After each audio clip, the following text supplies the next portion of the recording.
On the tee from USA, Todd Hamilton.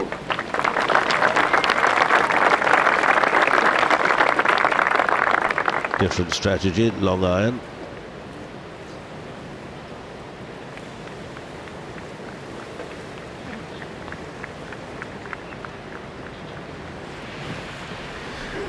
Todd Hamilton went through his normal routine, as of course he would do on the range, but he looked incredibly relaxed. He's not the muggins that some people might think, by any manner of means.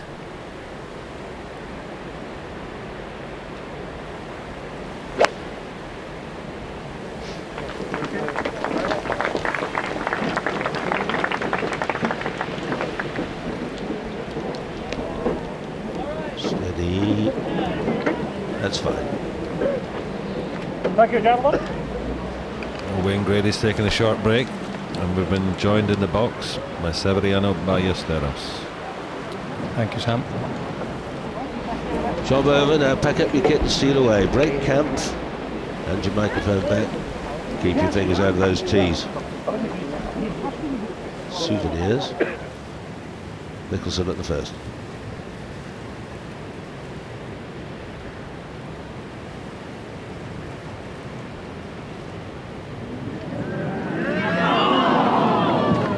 I think the wind's keeping that out.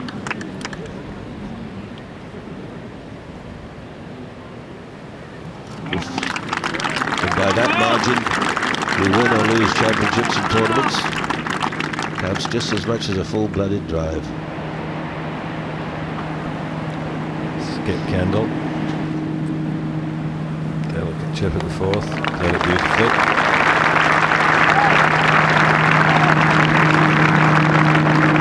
Started with 3 par skip. A good testing day, Sevi. Yes, and the pressure is on already, because I noticed the difference between yesterday and today. They don't hold as many putts as they did yesterday at this time of the round.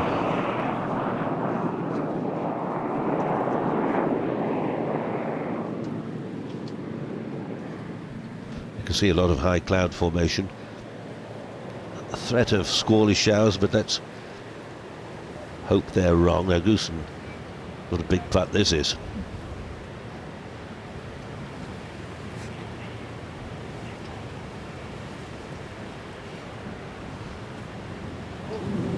Drops a shot, not a very good second, and then raced the first putt by, so shot gone.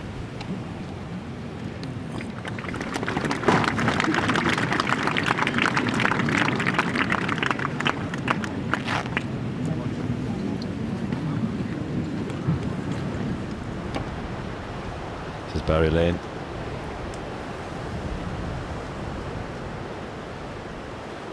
Par putt on the second. Beautiful, beautiful putt, Barry. Well, he missed one the same length for birdie on the first, but that'll be a huge relief to him.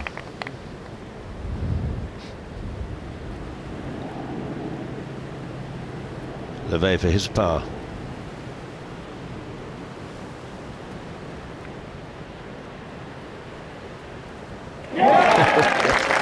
Beautifully struck. An important one, Sevier. Yes, from all the players that I have seen so far this week, he's the one who's playing enjoy more than anybody else. Very relaxed, and it looks like he's having fun out there. Here we are, then Todd Hamilton about to play. He'll return. Here's Sevi, there's Sam, and our gallant team at this end of the table. Looking forward as much as we hope you are to a cracking afternoon's golf.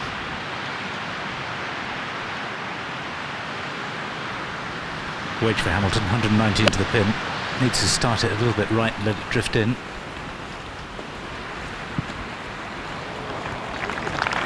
Well, that's a very cool and calm and collected, an exceptionally good opening second shot by Hamilton. That may be the nearest we've seen all day, Peter. Tiger Woods putting for birdie on number 3.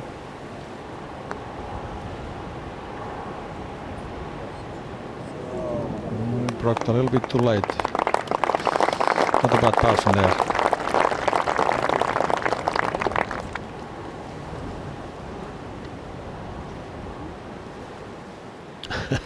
Well, they're on the high ground by the 8th. The postage stamp, little tiny green. And there's the wind whistles in off the sea. And you need an anorak or something warm and woolly if you're going to... I'm not quite sure where they're from. Another planet by the look of it. Well, and they're breeding. Oh, Canada. Hello, what's he doing? This close, Ernie would rather have been a bit further right. He's only got 61 left of the pin, and the pin's only about 10 on over the bunker. Down off a shoulder. With a lob wedge, it requires a very good shot to get close.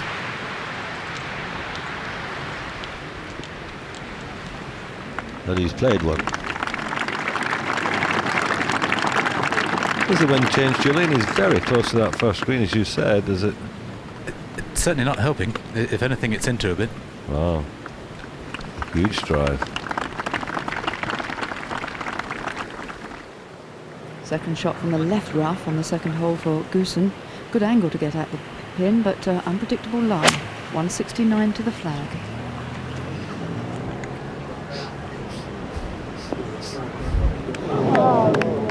Extraordinary, is it?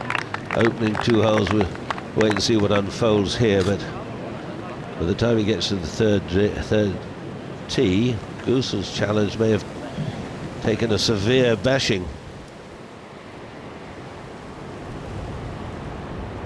Tiger Woods for par. You want your life on a hole in putts like this. He's the man to pick. And the best swingers, best putting stroke, best chippers.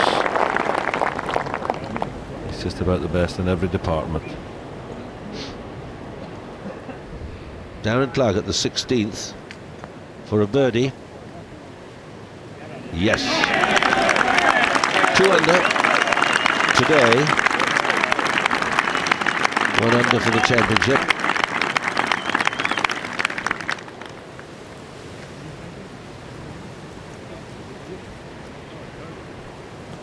Now Ernie here, the ideal match play situation. He's about 12 feet and the tournament leader's about 4 feet.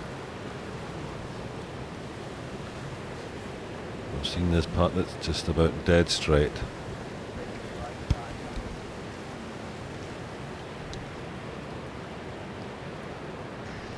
Got a great shot of this beautiful putting stroke.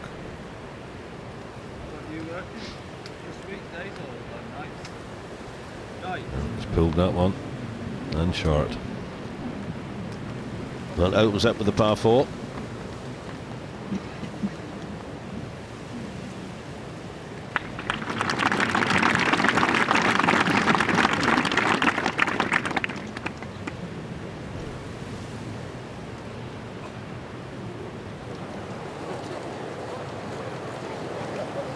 Montgomery on 4th, 3rd shot.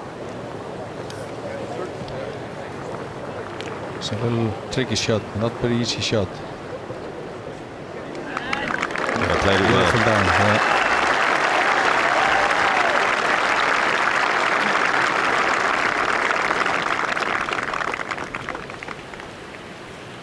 Mickelson off the fairway and a bit of a, you can't really see, but it doesn't look too inviting.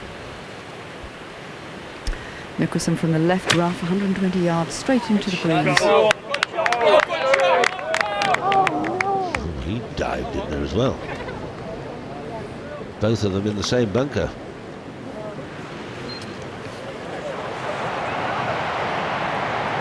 Thomas LeVay, second shot at the 3rd. Another fairway hit.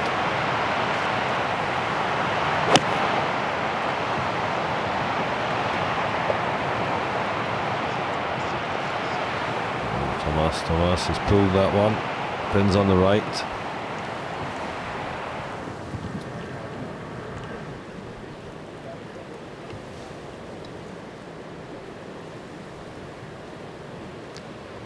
Back to the first Hamilton to open his account with a birdie.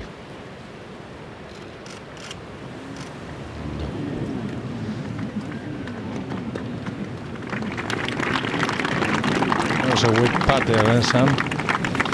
Yeah, it was almost too much to ask for. Leading the Open, get out and birdie in the first. And well, I think wind is blowing right to left, and he's left-right player, so I think he should feel comfortable going out.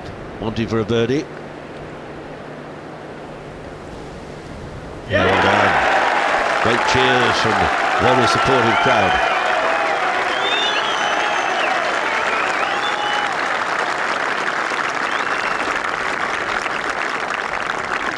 Great stuff from Colin. Elsa's got the driver again on the second tee. It does take all the bunkers out of play. 265 or so to carry the ones on the right, which he'll do comfortably, even with the wind perhaps a touch in his face, but mainly off the right.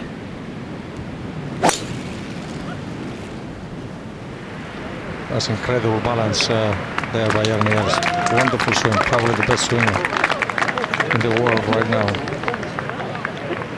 Bounding down the fairway to safety. Look how close he is to the green, just up there on the left. Very aggressive. Seve, driver at the first. Very 60 aggressive, yards to yeah. go. Driver there. That's right.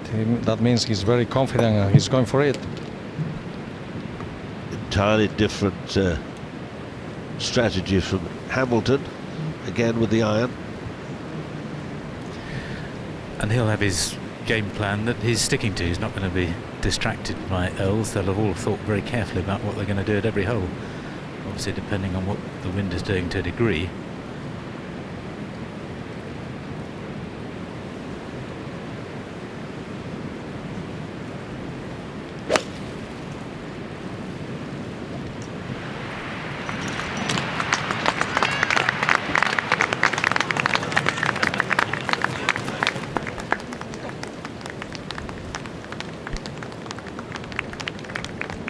First error there from Todd Hamilton, pulled it left.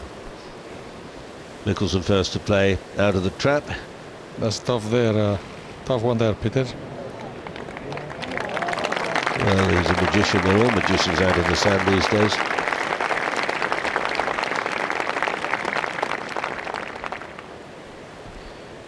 Barreling got an 18-footer. A little bit up the hill, left to right. Needs to get the pace right. Good try, good putt.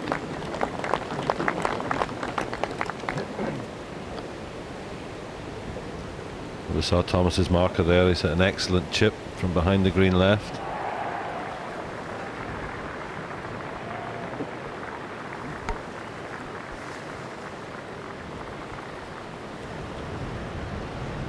Goosen came out of the bunker to here. A difficult bunker shot. But again, a long putt, twice the length of the one he had at the first for a par. He's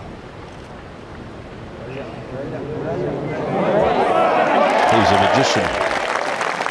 I mean, that's asking a tremendous lot to hold a putt of that length for a par, going to borrow about 2.5 feet on it.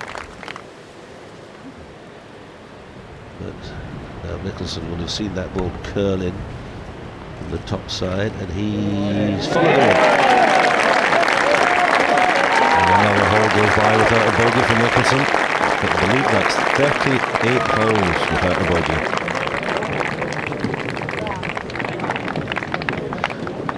Had an email in asking players don't seem to rake or caddies rate the bunkers. Well, the British International Golf Greenkeepers Association here, 55 of them from all over the country, are here this year under Billy McLachlan, looking after the bunkers, and what tremendous work they do. Tiger's ball here. It's come to rest on some trodden down area where the gallery's been walking. He's going to have only problem really is probably that he's not going to be able to put his club down behind the ball because of good potential that it could move. He's just walked about 40 yards up just to see where he wants to land it, because certainly the 245 yards he has is not a problem for him with the wind just behind and the pin cut down the left. He has a very good angle. Well, this is the first of the par fives, so if you can get it down the fairway, even if he only goes 100, 120 yards, he can easily reach for 3. Even if you miss the green light here, that track is fine. Hey, no cameras, folks, please, if you don't mind, okay? All right? I'm not allowed out here, mate.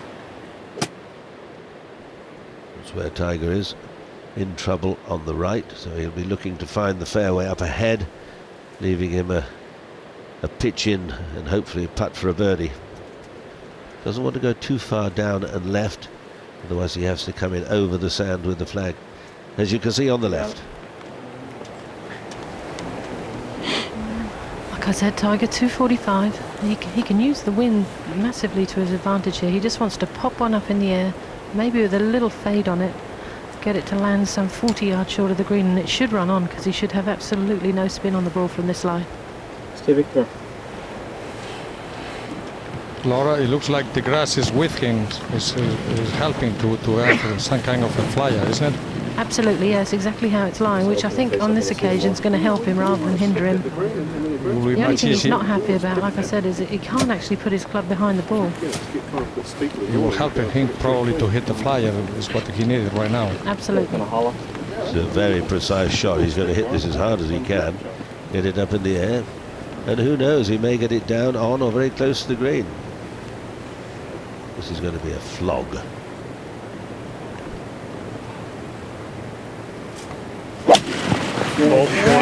Shot, Tiger.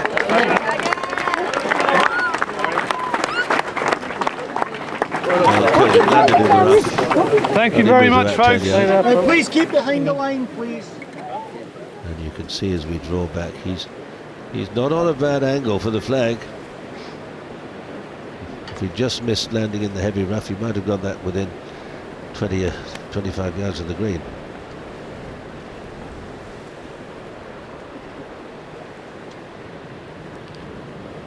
It's Darren on 17. He's just birdied 15, 16, and that's 17. He's 3 under for the day, -2 for the event. He's now lying 12th.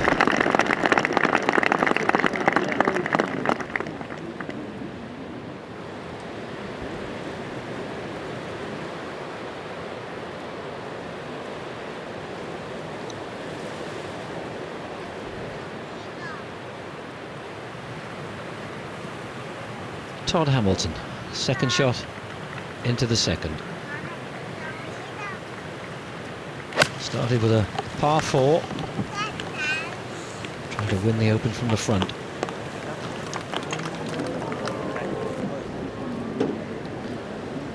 That's bounded right through to the back of the green and off and down into a little hollow.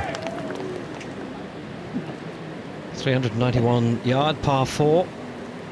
That's where Hamilton's ball is, and that's where Ernie Els's ball landed when he took driver. And here is Ernie.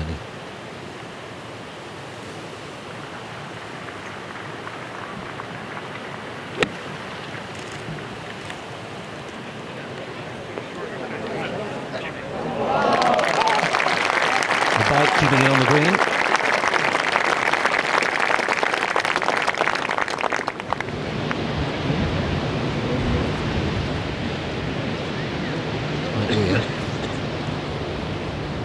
Second shot at the 5th. Oh, well done.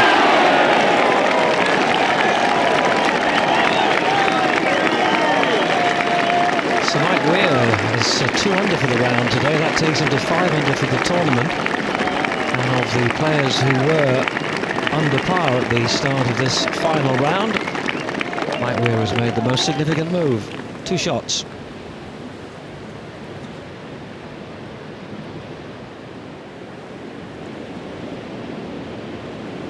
We're playing with Colin Montgomery.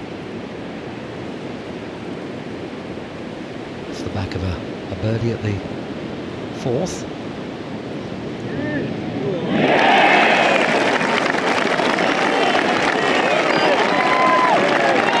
That was required for Colin to stay 4 under.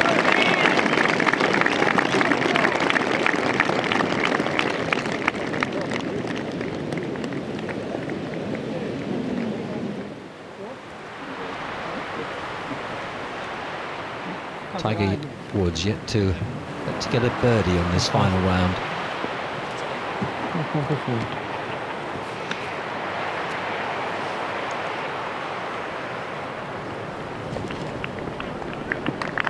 I was going to keep it for 12.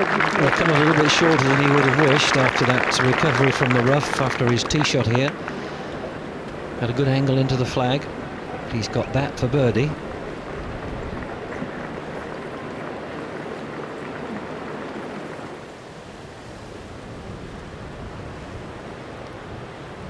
Hamilton.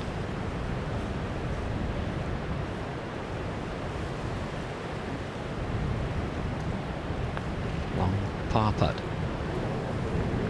Never threatened the hole.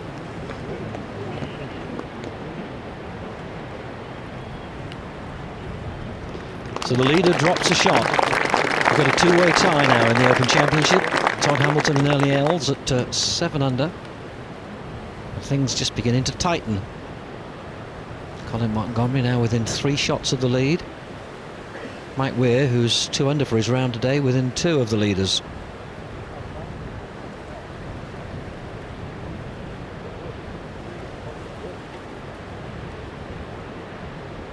This to take the lead.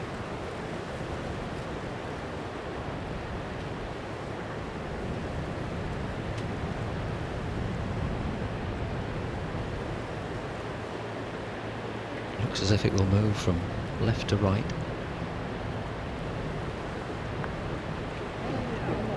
Turning, didn't quite turn enough. Maybe a little slower, but it's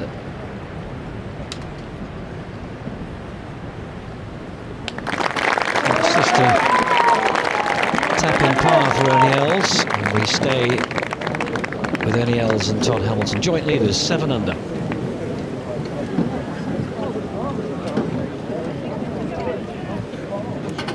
Moving on to the 3rd of the opening par 4s. And this is Retief Goosen. Dropped a shot, saved par at the last.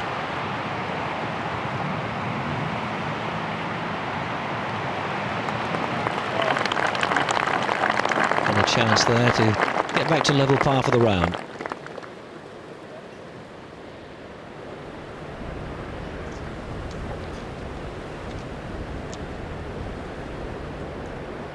Woods looking for his first birdie.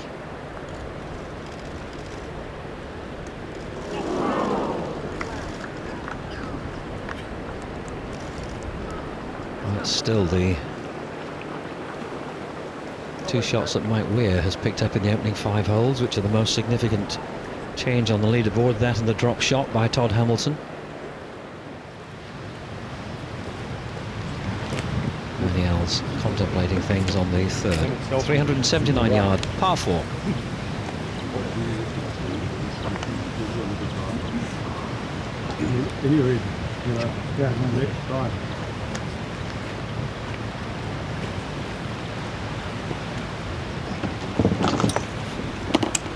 Another bold play from Ernie Els on the 3rd, having parred it for 3 days. He's got the driver out again with the ditch at 285 carry. He's got to hit it well. 286, I would think, Julian. Yes. Well, surely he can't carry it 285, 86 yards. Is he relying on a hop and a bounce? Oh,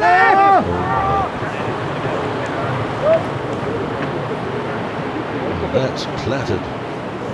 Did that hit the end of the television compound? It could be in Kendrick's the caterer's tent. That was just a wild flog. Didn't see where it went, but it would be if it's in there. That's how I became famous.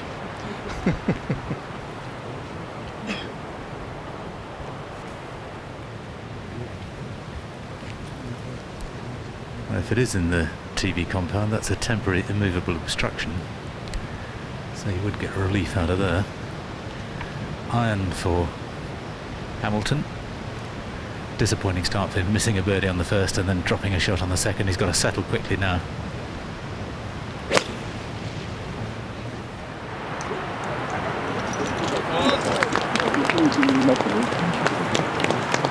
That was only part of your famous, Sevi. I think your golf made you famous.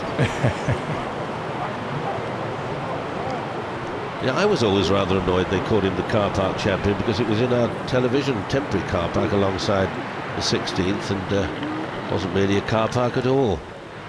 Darren Clark now at the final hole hasn't played this hole too well in previous rounds.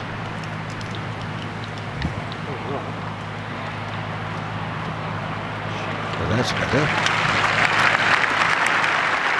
300 today, that putt for a 67. Well, if he holds this one and the wind is picking up a little bit, you never know. This is Davis Love on the 8th. This to go 3 under. He's got it.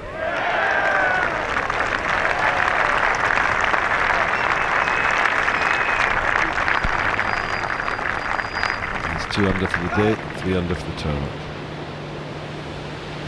Tiger here, 217. The wind's definitely stiffening a bit, and he's probably going to try and hit a little like low punch into this green. He's just seen Scott Verplank in an absolute beauty in front of him.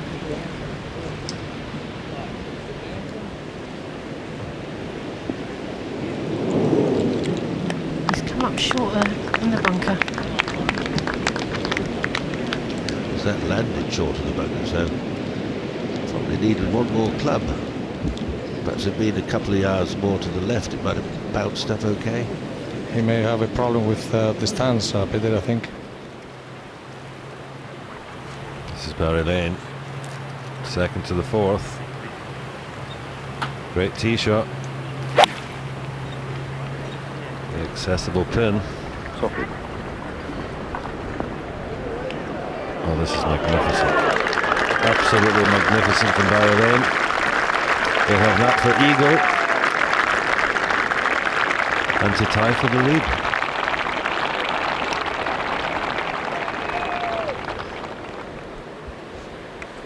Ernie's ball is right underneath the perimeter fence of the TV compound, so he'll get relief in that, and we'll probably actually end up with quite a good lie. He's only going to have 70 yards to the pin. This ball lying in the TV compound. Interestingly, in the 97 Open, this was out of bounds.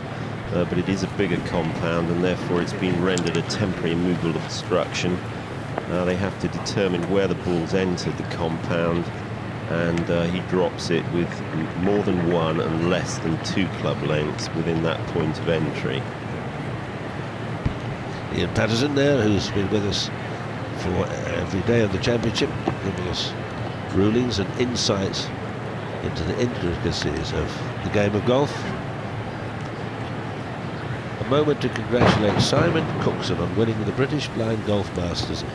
Message from his father Ken, and also congratulate he and his brother Jay for making the England team to play Scotland in August.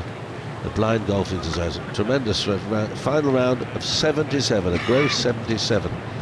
Congratulations to Simon.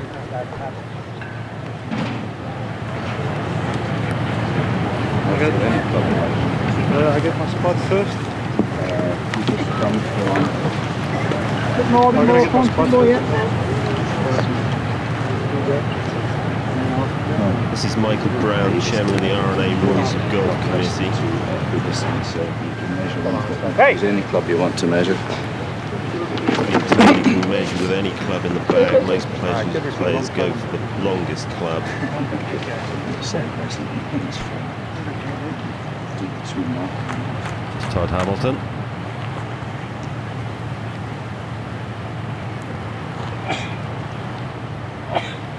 Todd Hamilton with a very awkward stance beside the bunker on the 3rd, 136 left to the pin. He's hitting what will I think be a pretty easy 9-iron. It seems to swing very easy anyway, doesn't give it the full follow through very often.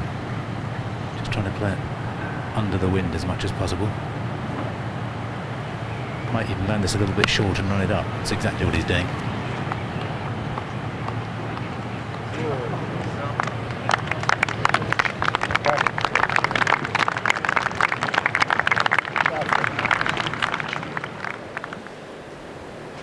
Thomas LeVay, very difficult shot here, 600 at the moment. Up and down to tie for the lead. Oh my goodness, how about up and in to take the lead? Have you ever seen so many balls hold from off the green? I don't think I have. They do much better off the green than on the green. Well, Thomas LeVay, 8 under par now. He takes the lead now, 1 shot ahead of Todd Hamilton and Ernie else. Fantastic.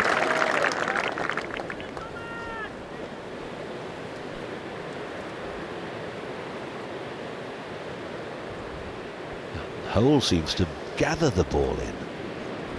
Tiger from the bunker. Second shot at the first of the short holes. There's a tough shot there. Same one that Mike Weir just holed. No, this is not possible. Oh my God. I've never seen anything like this. Well, we knew it was going to be a great day, but this is astonishing. Tiger Woods goes to 5 under, 3 behind.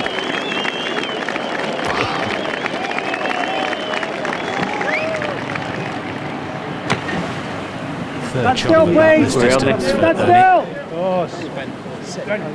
And he's least accurate, but at least he's safely there.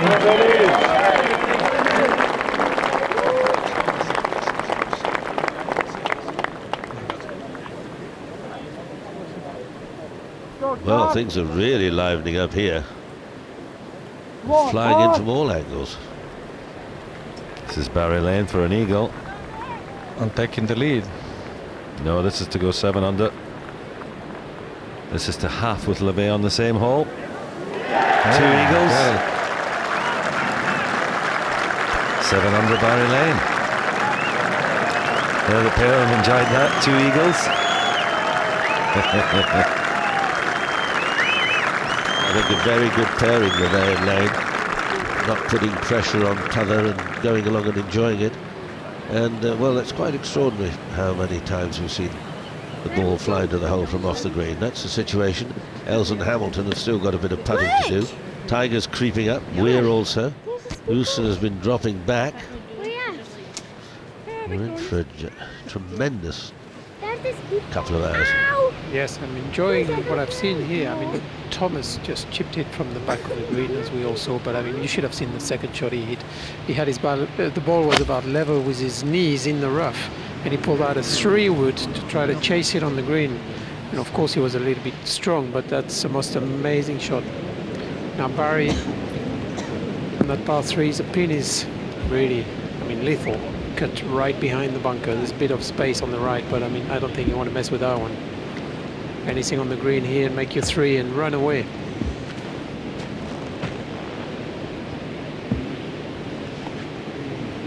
Should help him here, Jean, as he likes to cut the ball. It's exactly what's required here.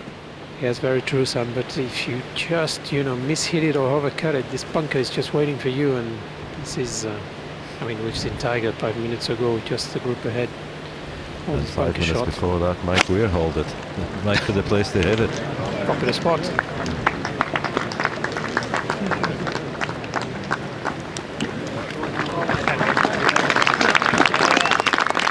Good effort to find the screen. I don't think we'll see many balls close to this flag today. I'd just like to take this opportunity. No Palomine, Les Ward and Largs, otherwise known as the Tartan Bookie Basher. Happy birthday to you, Les. Have a great day watching the golf. And here's Darren Clark on the final hole. This putt for around a 67.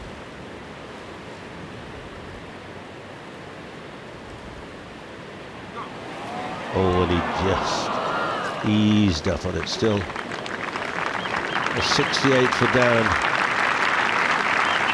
Second round under par today.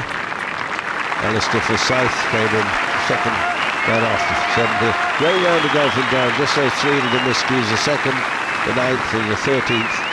But then 6 birdies. Ernie Els, birdie putt. The putts will break left to right. With speed. Beautiful, beautiful run. That ties the lead, 8 under par. Thomas LeVay on the else. Well, it's hotting up pretty early.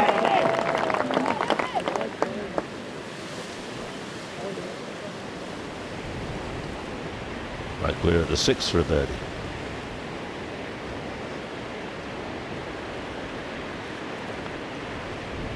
Another one in.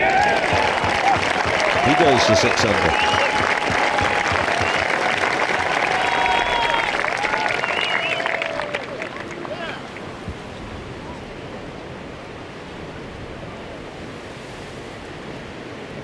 Montgomery.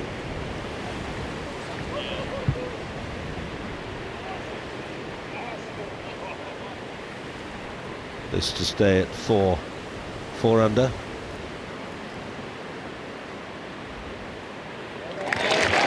Safety done.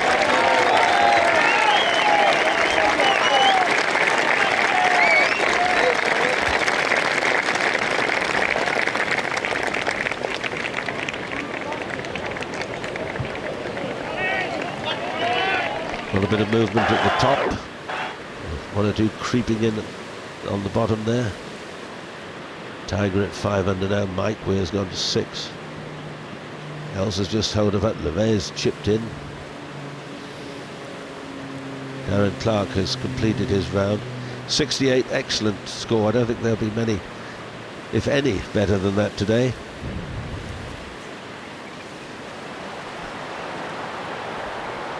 Steve Goosen from the right rough on the 4th hole. Not a bad angle. That front left pin.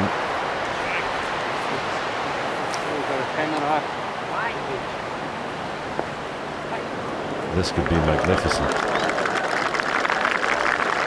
Settle down. Beautiful shot from Goosen.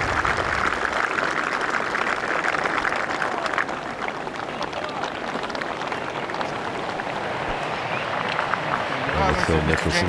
Right there. He's had a great Hello, second James. shot from here. He was in the right rough. Good to see you again, sir. Good to see you. Are you having a good day? Good, good. Yeah, everything so far is working out. Surely not. Surely not. What is going on? What is this? I don't know what's happening here. They may have got a new ball out with a magnet in it and putting a receiver in the hole for all I know. Well, that's Phil Mickelson ties for the lead as well. 8 under par. LeVay, Mickelson and Els 8 under par. He's got his own fly fast.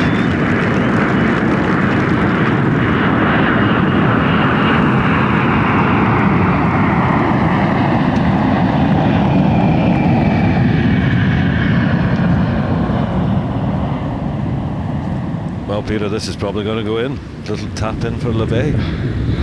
I think he will be happy with 2 putts from there, Sam.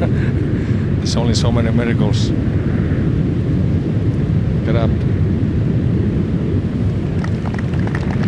Not too bad for there.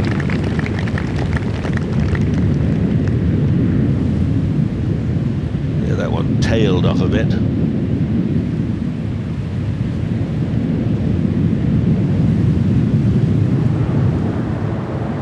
This is Goosen, and this is for the 4th consecutive eagle on this hole. Barry Lane, Thomas LeVay eagled in front of them, then Mickelson.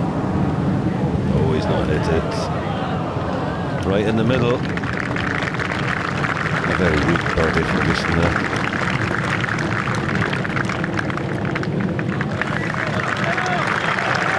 He was back to level for the day. -6.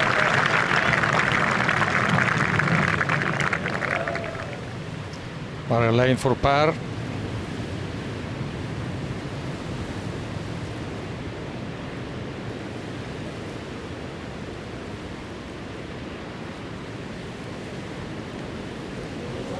Yes, beautiful.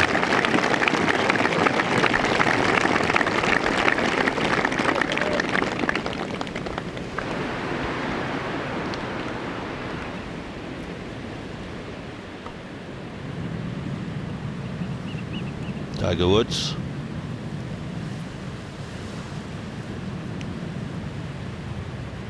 Second on this monster par 5, and where's that gone? Oh, well, it's stopped in the ground. That may not be as bad as it should be. I never see Tigers swinging a club like this before. Thomas, this for par.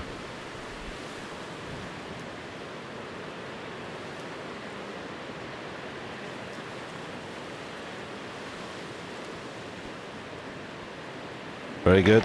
He remains 8 under par. Tied for the lead with Phil Mickelson and Ernie Els. Well, Peter, I've never seen anything like this. No, we keep saying it, but we mean it. I've never seen anything like it. Look at it. Suddenly we've got 3 players at 8 under par and being chased by Barry Lane, Hamilton, Mike Weir, Gooson's not out of it yet by a long way. Tiger is there. Colin Montgomery could do with a couple of quick birdies.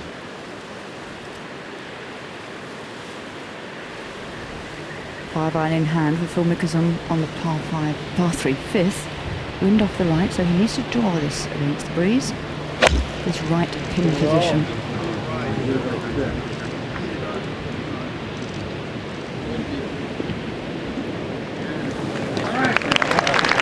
Excellent shot from Phil there. Another couple of yards, that they're both straight on.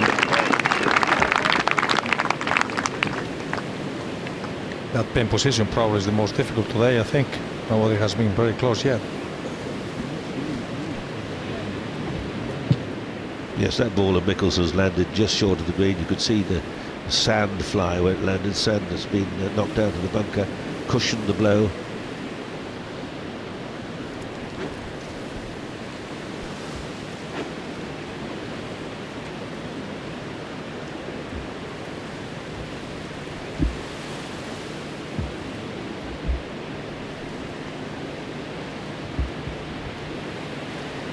Same clever 5 iron for Retief Goosen, but he'll have to play a different sort of shot if he gets this drawing. It will miss the green on the left unless he starts his way out to the right. But I think he'll hold this up a little bit against the breeze.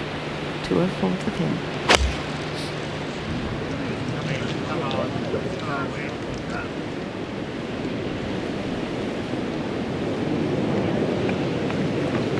Just caught the corner of the bunker there. It's in Woods and Weir's bunker. Very popular bunker to be in. Hamilton a bit unlucky with his drive on the fourth. Caught the thick rough on the right hand side, unlike Ernie's, which really kicked on. So he's still got 250 to the front. I think he's going to have to lay up short of it. Well, he's given it a pretty good whip. Might get a lot of run on this. He's unlucky. He landed just in the thickish rough and killed it. Only moved about 4 or 5 yards, but good line to chip in from.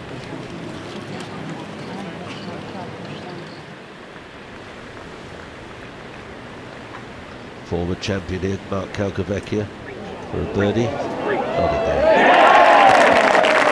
4 under for the day.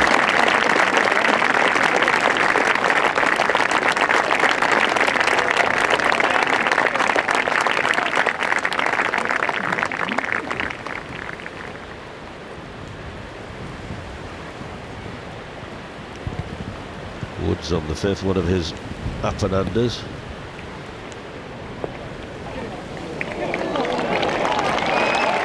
Shot of a genius.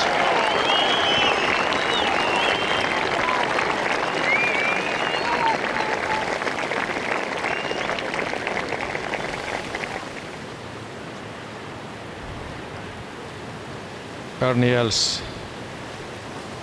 Second shot on first par 5, number 4. Stay right. Stay right. It's coming. It's coming. There's a good shot there. Well, it's too much excitement for me. I'm stepping aside, and Ken Down and Mark Jones and Sally are going to carry on. I think I need an aspirin. Thank you, Peter. Seen some fantastic golf. Second of Montgomery, 135 yards to the 7th. Pretty well judged, leaving a full shot, getting plenty of grip on it. It's been quite a half an hour, Mark. Unbelievable stuff, Ken. Never seen so many eagles in such a short space of time. Todd Hamilton's dropped one shot and the rest of the field have surged past him as we go to Scobber Plank on the 6th.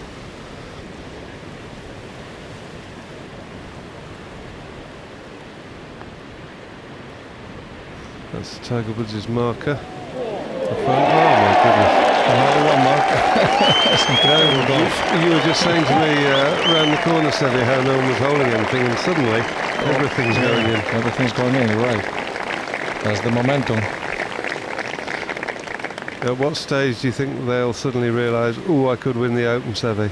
Maybe that was the case. And all of a sudden everybody's starting to chipping in and hitting from the bunker in the hole too, and making long putts and everything. It's magic. What a tremendous recovery from Tiger. Has this for his birdie. Hit his second shot way left. Down the hill. Beautifully holed. So Tiger not missing out on all the birdies. Birdies now 5 and 6 from very improbable positions. 6 under, just a couple behind. Uphill, right to left for Mickelson to get to 9 under. On the 5th. A mighty fine effort, but it's a good hole to make a par on.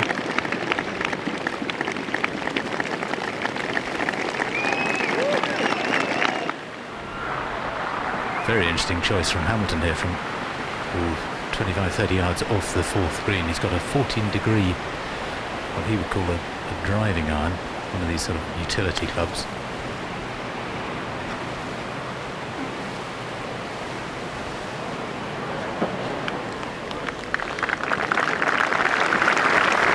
Very good shot. Fantastic.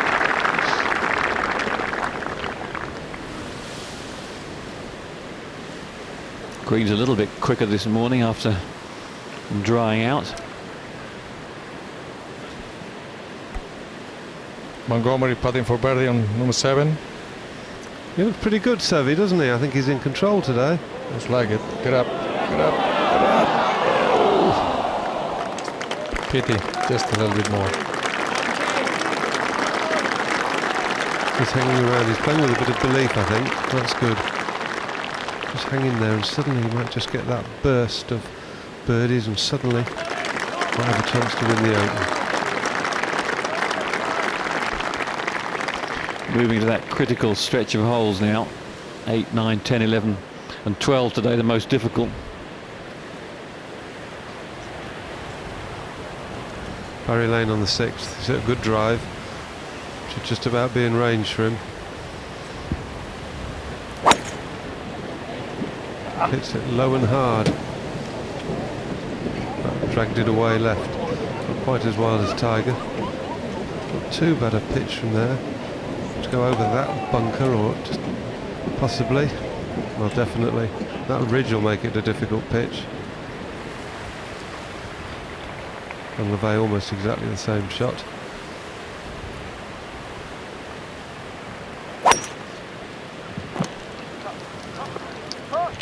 He's just trying to put a bit of fade on it, and he's also just dragged it, almost identical. Ball line quite good, I think, because you can see it very clearly. Ernie Els. Eagle chance, bit of movement from left to right. Clever eagle, Mickelson eagle. Barry Lane has eagled this hole.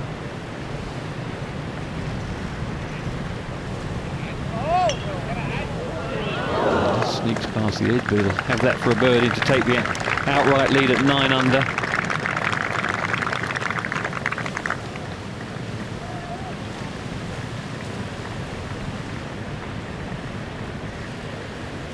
Had a couple of weeks off, played last week at the Scottish Open. Brought in some great form here to Royal Troon.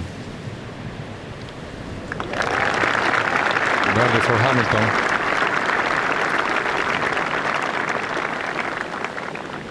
Eight under, co-leader.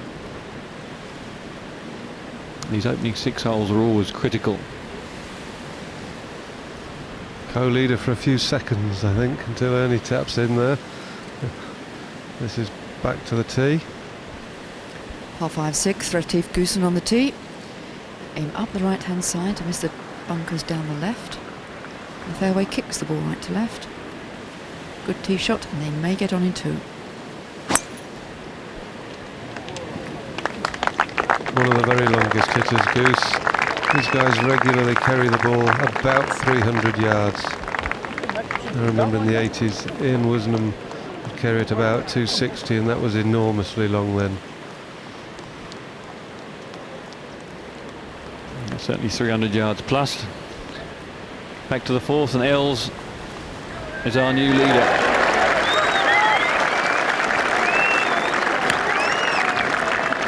Third of the day at 7 under, moved to 9 under. He'd find a nasty lie. There's a lot of ball grass behind the ball. He hit a fantastic shot. Had to fly over the bunker. About 7 feet away. He has hit a fantastic shot there. And Thomas is a few yards ahead of him. He's got a much better lie. And pretty much the same angle to come in.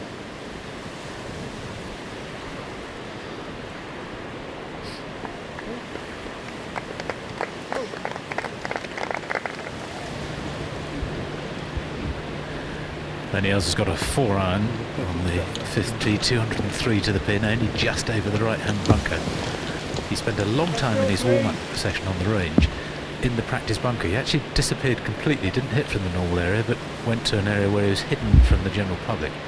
Had a very quiet warm-up all on his own and spent a long time in the bunker there, but he'll be hoping that practice is not necessary here. You do not want to be in that front right bunker.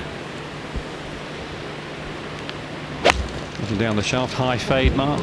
Definitely Ken trying to hold it up into the right to Drifting left wind, but he's failed to do that.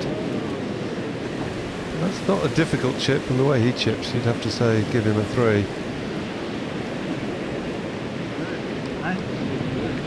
It's supposed to be easy. Marquez uphill against the wind. With plenty of green to work with.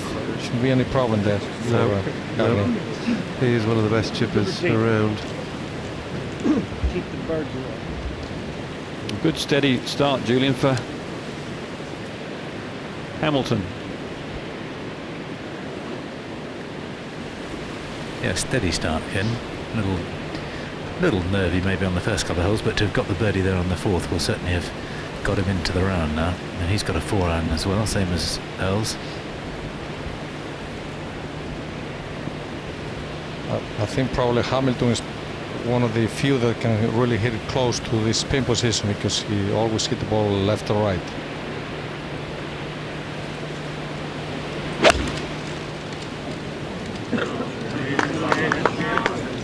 I had it. Brilliant. Oh, sorry. Beautiful shot.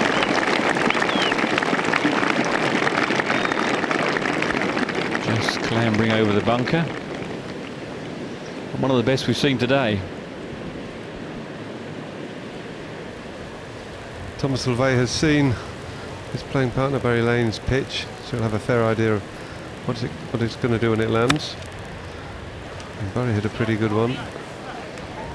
That's just a bit steamy, maybe a more tangly lie. Looks as though he had to just force the club through a bit.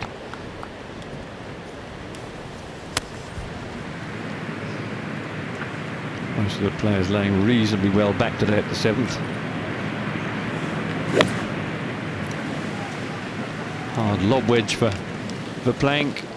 Beautiful. Just second down. Very unusual on the links to get the ball actually spin back down breeze. It must have really nipped that one off the turf. For Plank at 5 under.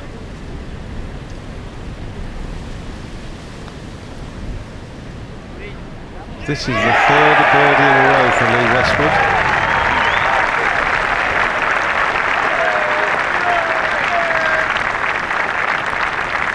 One under now today, 3 under for the championship. You can see there. That's great stuff from Lee. Colin Montgomery for birdie. Left to right pad. Oh, that's really unlucky. 2 in a row, 7. It couldn't have come any closer. 7 and 8. Yeah, madre mía, qué mala suerte. Yes, he has got a nice jumper on. Thomas Levay for birdie at 6. That was unlucky for Monty. That was so close. Levay. Making a bit of a handful of this hole after a good tee shot. Have that for his par 5. Tiger here, 58 yards, and he's really going to have to nip this one. He's got a very bare line.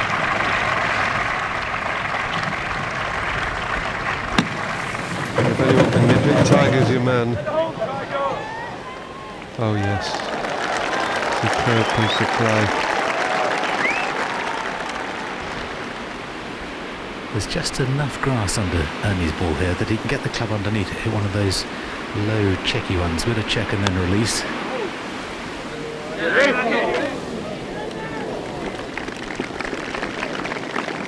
It's firing into the breeze. Perhaps hit it a little lower than anticipated. Certainly had a pretty firm first bounce. So the leader struggling a little bit at number 5. Barry Lane.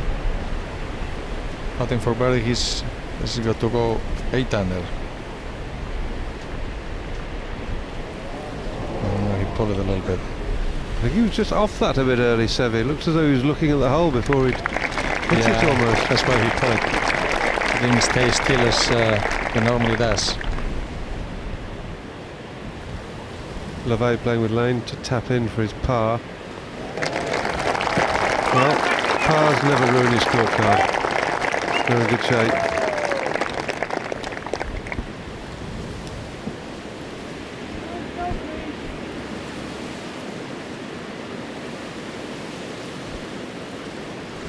The hole's just a little bowl on the 5th, and this is downhill putt for Hamilton, but a great chance to get a 9 under.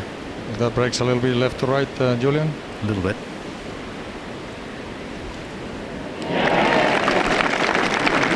Beautiful birdie, one of the very few we have seen today. Well, Julian said he may have been a bit edgy for a couple of holes. He's got over that. Birdie at 4 and 5. Tiger Woods for birdie on number 7.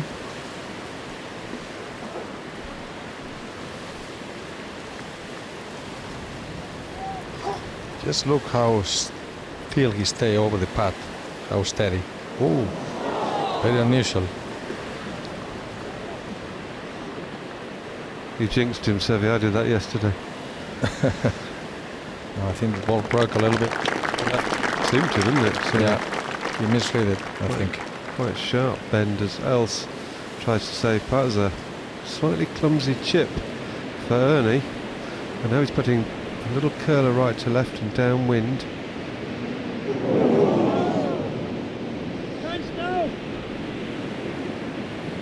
Seems to me like Ernie's been pulling quite a few putts this week.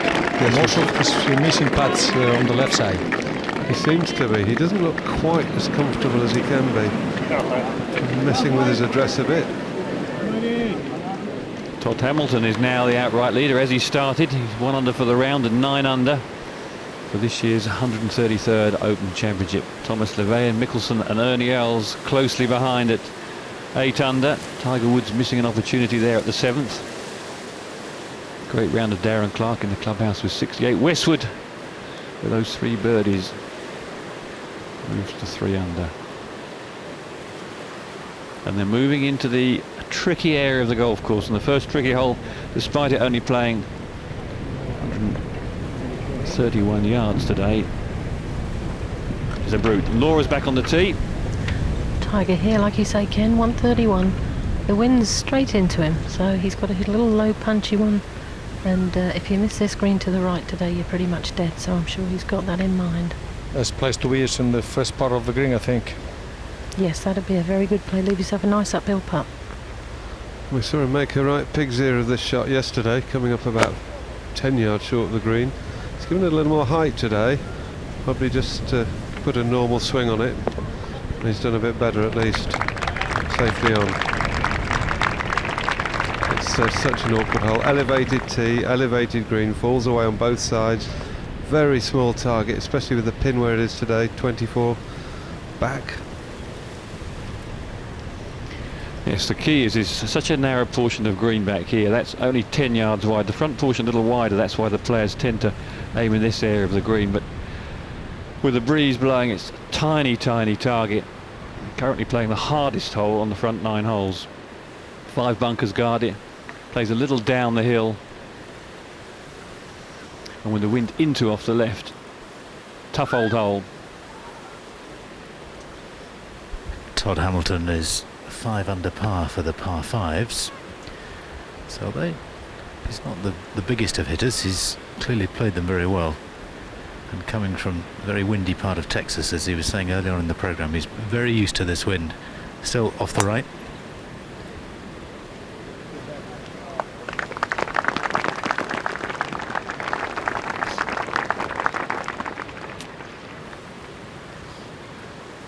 Despite its little cut off the tees, averaging over 300 yards this week, so sneaky long.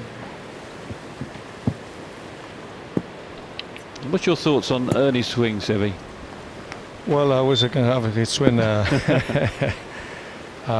think he has a tremendous rhythm, you know. Beautiful stand. Very powerful man. Best swing in golf, I think, right now.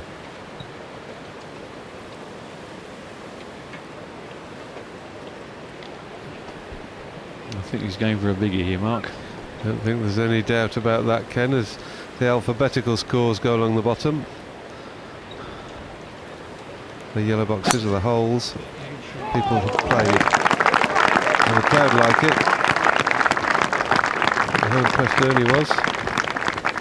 Ooh, just goes hurtling past Todd Hamilton's ball. That's gone a country mile. That's ridiculous how far that's gone. That's yellow spot, I think we can see there. It's about 240 to the front of the green, and on a 601 yard hole you can tell how far his drive's gone.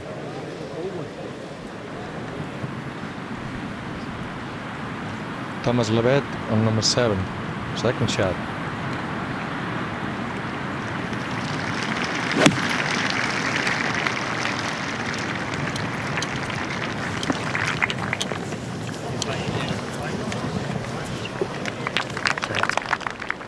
Good line, just a little bit too strong. Good shot anyway. Well, both these players have the power to go right over the corner, but do that sort of thing too often, you can feel you're losing control of the game. I know when you played the tour, Ken, you were a great plotter on your way round. Didn't like to get out of control, did you? Well, the people in play and sets up nicely for Barry Lane. It's a low draw shot. So these courses are games of chess. If you do take risks, you can reap rewards, but if you keep the ball in the fairway and keep nudging it round, pars are often pretty good at the end of the day. It is indeed very like a game of chess. We'll see who the Grand Master is later this evening. As Mickelson chips to the 6th. It's in good shape.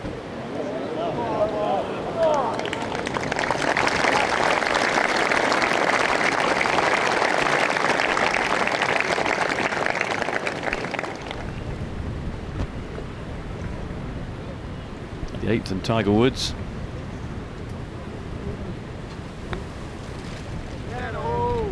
For a 2. Pretty well judged. Very nicely judged. So he's played his hole 2, 3, 3, 3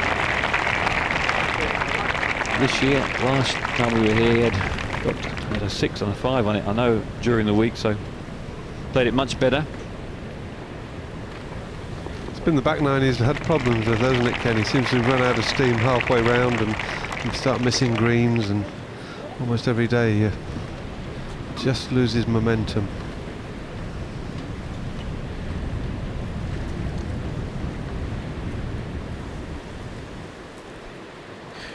Pretty far from the action, but Thomas seems to have a 45-footer, and it's a little bit down the hill. It's right to left putt, and the breeze is into him, so tricky putt here.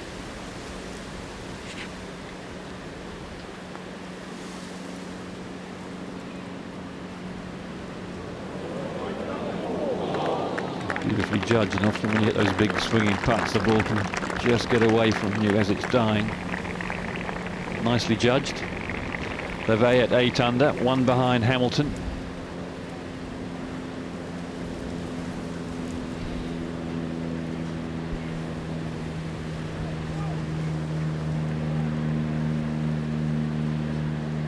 Now this is quite an inviting putt, Sevi.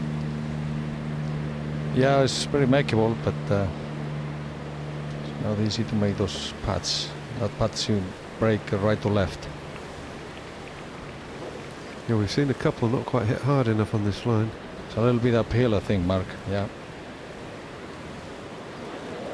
You're exactly right. There was not enough speed there. That's why the ball break a little bit too quickly.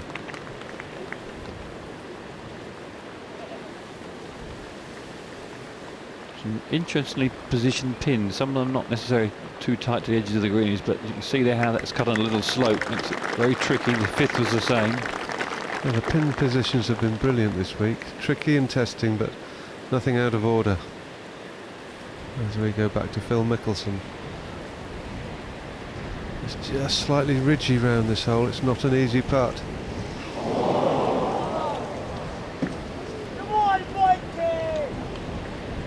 And this one just cut the top of a little tier. Mickelson misses opportunity to join the leader.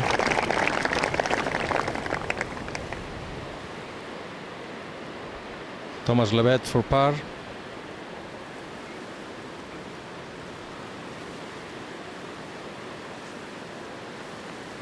No problem. Very easy for him today. And yesterday and the day before. And the day before that, recently. He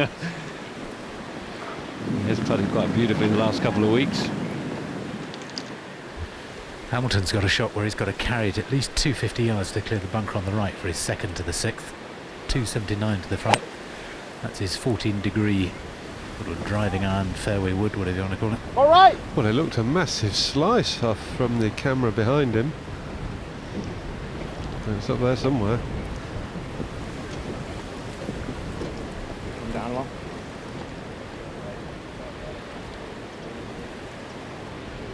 Just caught up on the bank there, Julian. And what sort of tee shot has Ernie Els here? It seems to be go careering down the fairway. No, he's only got it 338 yards this time. Nowhere near his 350 from the last big one. Just crazy distances. And he looks to be looking at his lie. Is it lying a little cuppy? Maybe a fraction, but actually he's got a good stance. It's maybe just a touch tight, but certainly when I looked at it, it seemed pretty okay. 267 to the pins are very much in range. He can, if he wants to, he can land this on the green and hopefully it'll stop. They're soft enough now. I think he's worried about that little rise a yard or two in front of the ball. I think he thinks it's going to hit that and just shoot off with topspin. And what he doesn't want is to hit that, come out with topspin and plummet into that bunker we can see on line for the right edge of the green. It looked like he dug right under it though, got it up in the air. That was just putting him off enough. Bit unlucky. Yes, you saw him getting stuck on the back foot and endeavour to whip it up in the air and drifted away on the breeze. But Ernie's pitching generally this week has been superb.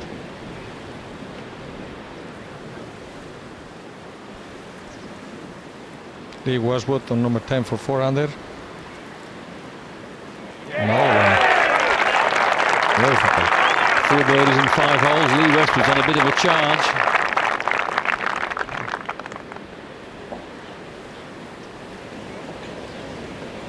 Eighth hole, Barry Lane.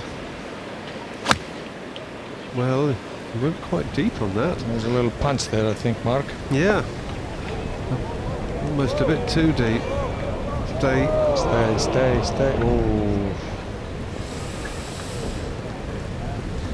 Well, the good thing about that is he's going to have a fair stance in the bunker, I think. Not the best place to be. No, I think in his effort to play it low, played it back, just got a little steep perhaps. LeVay tried to play a very similar shot. I think he's gone a bit like he's going steep left as well, yeah. Oh. Bunker cam should come in here, show us the lie. I think he's in trouble, I think. That's my impression. I hope not. Oh, the ball is very Fried egg, yeah. Small hole, but very difficult. I was standing on the top of the hill here. I think Barry's going to go away with not a friendly lie, but I mean an okay shot. But Thomas is completely dead. He has to play backwards because he wouldn't even couldn't stand in the bunker, and he's going to have to play for the front of the green if he can and try to put it from 70 feet. Looks like he'll do quite well to get it onto the front of the green because it'll come out of that lie with topspin. Yeah, but there's a little bit of space right. And even if he's 5 yards short of the green, he has a bit of space there. There's no way he can hit it forward toward the fly.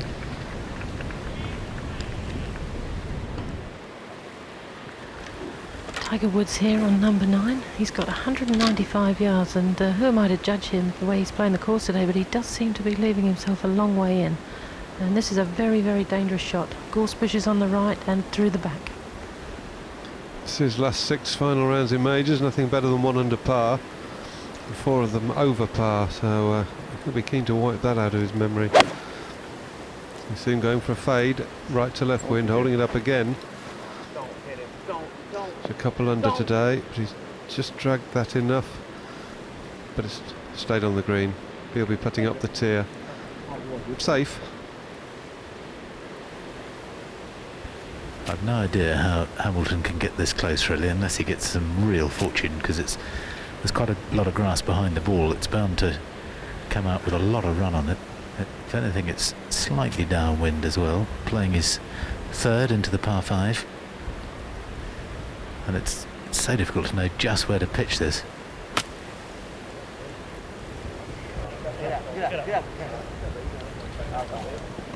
Very sensible shot, Julian. As good as he could do from that. Didn't take any risks, didn't try to play a really heroic one. There's a 1-shot lead.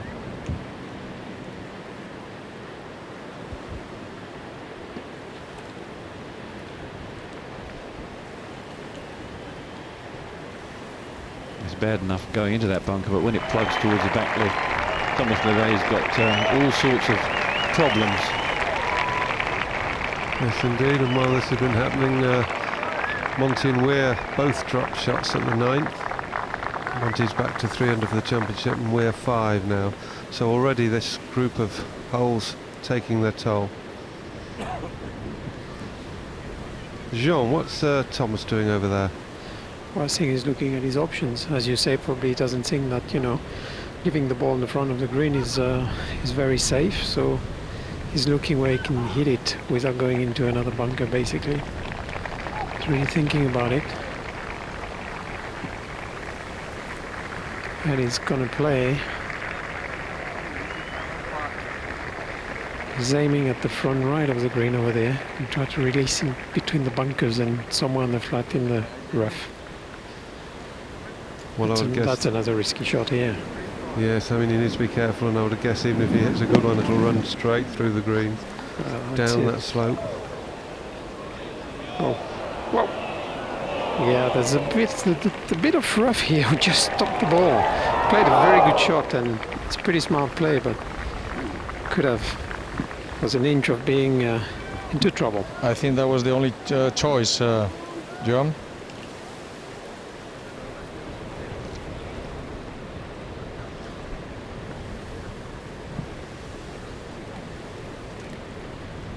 Next to play will be Thomas Levet. Barry Lane at the back of the green. He's played a couple.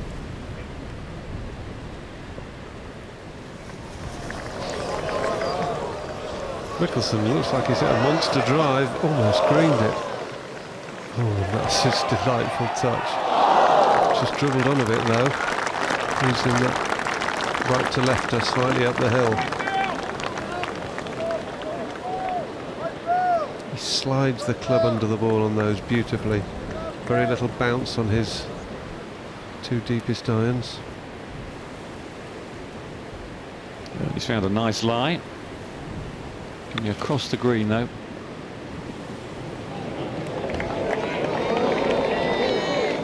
He's got a bit of a shooting, hard bounce into the gully the other side. That's not easy either. A lot of green to play with.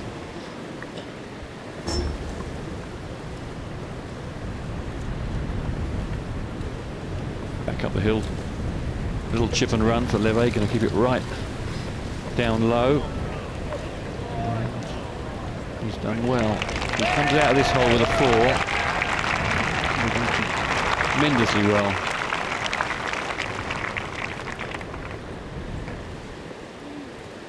Hamilton 6 for birdie to be 10 under.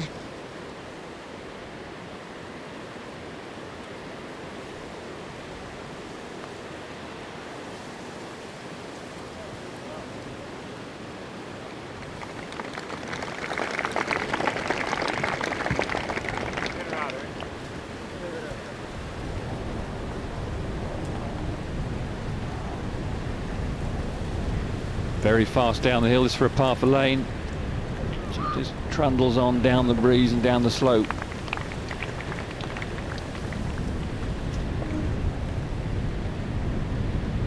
You say Hamilton has only given away 5 birdies. 18 bogeys, 3 double bogeys and 1 over.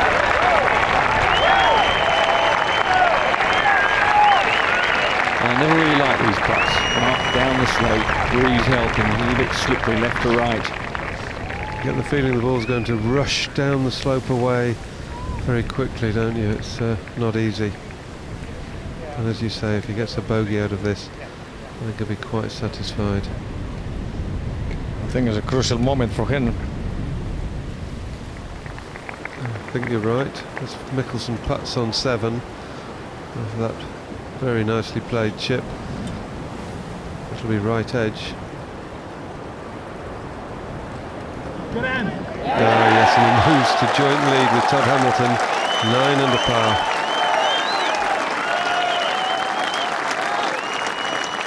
The current Masters champion, he was runner-up in the US Open, now is tied to the lead at the Open.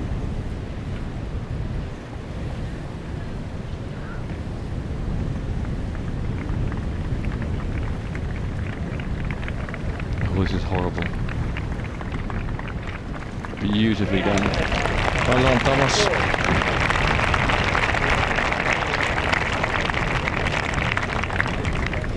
He got a nice pace on that putt. Not easy to hold those. Ernie Els, 4th shot on number 6.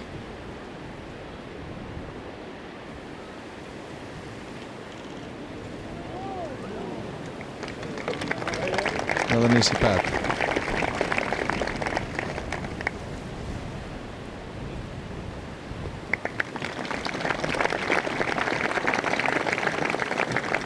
Please hold up.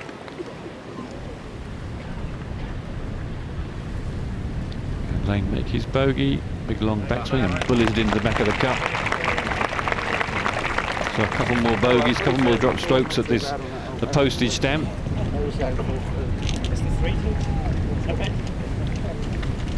It is a super hole, Sebi, that par 3. Beautiful hole, Ken. Yeah, I think it's one of the best on the course, even though that is the shortest.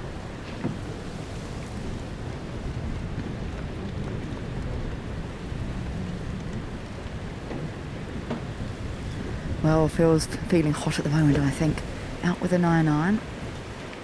Great birdie at the last hole, but this is a toughie to face now. Easy for the left-hander. Wind blowing towards him at address. Much harder for the right-hander.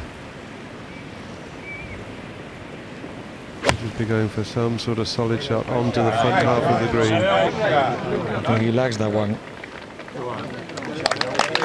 That's the place to be in the front part of the green, I think. You're not supposed to be too greedy on this hole because it's a tough pin position.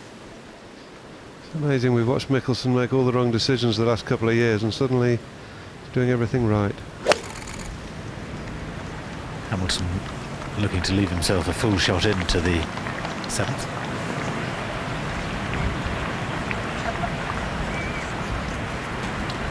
Nicely done. That's what is in this golf course. He runs to the hollows. You can wander into someone else's divot, but that looks pretty good.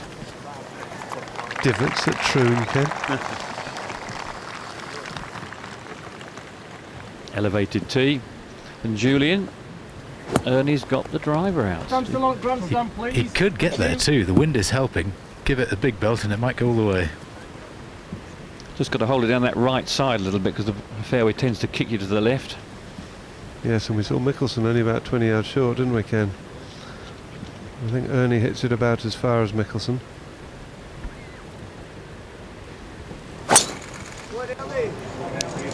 Maxi Powers has got it online. It sounds like a monster driver. There we go.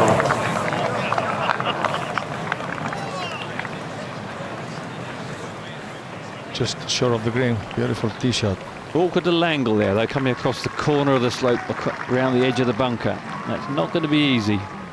To get very close to the between the sprinkler and the trap there to get it close. Yeah, I think you're right, Ken. But 10 feet will be good enough for him to make birdie from that situation. Monty for par at the 10th. Sorry, the 9th.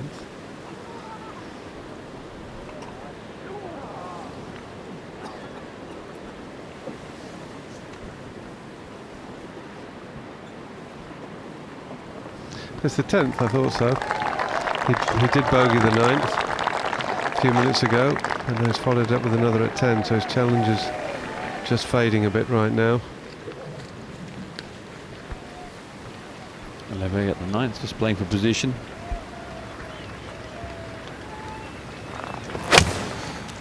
Oh, great shot!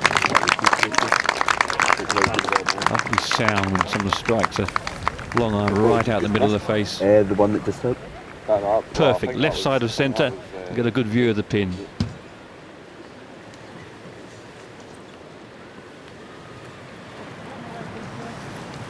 Mickelson, Hamilton at 9 under, L's 1 behind, with a great chance for a birdie coming at number 7. 7 under. Tiger Woods, Barry Lane and Retief Goosen all at 6 under. Leader in the clubhouse, Darren Clark. Marvellous round of 68, finishing with 3 birdies in the last 4 holes.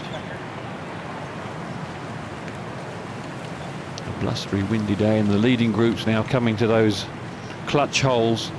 8, 9, 10, 11, 12. Then the homeward stretch back into the left to right breeze. Will be interesting, Mark. Definitely will. We've seen some good golf so far today. Watching Darren Clark, shot 68 earlier. We saw a bit of him. Playing partner Gary Evans finished with a level par round of 71.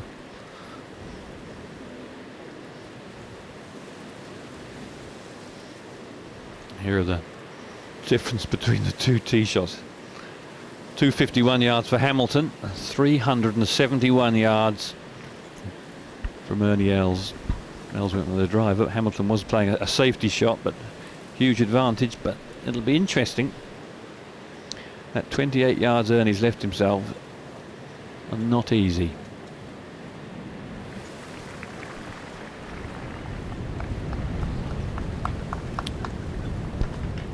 Mickelson for birdie on number 8.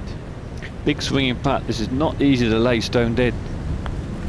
Uphill, very easy to leave it short. Good putt from that distance.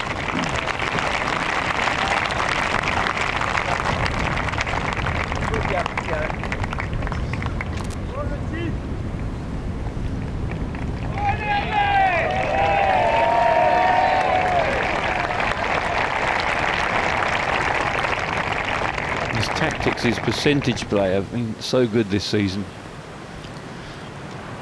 Hamilton with a wedge for his second into the 7th. I'm not sure that he can stop it if he lands it on the green. He might be looking to land it just on the bank at the start of the green.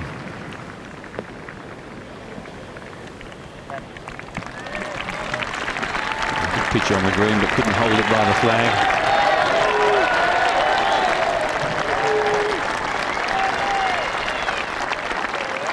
.33rd on the US money winners list this season with $1.2 million, so he's a handy player, Todd Hamilton.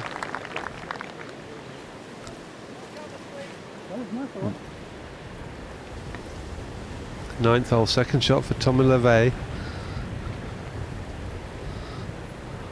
171 yards. The pin just up the ridge on the left, on the right hand side. He was looking at it like he liked it, but wind just taking the steam out of it. It's interesting on that hole, every ball carried on the downward slope and is stopped very quickly. Supposed to take it off a little bit. Yes, I think it's because the players are cutting it into the right to left wind, and it's just not got enough momentum as Tiger plays. Another one just snagging at the front. We've seen a lot of approaches into number 10 pitching on the front. You expected to release up.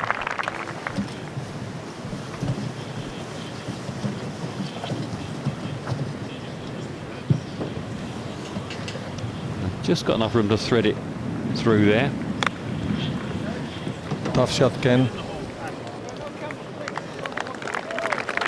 I think best we can do from that situation. Beautiful. Yes, that was actually a very good shot. Easy to get greedy there, lob it in the trap. Been there, done that.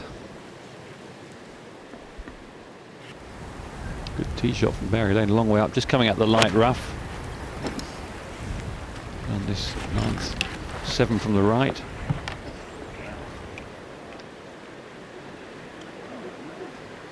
Pretty well judged on the lower of the 2 tiers though.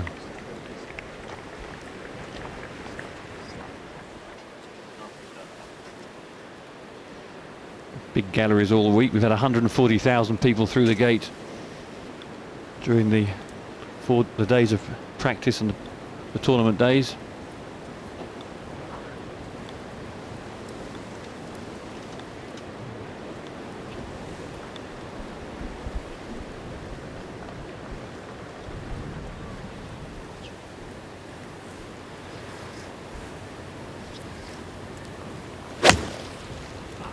Oh, great shot.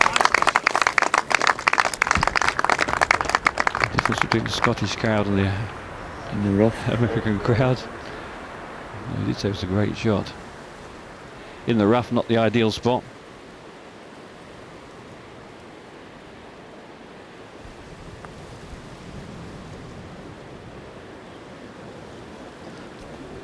Todd Hamilton's putt for birdie at 7. Well, it's got it close.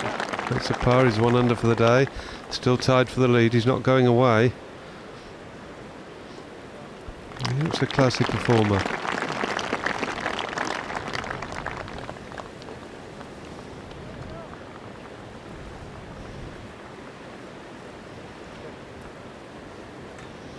Ernie has a chance. He's a little bit more directly up the hill, so he shouldn't have quite so much swing as a number of the players had. This is just about hitting it firmly enough. Els to tie the lead. Started just putting his ball a little bit further back in his stance last week, and it seems to be working well.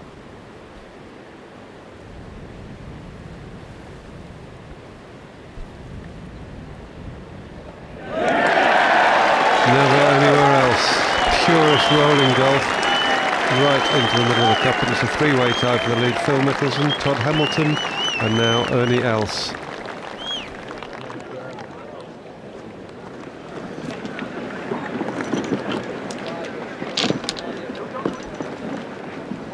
The uphill climb to the 8th tee, to just about the highest point on the golf course.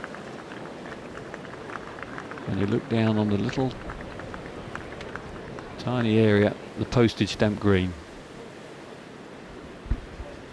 Well, Thomas LeVay's putting it from short of this green, and it's a heck of a long putt.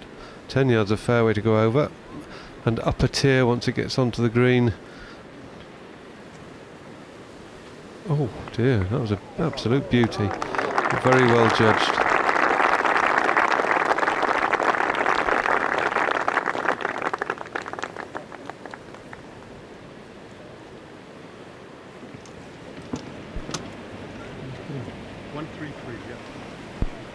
Well, we'd like to thank Seve for his fine comments, 3-time Open champion. We've enjoyed it. Thank you, Ken. I have to go to Ireland right now to open a golf course. It's called a Heritage Golf and Country Club, and I really would like to be here a little bit more. But thank you very much, and I wish you all the best, everybody. And I hope you keep enjoying the rest of the afternoon. Thank you. Thank you, Seve. Had a hole in one here in the first round. He's had a 1, 3 and a 4. This is an 8-iron. He's due a 2. That's what Tiger Woods did in the final round in '97 and took a 6. Very risky to chase that back pin position. But he's got a nice flat lie at the bottom of the bunker, though it's a steep face one. He has got half a chance. To Woods at the 10th, he needs some birdies. He's 3 behind. No. Oh, Beautiful putt.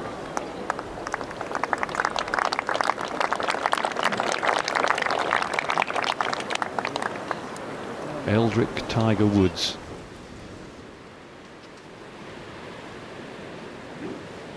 Is it pretty breezy out there, Julian, still? Oh yeah, plenty, and it's predominantly into the face here, slightly off the left. That was actually a 7-iron that Ernie took, and this is a 9-iron for Todd Hamilton. Not chasing the pin. Well, they say if you never go beyond the middle of the pin here, you shouldn't get into too much, sorry, the middle of the green, you should never get into too much trouble. That's the theory anyway.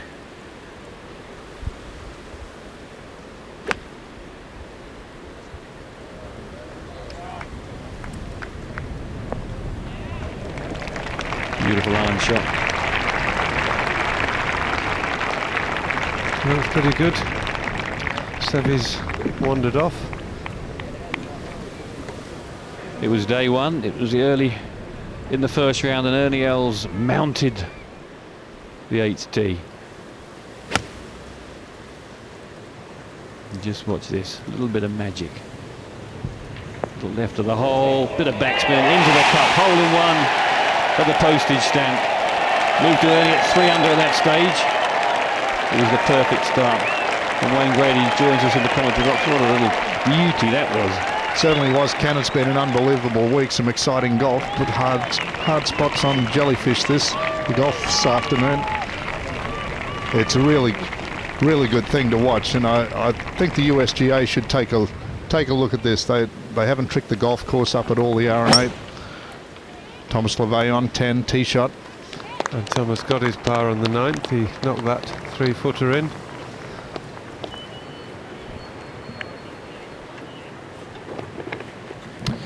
Barry Lane hit one of those driving iron, and he seems to be finding the fairway without any trouble. Picked up the tee very quickly. I'm on the tee here. He made a beautiful swing and seems to be good. Thanks, Shaw. Shadowing Thomas LeVay all week. Arrested twice for stalking, but he's come through that. If you wanted any player in the world to get up and down for you from this position, I think you'd probably pick Ernie Els, arguably the best bunker player in the world. Degree of difficulty between 1 and 10, Julian? 6.5, 7. Well, remember, Ernie played probably the shot of the tournament back in championship back in at Muirfield on 13, a bunker shot out of the left-hand bunker. And this is just as important.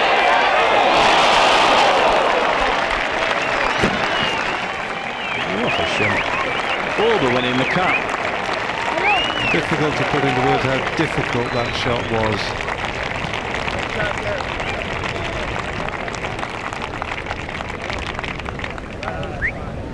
Of course, he's in this great big deep pot bunker. He can't see the cup, so he's relying on the crowd reaction.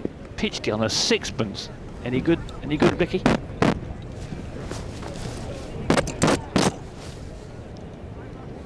Stroke of genius. Tiger here on the 11th tee. Just backing off because an aeroplane's just taking off here. His concentration's really good today. He just needs a couple of putts to drop, but he's not giving himself too many chances.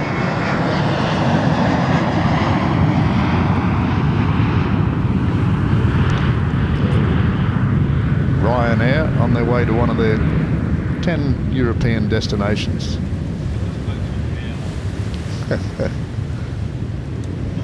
Said a spokesman for the airline. Oh, we've been in enough of them, Brownie. Little punch 3-wood. He was off that, straightened up on the downswing, way off it, must have gone right. Straight into the bushes. Championship over. Well, there are 1 or 2 gaps in those bushes, but the chaps haven't done the look for it. The green flag means they've found it, but it's not necessarily very pleasant. Apparently it hit a bush and popped out. Whether or not he's got a shot at the green is a different matter. Todd Hamilton to take the outright lead. Good putt. No surprise to me that he's hanging in there today. Not very well known throughout the world of golf, but Japan won 11 times.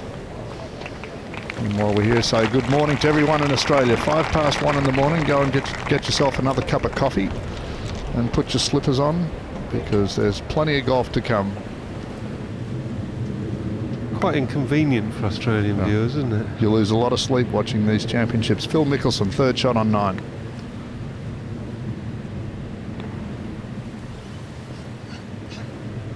Trundling up a little tier, doesn't quite make it.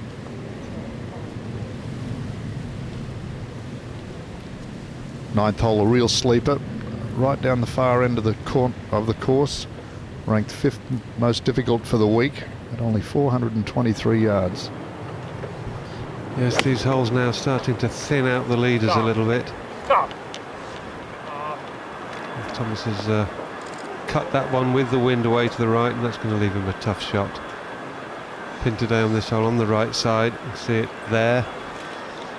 Tough chip. That's quite a steep bank.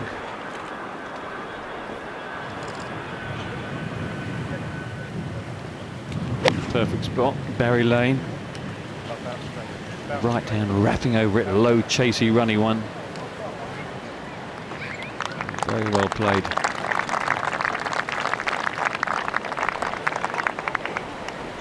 Berry Lane also parred the 9th. I don't think we saw him. Tiger's just had an absolutely massive break. He actually pitched in one of the gorse bushes and jumped out, and he's now got a perfect lie on one of the little walkways in there. So if he goes on to have a good championship, that was the break. He's got a swing at it, Laura? Oh, he's got a clear swing, he's got a good line, he's got 216. Yeah, they've lost players in there before, so that is a good break. Ernie out with the iron, leaves himself quite a long second shot on the 9th, but it's the safer play. Take a driver here and you can just have a flick in, but it's dangerous.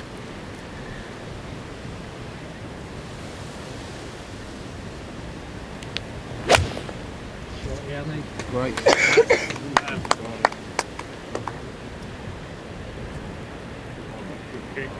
Nice bounce, dead centre. 2 bunkers up the left-hand side, 270 to reach those. Let's take a club to get as close to them as they can without reaching them.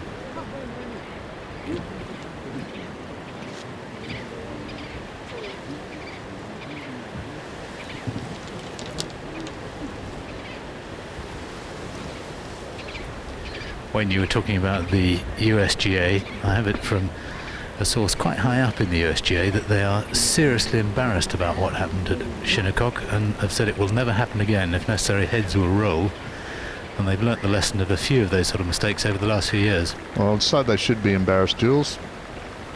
Well, the USGA have this anal fixation with par, and they keep making the course so tricky and trick the greens up, where the players were putting them off the green. So this week here at the Open Championship, the R&A set the course up, let the weather be what it is, and the players go out there and play. There's currently 19 players under par, which is fine. I don't see anything wrong with that. 9 unders leading. It's a good championship. Let's hope your source is accurate. American intelligence last year or two hasn't been all that accurate. Mickelson up the little slope for a par. Oh, and he's poured it in. Phil Mickelson retains the lead. He's out in 33. An eagle at the 4th, birdie at the 7th. Hasn't dropped many strokes recently. Is that through 9? 36, about 46 holes or something now without a bogey, Mickelson.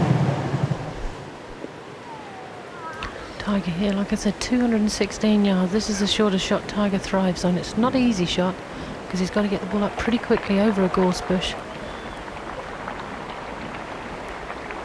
This looks extremely difficult. If he pulls this off and greens it, it really will be a magnificent shot. It's gone very high. It's going to come down a little bit short and right. But that's still not a bad effort from there. Well, it's better than it could have been, Laura. If it had stayed in that gorse bush, it would have been unplayable or back to the tee. But he's still in it. This is a tricky one, Mark. Yes, you can see the grass is all growing left to right as we look at it. It's just going to be difficult to force the ball out of the lie straight. And it just caught the top of the bank. That was brilliant, absolutely brilliant. Well, we've seen some pitching and chipping today and some shots hold. It's a little reminiscent of the last round of the Masters.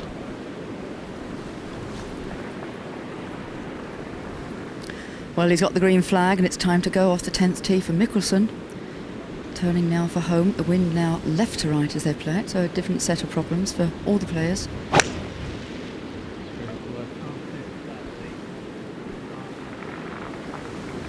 Saw him take a little bit of a divot there. He's trying to hit down on it and hold it into the left to right wind. He just dragged it, but he's okay. He's trying to work out what he did wrong, but nothing too serious. What of Monty? He's parred the 11th, 2 under, so currently 7 behind. So his challenge is dribbling away.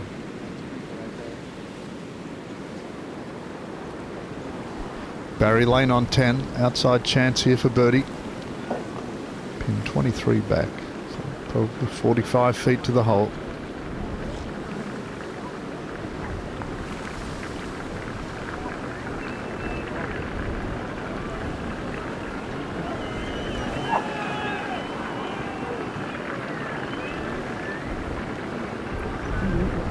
The completed scores today, only 2 players have broken 70. Darren Clark 68, Stuart Sink with a 69. So that back 9 Same win. Really very tough today. Two young boys there enjoying the golf. You can't get a better view than that, can you? Now this is a very difficult second shot. There's a lot of dead ground, about 40 yards of dead ground up at the player's eye level, which makes judging this second shot difficult. 7-iron, trying to run it in.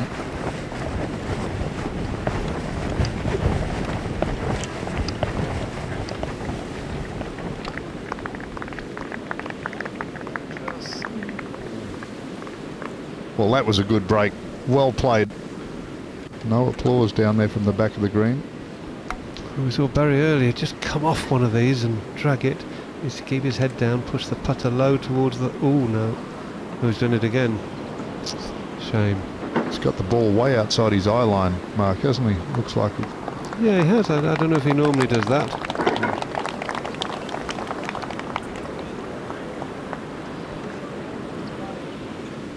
Seems like quite a lot of club for Ernie. 162 to the pin with an 8-iron. I think he must just be going to try and hold it up on the wind.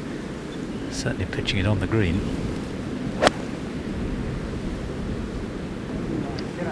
Well, that's a brave shot and a beautiful shot right down the flag from his end, just drifting on the breeze.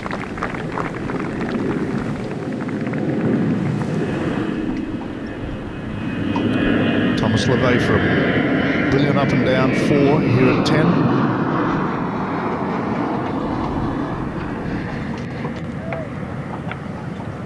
Well done. Missed it where you shouldn't. But he goes back to the difficult 11th. 2 shots behind. And on 11, Tiger Woods chips his 3rd shot after that pretty darn good second. A relatively simple chip. Well, this is the stage last couple of days where he struggled, and that was a clumsy effort. Struggling to save his par. This is the stage of the round where he needs birdies, not bogeys. He's 6 under, 3 behind 3 players.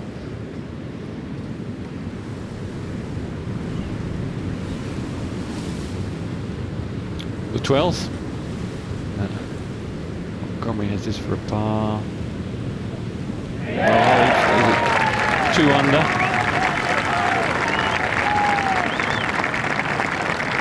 11th hole. Tiger Woods is struggling on slightly.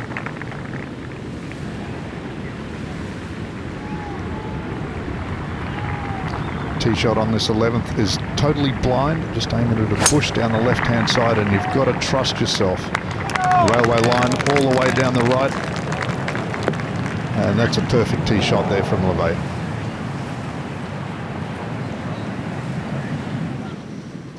Hole called the Railway. Railway line runs all the way down the right-hand side, out of bounds. Come down to the tee level and gives you an idea of the look of the hole. Over the gorse.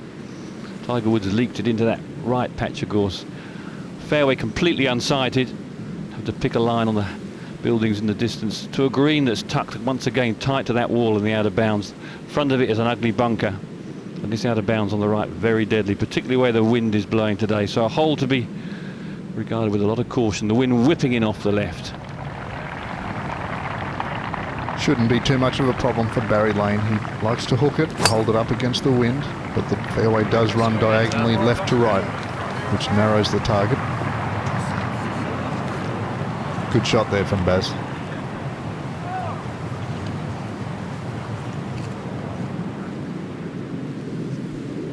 Ninth green, Todd Hamilton's birdie attempt. He's got to putt along that ridge. Not easy, but it's uphill into what wind there is here. Now, safety first. It's a good putt. It's the sort of putt you're really not going to hole. You're just trying to get it up close.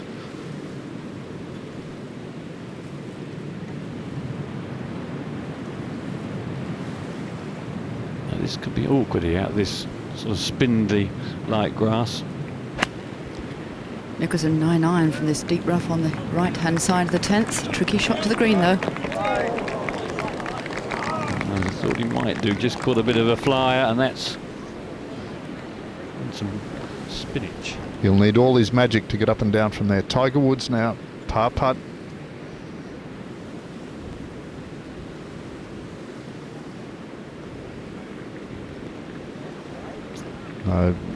Really played 3 ordinary shots there on 11, and that'll be a 5.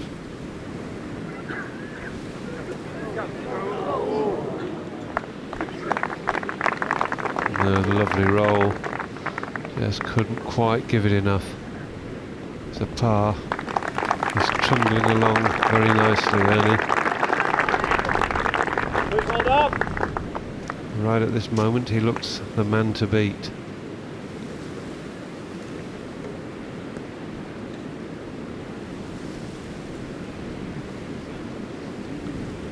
There we have a look. Mickelson, Els, Hamilton. Els and Mickelson, the pedigree of that group. Hamilton is in some rarefied air, but handling it exceptionally well.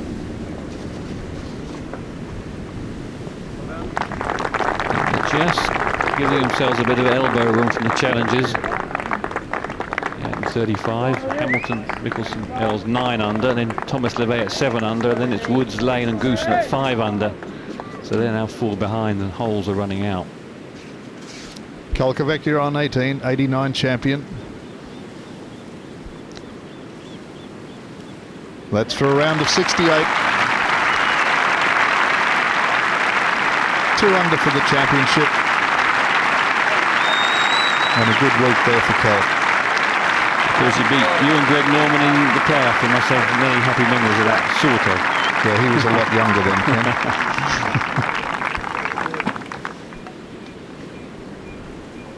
Nasty spot for Mickelson's 3rd at the back of the 10th. Really very little control over that.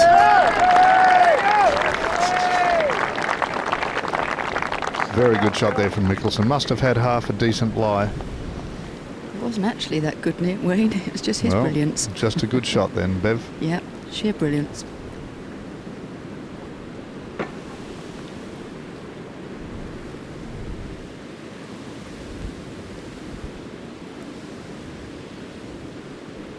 Tenth, hardest fairway on the course to hit. Any else? 3 wood. Launching it way up into the air. Winds left to right. Well, it's heading towards the small bushes on those banks, but we can't quite see where it is.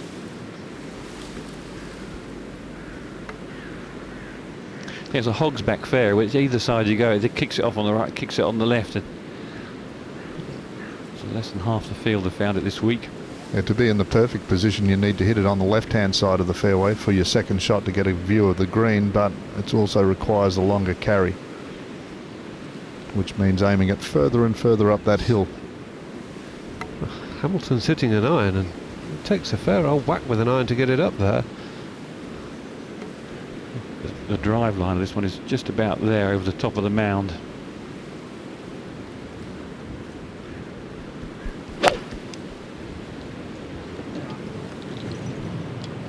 Well, he seemed to hit it straight at your flash of lightning there, Ken, but I think he must have faded it away a bit.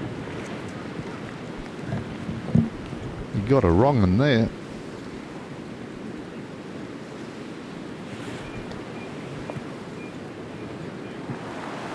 Barry Lane likes to play his shots right to left with the draw. He's drilling this one in low, chasing it.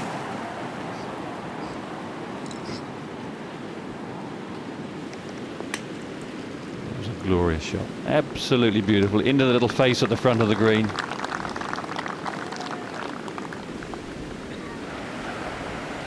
Thomas got 164 yards. He's got to be careful. He's got to build up an uphill lie, and the pin being stuck. You don't want to let it leak with wind. This is exactly where Bob Estes hit it out of bounds from yesterday. Exact spot.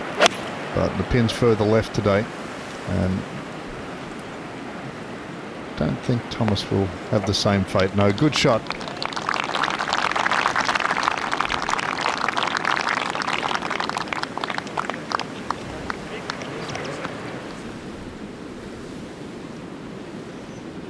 Par putt for Phil Mickelson.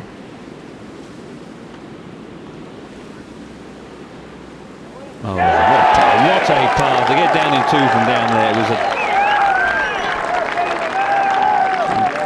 marvellous putts to hole. It's what wins championships. Mickelson 9 under, Els at 9 under, Hamilton at 9 under. Barry Lane with that outside birdie chance at the 11th, and here it is. Barry Lane's got a pretty good chance here.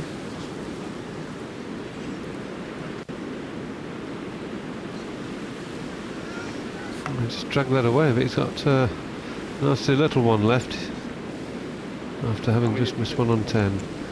We'll go forward to the 12th. Laura. Okay, that's fine. Well, Tiger has himself again 196 yards to this pin, and it's playing straight into the teeth, so a good shot here would be to 20-25 feet, and he needs birdies, there's no question about that. It's one of the smallest greens on the course. It's got to be, well, certainly probably a 6 iron, even for someone with Tiger's power. I'd say it's more like a 5 or even a... This wind's blowing pretty tough straight into him, Mark. Let's see a beat down on it. He's trying to cut it. He's ballooned it way to the right. Oh, well, that's... well, it's come out. It's not in good shape.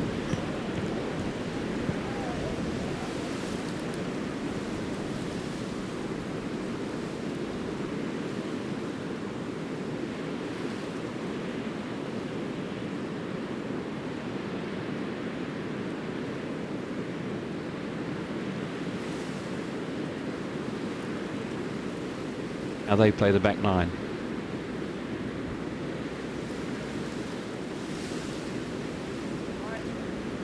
Mickelson on the 11th tee, this frightening tee shot across all the gorse, blind tee shot. This looks pretty good.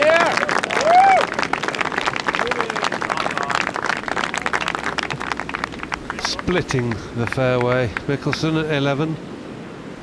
And that's one more tough shot got behind him. And back to 10 and Hamilton. Well, Todd Hamilton's got to be a little bit miffed as to how he's finished where he did. He had a good tee shot, got a shocking kick. Tuddy, is he lying all right? Yeah, the lie's okay, apart from being quite well above his feet, so he's got to do some clever computations here. Wind blowing hard off the left, he naturally hits the ball left to right, and the lie will want to make the ball go right to left. 197 to the pin with a 6-iron. The front centre of the green would be a good result. Yeah, miss it left if you're going to miss it either side. Could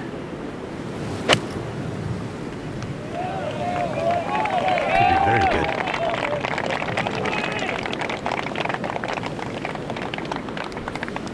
Yeah, he's definitely playing to the safe side of the green. He's showed a lot of calm today. He hasn't taken any chances.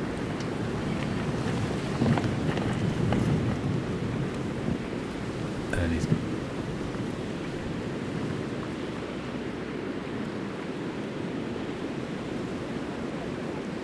Thomas LeVay has made his par at the 11th. Barry's his little yarder.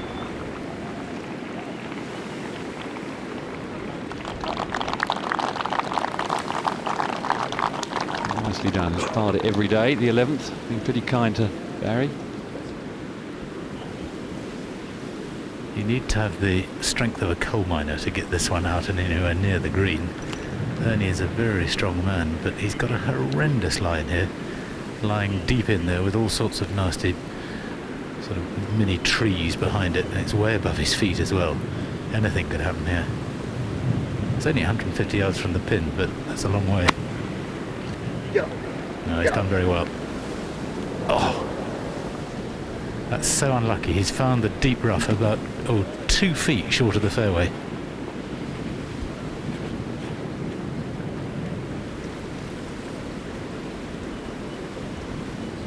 Always seems to be a moment in the round, doesn't there, Ken, where something goes wrong and you've just got to fight your way through it. If you get a decent break or a bad break, just continue on. Yes, you've got to maintain that clarity of thinking the whole time. Just take one shot at a time. And then at the 18th. Former champion here, rounding 71, finishes at even par. 284.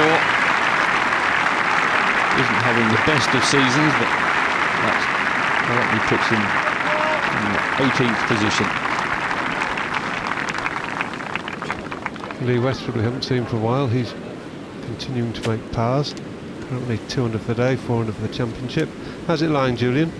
I think Ernie's just lost his favourite status here. He's been so unlucky. I mean, he's only just in the rough, but we struggle to find it. It's way down the bottom. Third shot, and he's still 70 yards away. This is when those big arms come in handy. So easy to hoik this left.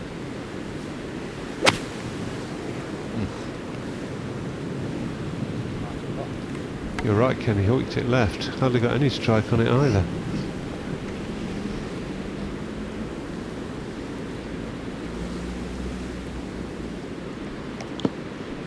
Great drive from Mickelson on the 11th, leaves him just 215 to the pin.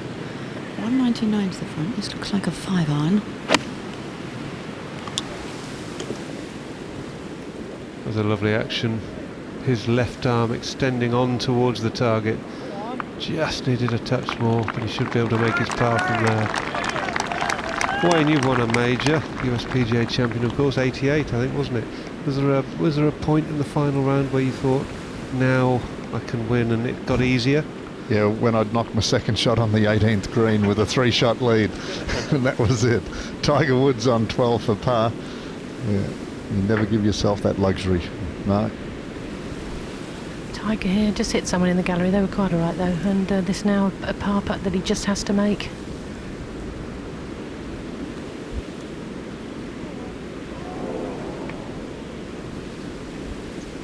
Well, that's 5 behind now for Tiger Woods.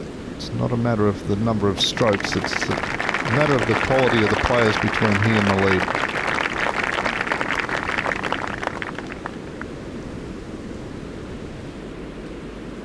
One of Ernie's keys when he's playing this sort of pitch shot is to keep very soft forearms. He's a master of it. Needs a great one now though.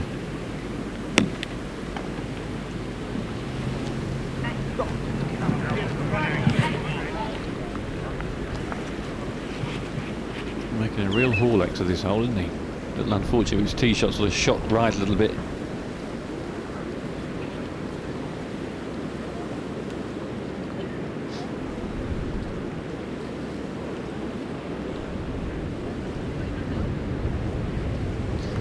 Monty for par.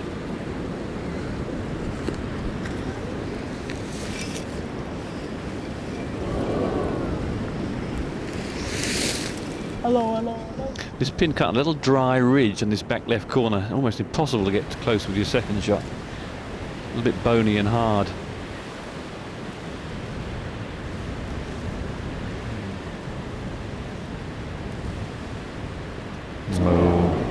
Well, I think in Monty's mind, he knew at that stage he was out of it.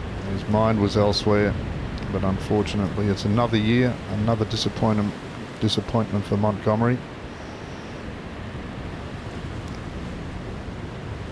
But you've got to give him credit for going through a 36-hole qualifying, getting in here in a playoff, and there's his card. Disappointing day. Todd Hamilton spent a long time in warm-up practicing this particular shot. Second time he's used it. The first one was a beauty, and that's not too bad, is it, Wayne? It's a really good option, Mark, isn't it? Gets the ball on the ground quickly, or keeps the ball on the ground, so it can't be affected by any of the winds.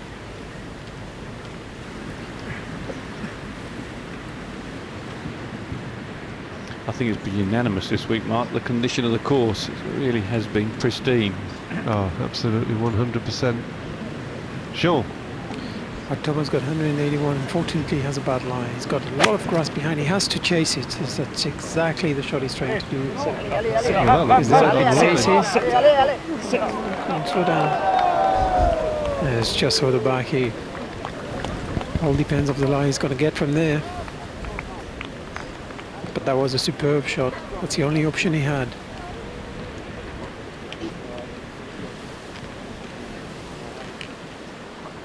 This back nine is certainly going to sort out who's going to become the champion. Par 35. Brutal holes, all long fours coming back. Bogey putt for Els. He hasn't, has he? He has. Oh no. Seemed to be turning into the cup and just straighten out the hole. So 2 going for Ernie Els. Back to 7 under, so it's Mickelson and Hamilton at 9 under. Ernie and Thomas Levay at 7. So difficult on this course to have a round where you don't make one ricket. Very lane at 12. And he's gone for a very low one also. Thomas has chased through. Oh, that's just gone plummeting into that bunker. Well, it's fingers crossed when you see the ball disappear into these evil pits.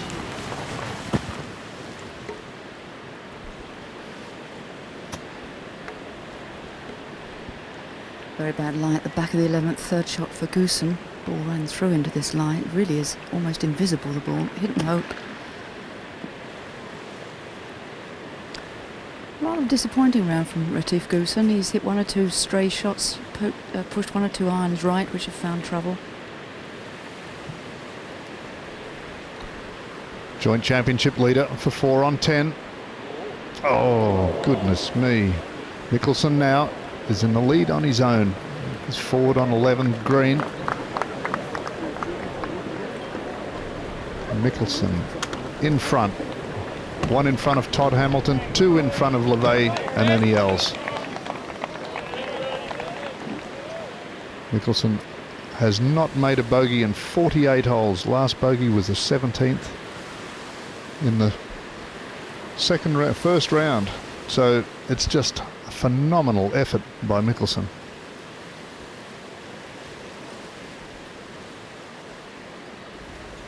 Full shot for Goosen, meanwhile, struggling on this dangerous 11th hole. Just a little chip and run. Ball quite a little bit below the level of the green.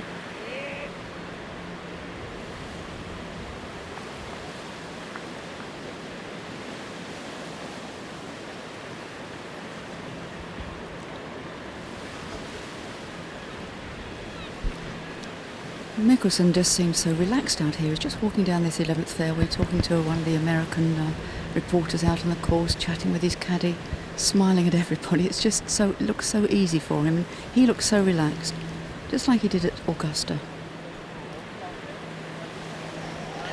Some company, isn't it? Ben Hogan, Arnold Palmer, Jack Nicklaus, Tom Watson, Nick Faldo, Mark O'Meara. That's some legends of the game of golf, if ever I saw a list of legends.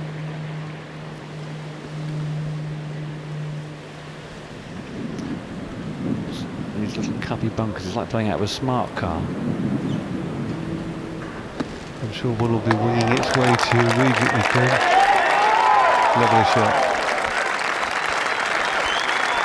Making it look easy there, Barry Lane. Mickelson, chance for birdie on 11. Didn't have line or length. May not be aware of what's going on behind him. Or he may be aware, and that was the result. Who knows? 11th tee, Hamilton. I recognise that setup, that open shoulder setup. That's how I used to play. Makes playing into a left or right wind sometimes very tricky. Just finding the left-hand side of the fairway, coming back onto the fairway. Lovely shot with that 14-degree club that drills it through the wind. Yes, penetration is the name of the game. When the wind's as strong as it is, the crosswinds here at Royal Troon, must be making good solid contact. Ernie Els with a 3-wood. And he'll be looking to find exactly the same spot down the left-hand side. Needs to regroup rapidly after that double bogey. It's leaning like it's going right, Jules. Yeah, it is. Oh, long way right. I don't know whether he'll have the same fortune as Tiger Woods did about half an hour ago. Well, we heard someone shout down there, it's in the bush. Who knows? Well, only hitting a really rocky patch, double 10, and now in the bushes at 11. Goosen, meanwhile, his countryman, made bogey at 11. And Mickelson has this for a par. And this amen corner of Troon is really thinning them out.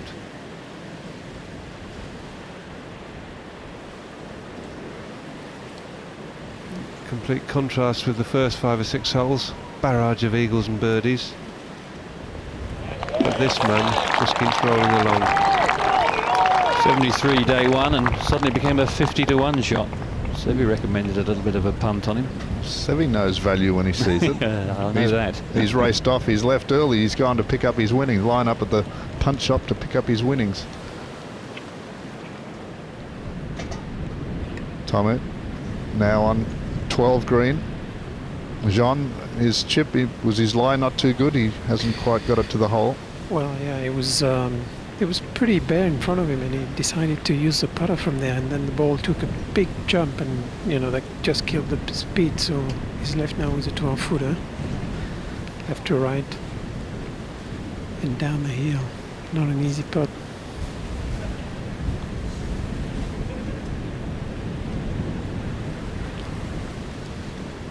It's on his way. Oh, made it. Here we go. What a fall.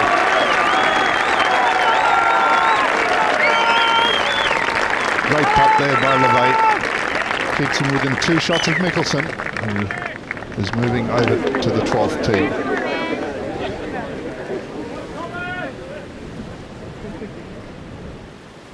Tee shot on 12, back into the breeze for Mickelson. Wind against and from the right. Trouble on the right. That's an impressive shot, Mark, isn't it? It's like a little punch shot with a 3-wood. Very good, very nicely played. He seems to have a wide range of shots this year. Well, have a look where Ernie's ball is. It's about 2 feet off the ground in a gorse bush. And this will require a very special bit of magic. It's one of those where you might even think about using something like a 3-wood at it.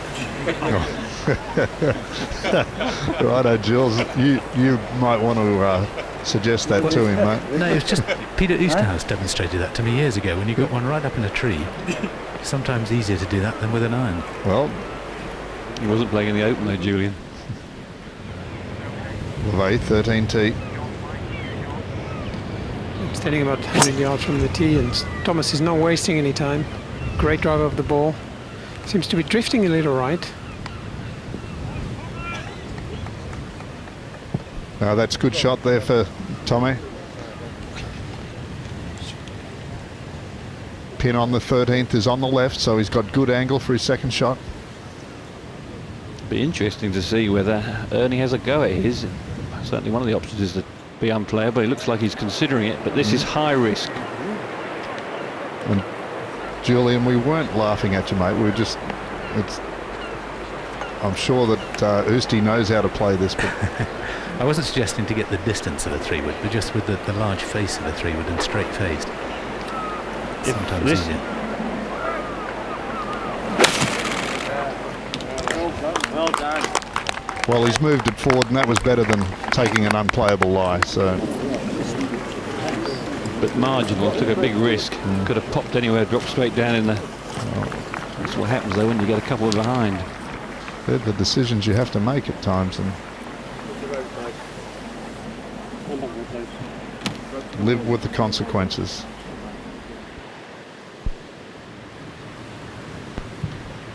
'15th hole, Lee Westwood. He's just made 5 pars in a row. It's 4 under for the championship. He's a good roll again. Oh, he gave it a great run. Well, he's had a good week, shown some form lately, and carried it on to this week. Currently lying tied 6th, 4 under.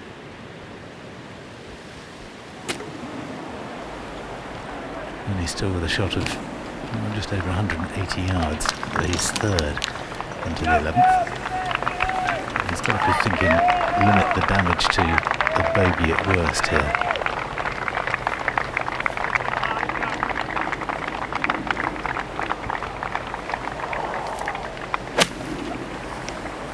You're right.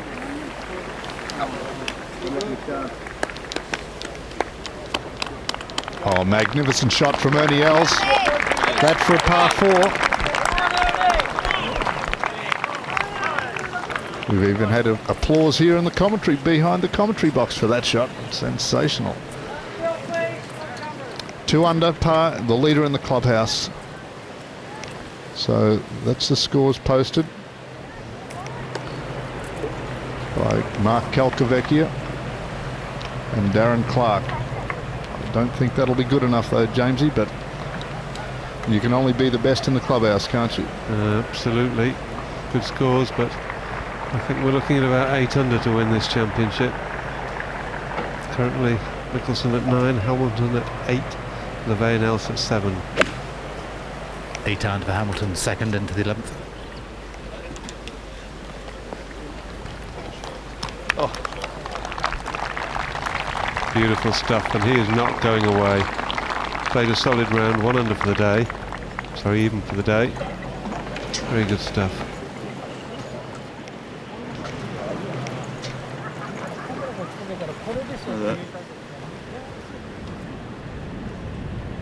Tiger with this long birdie chance to get to 5 under. Pin cut on a little pimple. Real judge. Won't see too many putts holding that green today. But a par 4 there, always a good result.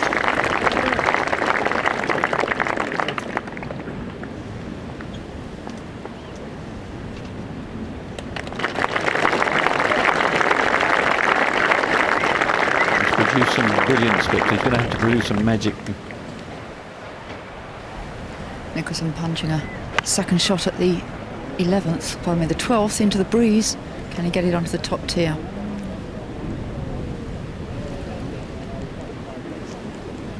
He played a lot of those shots in the first round and didn't play all that well.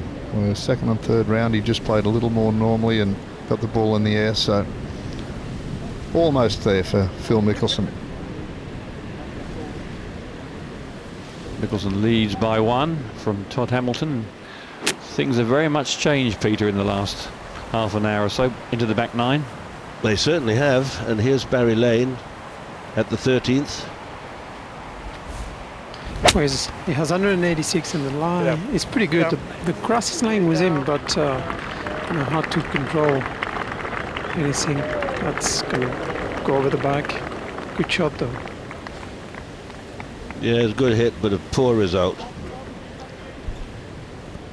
An unfortunate result, charging through the green like that. Where's Thomas? 164 to the flag. Really, you want to start the ball at the flag and let it drift to the middle of the green and be patient and wait for the next 2 or 3 pins in the last 5 holes are going to be stuck on the right and more affordable, I would say. So anything on the green and try to make your pars on those tough holes.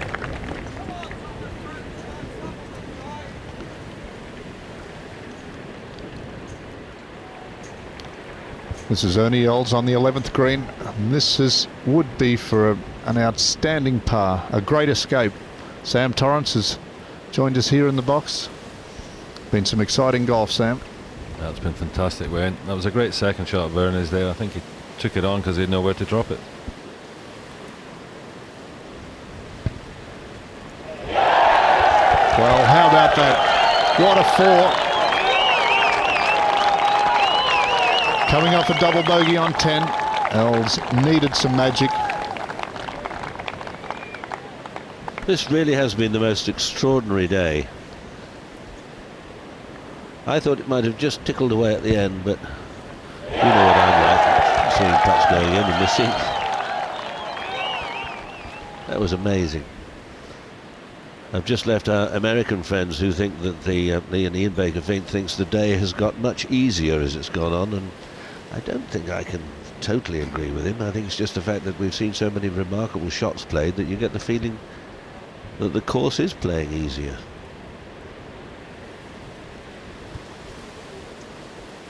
Todd Hamilton, 11th green.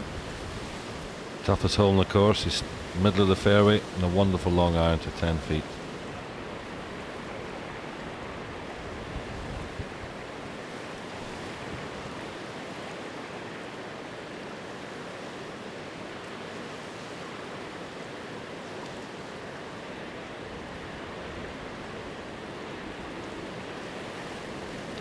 He's got it. We have a hot toddy tying for the lead with Phil Mickelson. Hot toddy, I like it. It is quite a remarkable game, and all those old cliches come into being. It never championship start at the last 9 as our leader, our joint leader. On the way to holding another one. Another exquisite chip there from Phil Mickelson. Only 4 birdies today at the 11th hole. There won't be any more. That shows you the degree of difficulty.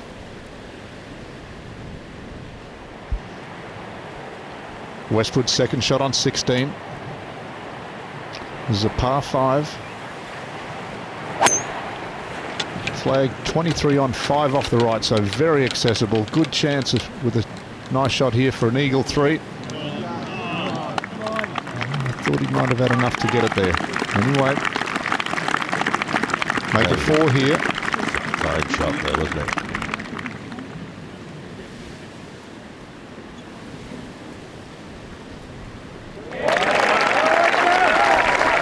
The run continues. 39 holes, no bogeys.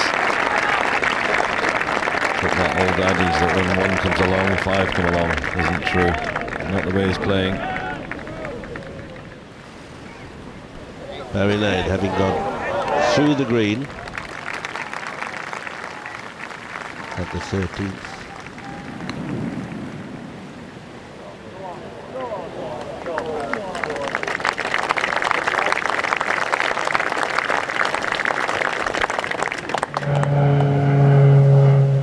Todd Hamilton out with his 14-degree windbuster again on the 12th tee, driving pretty much straight into the wind.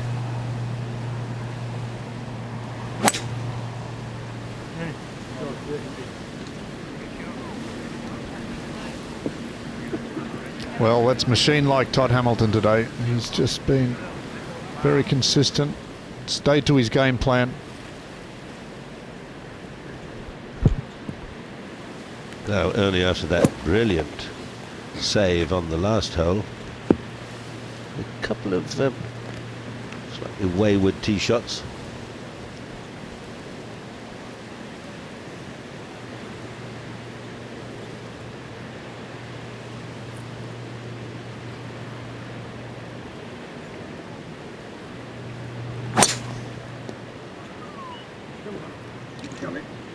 Again, an anxious look. And again, it's all right. Kicked off the bank.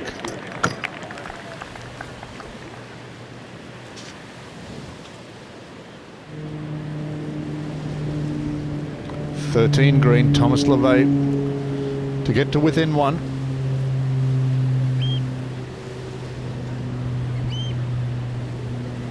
Good putt.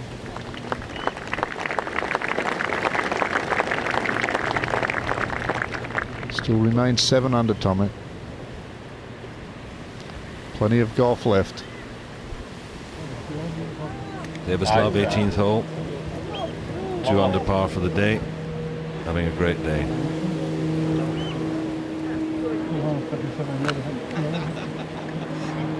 Launched it up in the air. No, I can't believe it. What a shot. Peter Butler. This ridiculous day continues, Sam. I mean, we've seen time and time again all sorts of shots from all sorts of ranges hold. Amazing.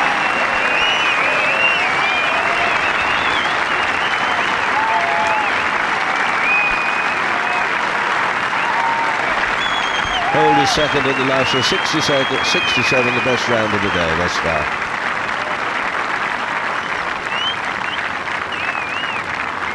And into 5th position on his own.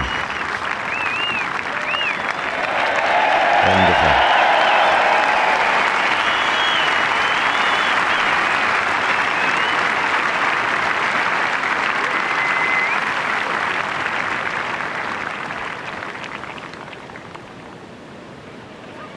Let's have another look at that, Sam. It was a beautiful shot.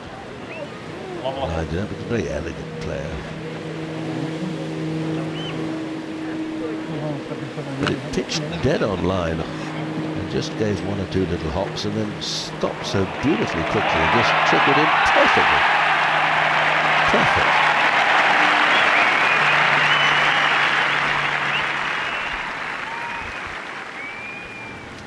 There's Davis's card. Starts with a bogey, finished with an eagle. 3 other birdies on the front 9. Wonderful round. 5 under par. Well, they set a target.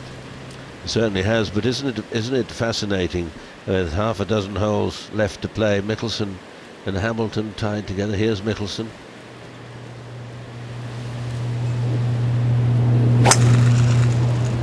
Wood again. Caddy said good shot. That'll be enough for me. See the reaction there with the ball just pitched to the upslope of the fairway. Stopped it stone dead. Thomas' ball is in the air here. The pin is stuck on the right. It's a very affordable pin. It's a really beautiful shot. I mean, he looks amazing. Everything that he hits seems to be going straight on line, very composed. And he's made a few putts today already. This championship's just getting better and better.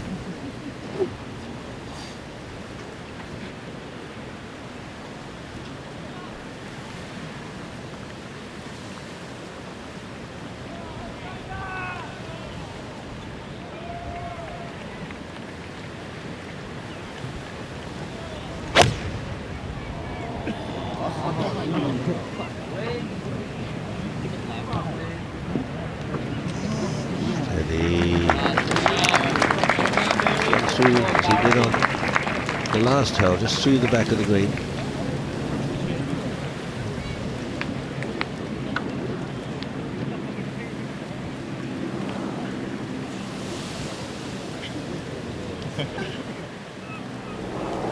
Little knockdown 7-iron for Todd Hamilton's second shot into the 12th, running it up the slope of the green onto the pin, which is just on the upper level. 155 to the pin. It's coming up a bit short.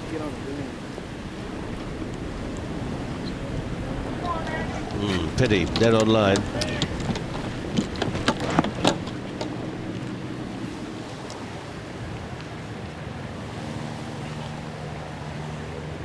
Mickelson from the light rough on the right of 13, 182 to the front.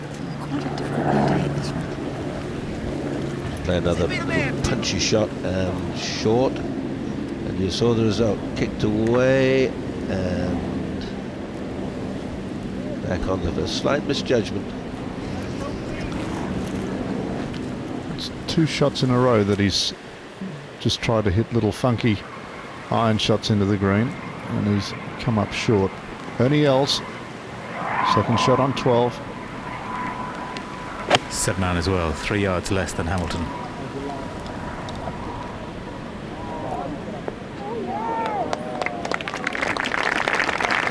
Safely on, but a good club short. Plays straight back into the wind. Very difficult way to fly it right up to that green. It's so small at the back. It's almost you want to play a chip and run shot. It's not a great target, is it? Westwood on 16 after the chip from the front of the green is to go 5 under. Tied with Davis Love, who's in the clubhouse. Yeah, it's very good 3 under, but two pars, a 3 and a 4 to finish. Would still be very good playing. Possible to get 2 birdies, of course, but unlikely. He'd pay a lot of money, Peter, for Davis Love's finish, 3-2. Wouldn't he just? 7 under would be an excellent total. Ever see it? Mickelson, Hamilton, 9 under par. 17, 229 yards. Pin 23 back.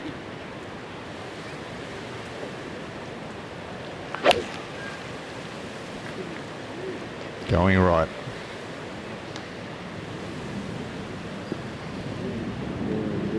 This is an exceptionally tough par 3, especially in the heat of an Open Championship. Mickelson playing his 3rd at the 13th. Throwing that in low and all but holding it. Oh, this man is a genius at times.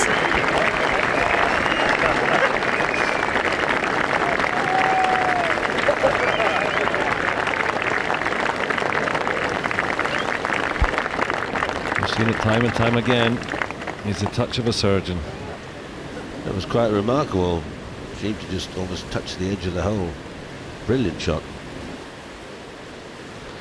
I don't exactly know. Thomas replacing his golf ball, called the referee. Probably didn't put the marker right behind the ball or whatever, or the ball couldn't stand on. I have no idea. It's hard to say, but now everything seems to be in order. He's got that 10-footer to 8 and get closer from the leaders.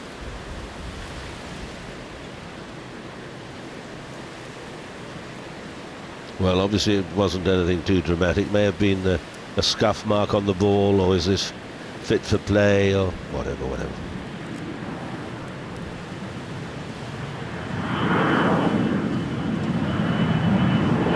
They'll just wait for the big plane to zoom over.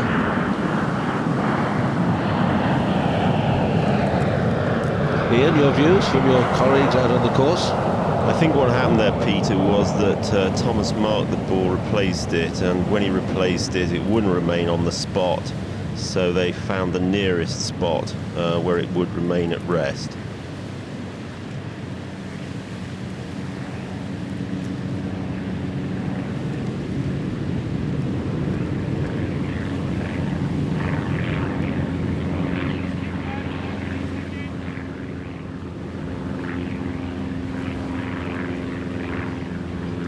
Someone moving there. Getting to the part of the round where you see everything now, Sam, where you wouldn't have seen him 2 days ago. This would be a big moment if he can hold this.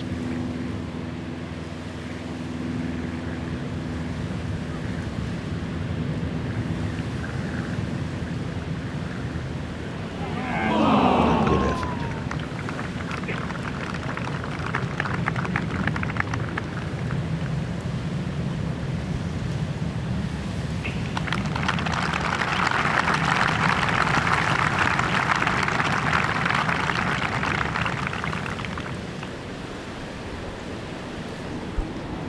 Todd Hamilton. There's no 3-wood.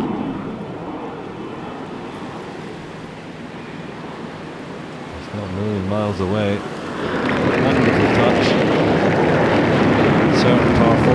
He will remain 9 under time with Phil Mickelson. Well, if we just go back about 40 minutes, this is where Colin Montgomery had exactly the same putt, and Monty went on to miss this next one for double. So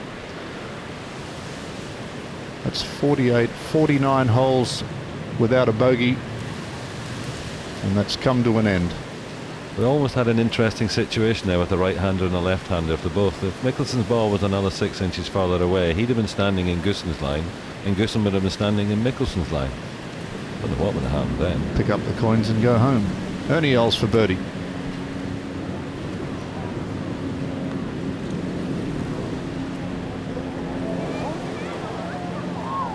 Never online, good weight, just went right early in the putt.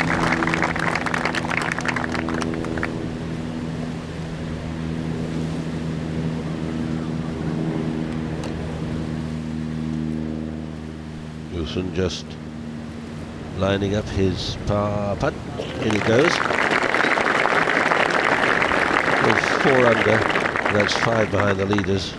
2 over today, got away to an untidy start. Never looked really in top order right from the first hole. Ernie for par on 12. Then 2 behind. All to play for.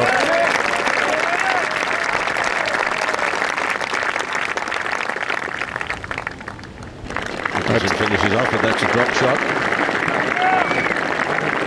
19 putts in 13 holes today for Mickelson. Hamilton safely with the par at the 12th, now with the driver with the wind strongly off the left. On the 13th, leader on his own. And the way he plays it, I suspect he'll just fire it down the left-hand side and the wind will help it back to the middle.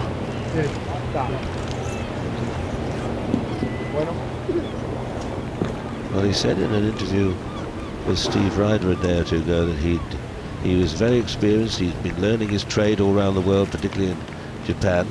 He'd won there many times, and he'd learned how to win, which was a very interesting comment. Which 1 or 2 might have gone, yeah, but wait until you get with the big boys. Well, he's with the big boys, and he's leading, and there's only a few holes left. Much can happen, of course, but tremendous effort from Todd Hamilton.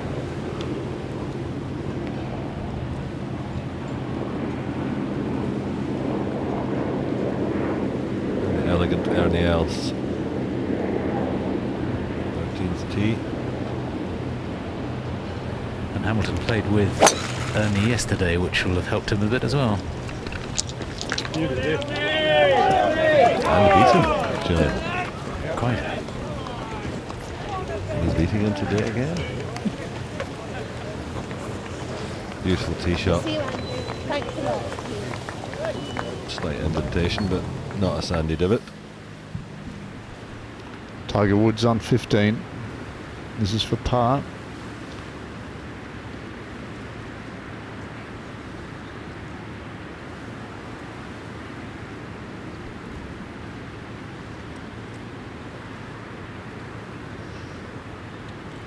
Good putt, Tiger.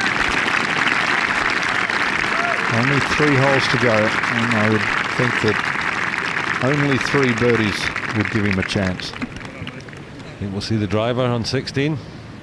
He's done it every day. Mike Weir,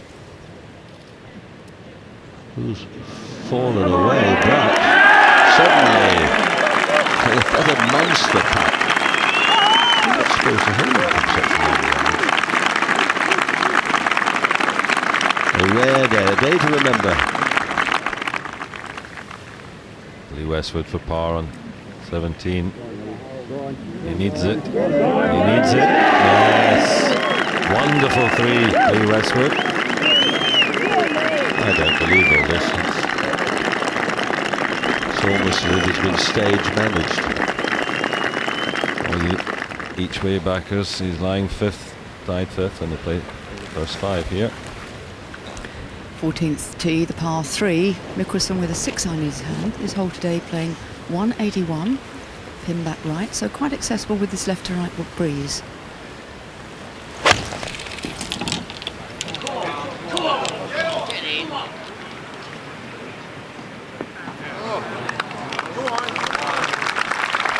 Really big shot. When I always felt comfortable with the wind going the way I shaped the ball. Like I'm a hooker, so right to left is great for me. This back nine should really suit Phil. All left to right from here in the wind. A check on the leaderboard, and Barry Lane. Sad news is Barry Lane dropped a stroke at the 14th, so he goes off that first board. Was it 3 under? He went just through the back of the green, 14th. Couldn't get down in 2. Calcavecchia with that 68. Darren Clark 68 have finished pretty high up, but they may get closer to the top yet.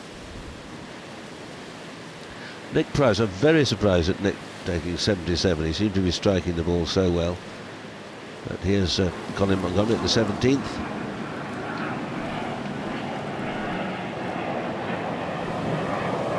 Three pars here so far.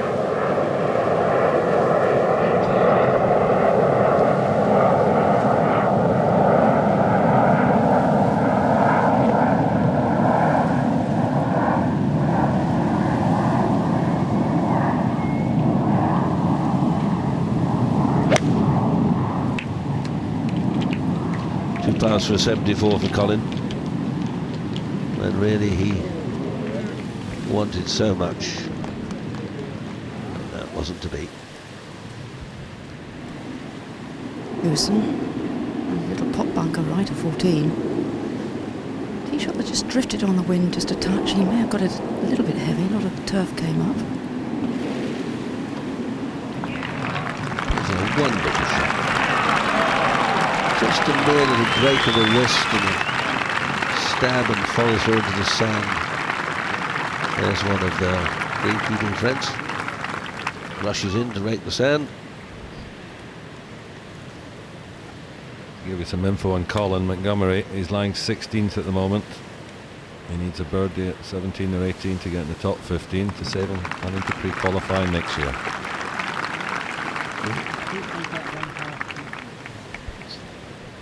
I'm sorry, it's a top 10 this year.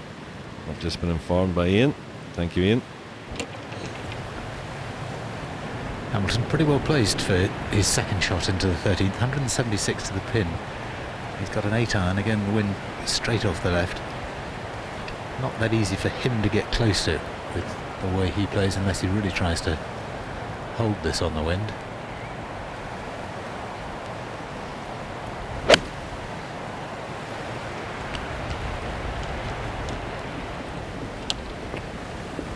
Okay. It's just a good, sensible shot. There's some pins you can get at, some pins you can't. I think he's very impressive, Wayne. He has been, Peter. He's just played his game plan all day. He's just taking irons off tees and got it into play. Lee Westwood on 18.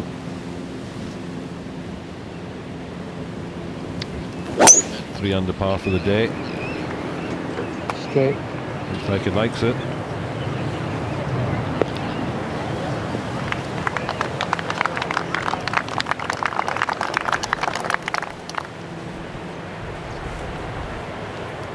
.46 left for Ernie. Just in an old divot, but it's really not a problem. You might have to hit down on it a little bit more than usual. 9-iron. Oh, get off it, wind. Down. And just lost it to the right, as you can see. Difficult flag to get close to.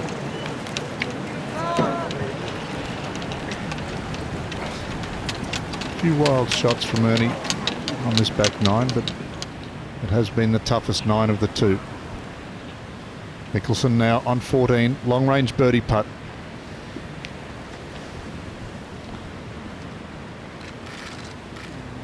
This to tie for the lead again. It's not far away. Beautiful long putt. Great touch.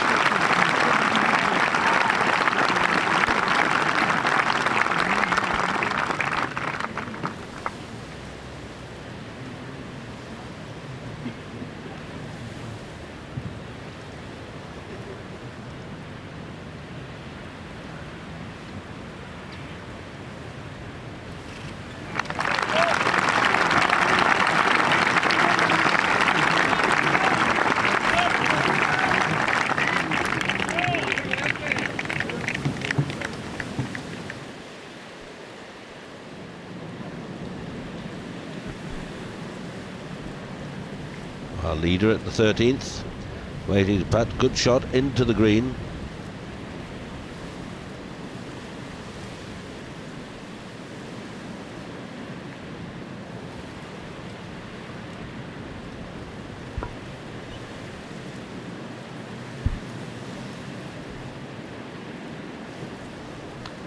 Only 12 players left on the golf course.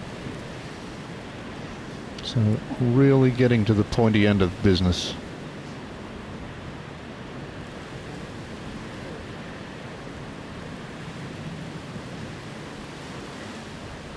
Looks as if it's going to be Ernie to putt first.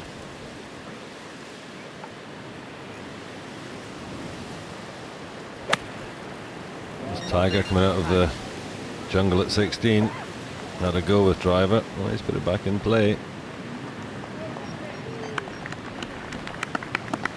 Well, he drove it over the gully, Sam, but not in any position that he could go for the green in 2. 9 majors without a win now for Tiger. Oh, to Wayne steady. Well, he could hold that and birdie the last 2. Well, if he does, I'd congratulate him. Par 4, 15th. Mickelson nearly drove out of bounds on the right here yesterday. Going with the 3-wood again for control. Wind left to right. A couple of bunkers down the left-hand side to carry at 265 and 230. Remember yesterday he hit a hook, and it was only for the gallery keeping it in bounds that he would have had to reload, but that's perfect. Safely in the fairway.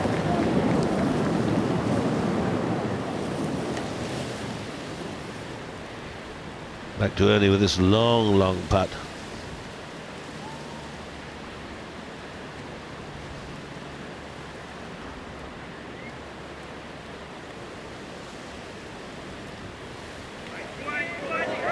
Look at this. Have you ever seen anything like it? It defies reason.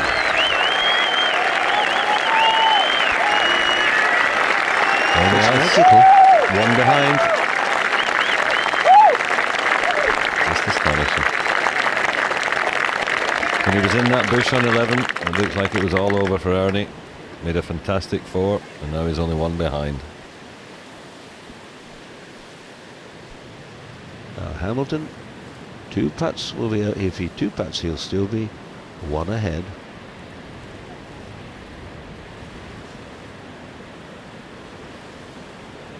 This is an old Ping B60 putter that Hamilton bought in a pro shop out of a second-hand barrel about 12 years ago, and it served him rather well.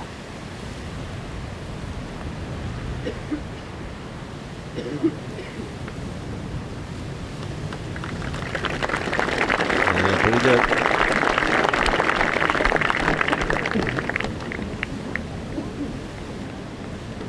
Please hold up.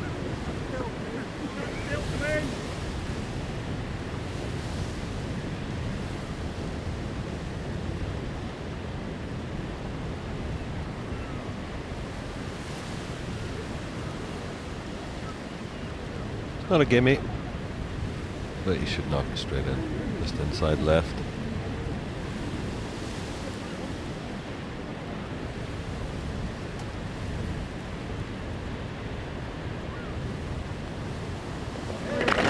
Right in the middle.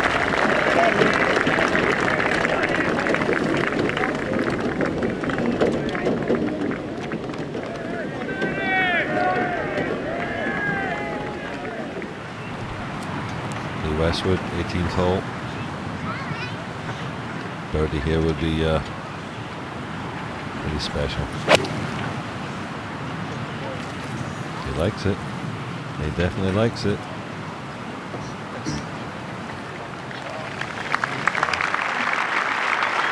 Not too bad. That's a very dangerous pin. You cannot miss this green to the right.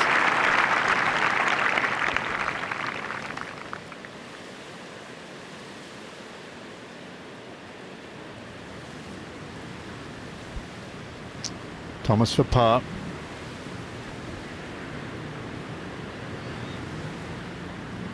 This is on 15. That will be a bogey. Barry Lane has already made bogey here on 15. So suddenly these two are going in the wrong direction. Touch off it? Yes. Mickelson first to play his second shot on the 15th. Out with a 5-iron. 168 to the front, 185 to the pin. Now, will we see another punch shot? That's what we've been preferring on this back nine. 3/4 swings, punch it in low, hit one up to the park. Left and right.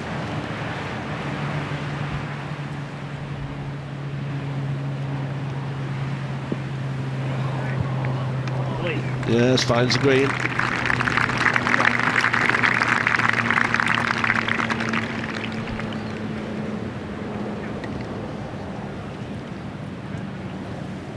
Well, we're on the 14th, the par 3. I've got to say, Peter and Sam, I haven't seen Ernie hit too many good tee shots on par 3s this week, although he has recovered very well. Chipped in here on Friday.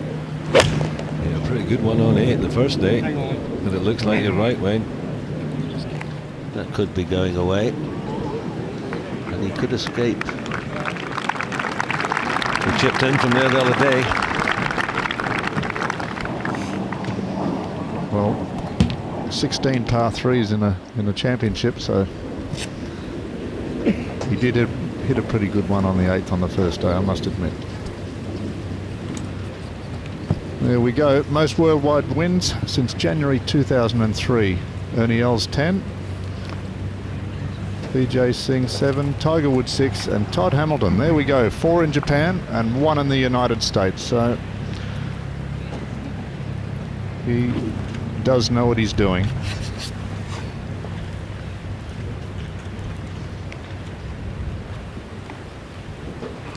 Ernie hit a 6-iron, Hamilton's got a 6-iron as well, and this hole sets up beautifully for him.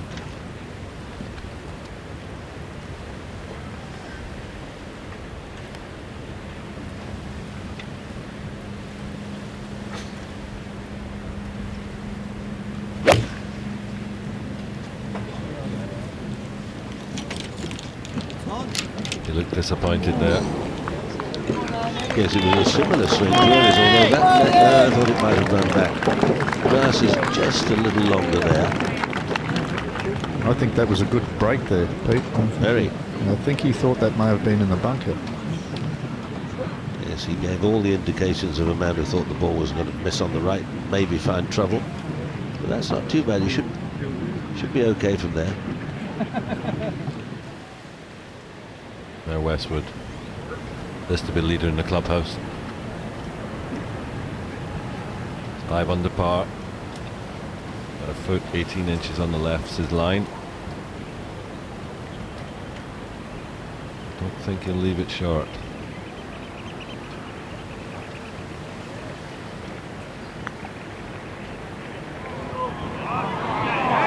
It's there. Absolutely wonderful. Just wonderful. 6 under par from Lee Westwood.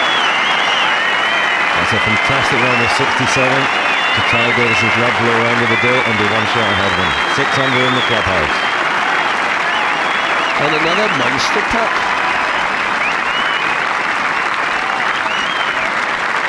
Home at 32. Well, obviously the wind has dropped.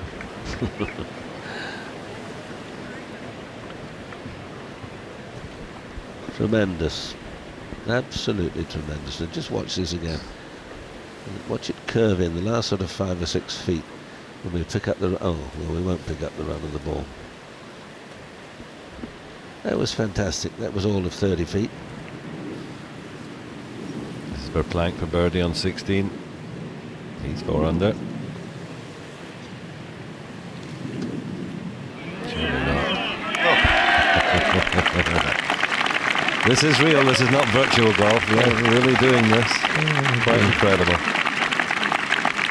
Not top golf. It's almost as if they've cut little trenches. They've got a sort of a little invisible trench. They just put it down when no one's looking and putt along it. They can't miss.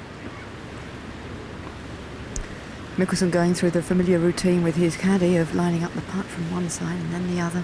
Caddy stood over it and he stands in the right-handed position, and of course Phil on the left, and between them they usually come up with a pretty good answer.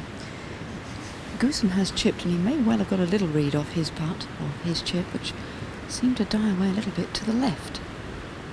So this for the joint lead, this to get to 9 under.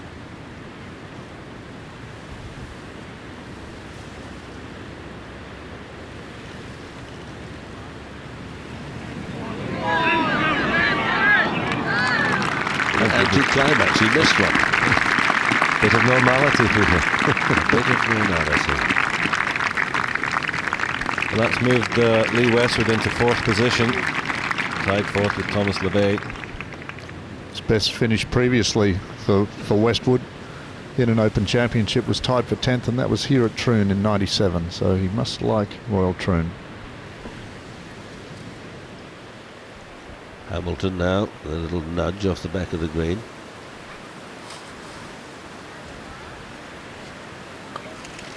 Bumps it down. It's good.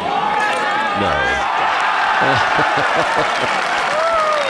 I think I need to lie down. This is stunning.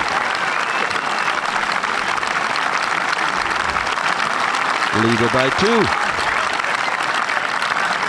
Well, he didn't get much press this morning, did he? About great chances of winning to date. Now, Ernie did this on Friday from here. Just landed a fraction short of the green, which checked it up.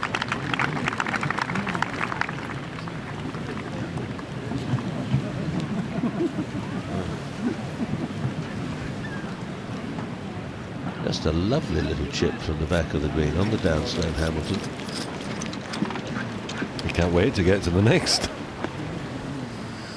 On the downslope, hands forward, breaks the wrist, just pops it, tops it down. Lovely place, lovely line.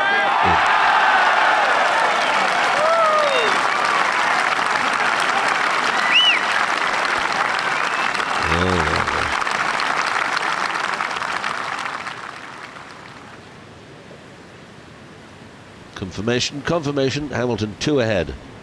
And Ernie's got a nasty little length putt to hole to stay tied for 2nd position.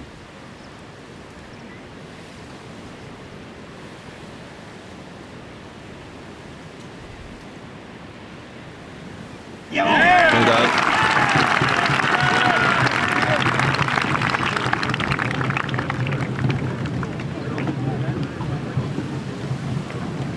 Four holes left. What drama we've seen over these closing holes over the years.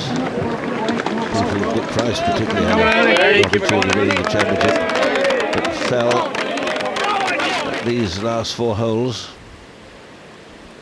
16th hole coming up, which is in playing the easiest hole on the course, of par 5. And it could well be a pivotal one, Peter. The 16th reachable in 2, but one of the keys here is the tee shot. This little burn that runs across the fairway. You can play up short of it here or drive over it as Tiger Woods has done. So it's going to be interesting to see whether Phil Mickelson has a shot. If you lay up close to it or over it, you can reach the green in 2. Got to thread it between the bunkers. Wind is coming quite strongly in from the left. And the pin today in the back left-hand corner. This trap here, you've always got to contend with. And there's a bit of a green slope from back to front there in that corner. So awkward to get at, but could be the key to winning the title.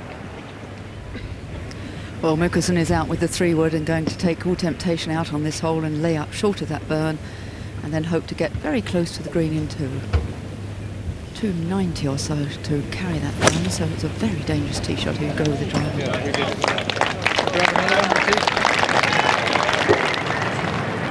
The Phil of old would have been out with driver there. That's a good play though. He can reach from there. There's the ball of Goosen's alongside him now. Here's Hamilton, our leader by 2.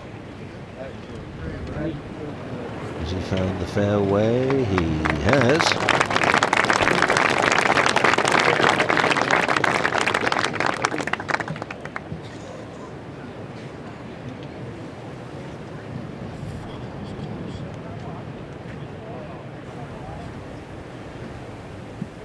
Quite a cautious play from Hamilton with the 3-wood, but what you really don't want to do here is put it in those bunkers down the left-hand side.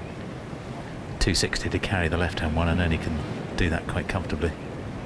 even with the wind probably slightly in his face, mainly off the left, but maybe just hurting a fraction.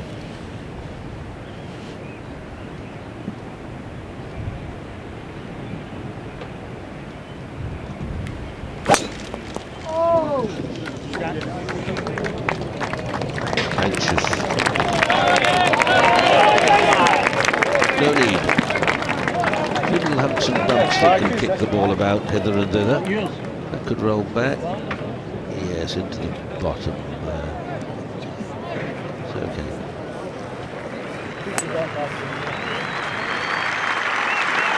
Colin Montgomery striding up the 18th. 5 over today. That's for the championship, I should say. 2 over today.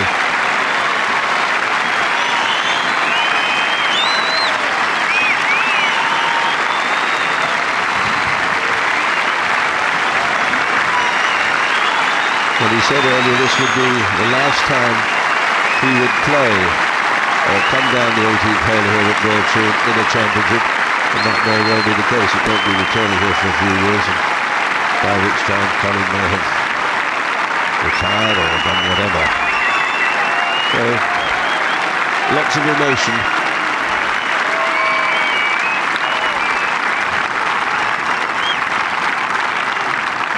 No, just leave that scene for a moment ago to Hazel Irwin, who's got a very happy Lee Westwood with her.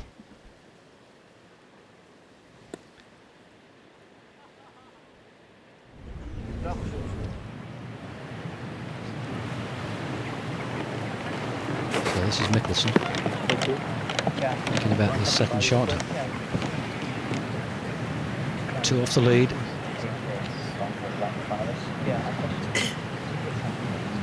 I'm going so far back without that. Really, I've got a good feel for the shot.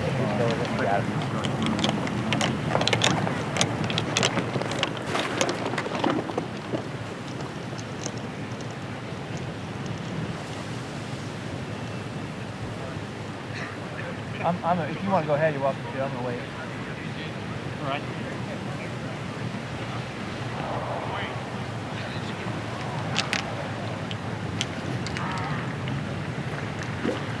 And letting Retief Goosen go before him.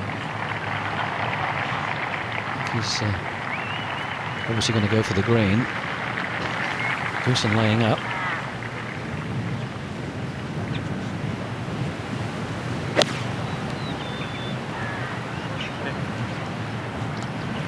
Goosen out in 37, dropped another shot on the back 9.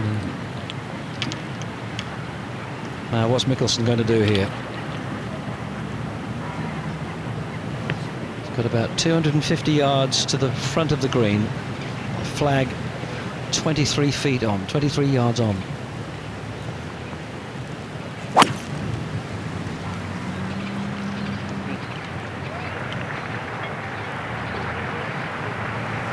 A fantastic shot. It's right on the front edge of the green. Fabulous hit. Mickelson's not throwing in the sponge. I know, that was very unfair. It's all good fun, isn't it?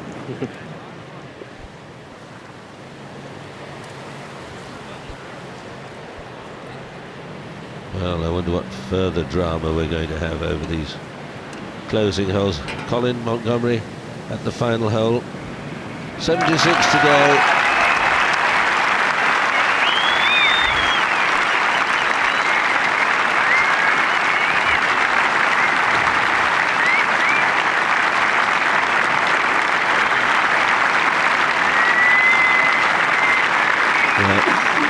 His last championship round, possibly, here at and of course he knows so well. You wouldn't believe it, man. 187 to find the front of the green for Todd Hamilton with his second shot on the 15th. Pin on 17. He's pulled a 6-iron out. I think this is a pin he won't be chasing just to find the green here. He must be thinking at the moment if he can just par his way in, he's going to be very tough to beat.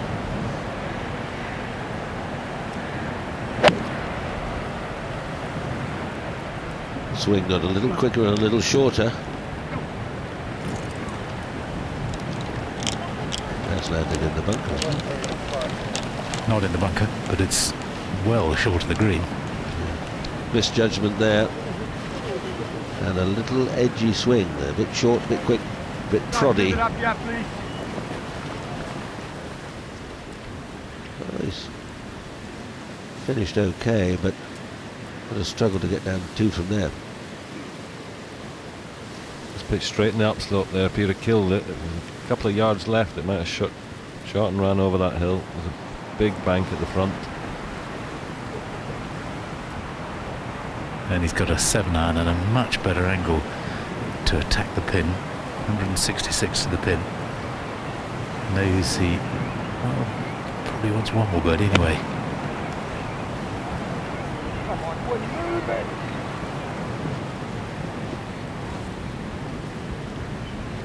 Also misjudged. Now what's going on here? Now you see it up there, whether the wind has dropped or risen, or eyes are dim, I cannot see. I know not. But he'll be surprised when he finds that short. Hamilton 2 ahead, but in danger of dropping a shot. Third shot on 16 for Retief Goosen from 102 yards. Wind off the left. You can throw this all the way up the pin. It's quite a steep slope at the back of this green.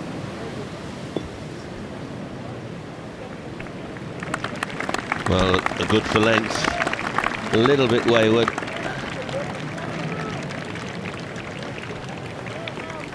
Getting very tight, Ken. 2 putts from Mickelson on 16 will be huge. This looks like a 3-horse race now. As you say, Mickelson 2 putts for a birdie here. And his touch and feel this week has been quite outstanding. His pitching and putting, nothing short of marvellous. When you think he won the Masters and he came so close at the US Open, and whatever happens he's going to be close here, win or not. Just looking at the little ridge, just at that point there's a little rise in the green. It's very much uphill, the closing 10 feet of this putt. Yes, there's quite a large sort of knob at the top. Alex and I had a little wander onto this green this morning, and it's a little beveled at the top, isn't it? And it can just move away either side. Yeah, it's one of the slower putts on the course. Hamilton's still got 40 yards left for his third shot here. And if he puts it up in the air, the wind will have a bit of an effect on it. It's coming pretty much straight off the left. He may opt for the lower checking one. I think that's probably what he's going to do, judging from the swing rehearsal.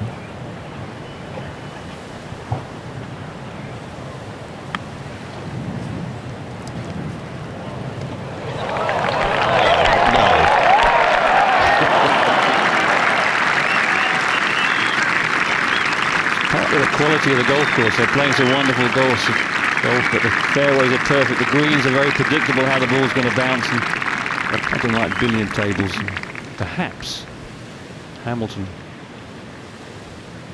can feel the beckoning hand of history tapping him on the shoulder at the moment. You're an old poet, you are.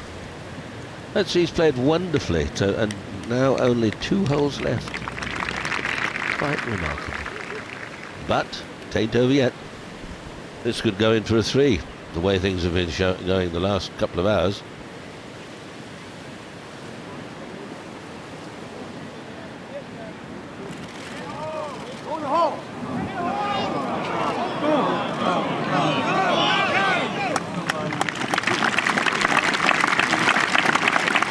Good putt from Mickelson.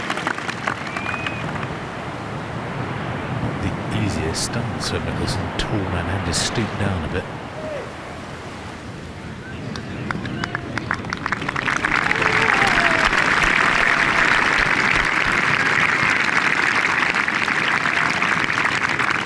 Last 3 holes this week, Hamilton's played them in 2 under, Mickelson 1 under, and Ernie Els level.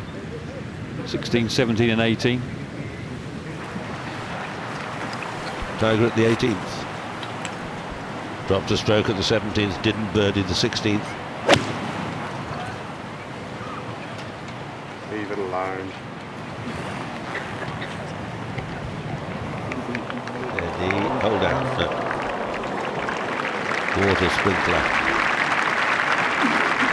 So that's... He'll get a drop there. The plank. He's kept his game going well today for Plank. 4 for 71. He too dropped a stroke at the 17th. Rather fortunate to escape the bunker there, but he did. Is there anything else to stay 2 behind? Todd Hamilton has already tapped in for his 4. Very good. 2 behind with 3 to play. I wonder if Ernie will get the driver out on 16.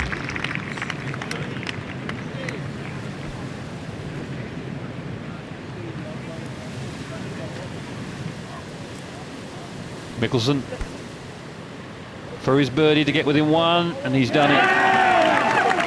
He's holed out time and time again from inside 6 feet straight into the centre of the cup.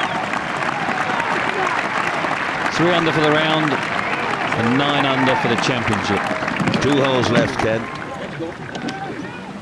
And one of the toughest par 3s around with the wind coming across.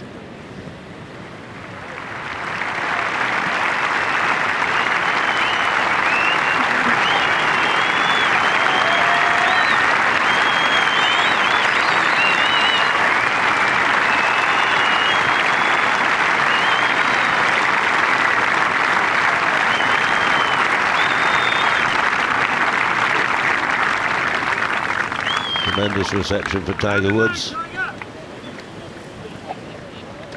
He will definitely return. Thomas LeVay for par on 17. Has to remain in 4th position.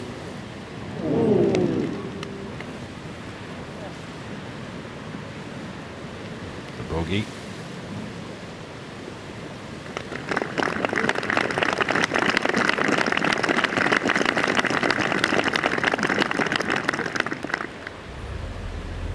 Don't believe that Todd Hamilton has the firepower to even think about carrying the ditch today. Sticking to his game plan, playing it as a 3-shotter.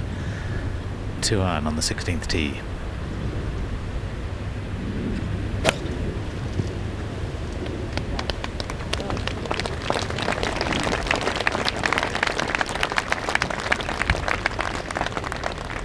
Finds the fairway. Continuing sound to play with that little cut shot. That's his game.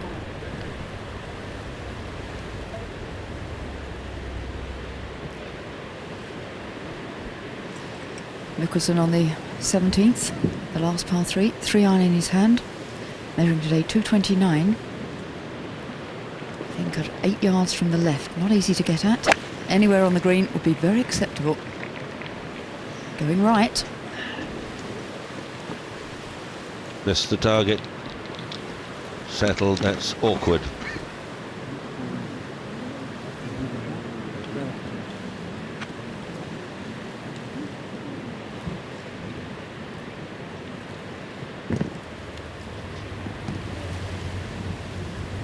I wonder if this is a change of plan for Ernie. It is quite a cold wind now, and possibly a bit in his face, but he's not going for it today.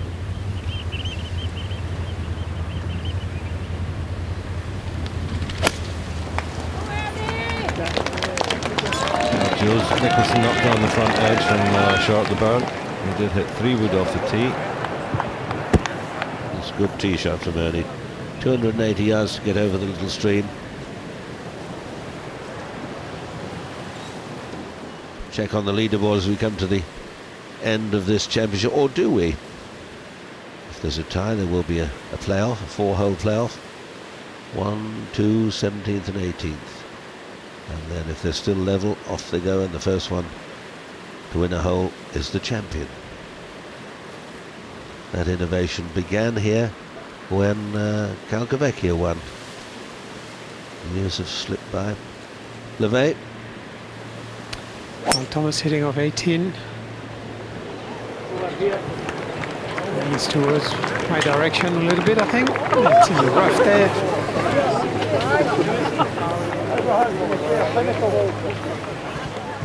Very close to the ball here. And he's got a pretty good lie.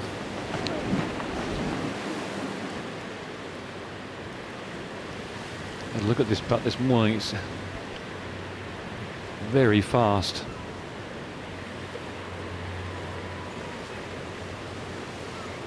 Piece of cake to knock it 2 feet by, just got to nudge it forward. This to close with a 3 at the last.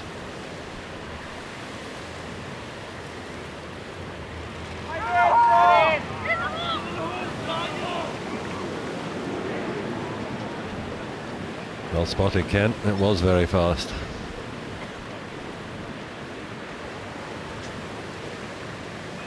Not a great day for Tiger.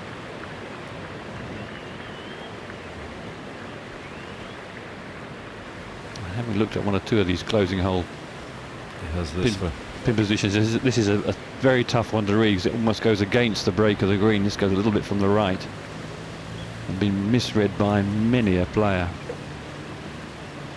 This putt for 72 for Tiger.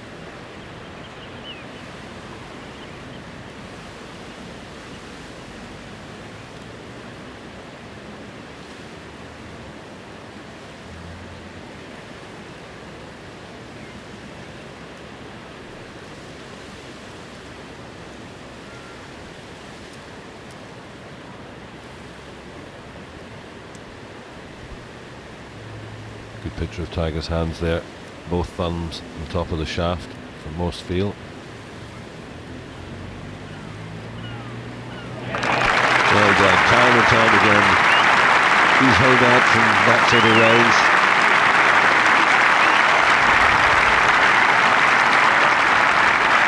.38 home for Tiger. 70, 71, 68, 72. Ball sitting down in the light rough on the right of 17. Mickelson plays a low chip and run into the wind, which helped him.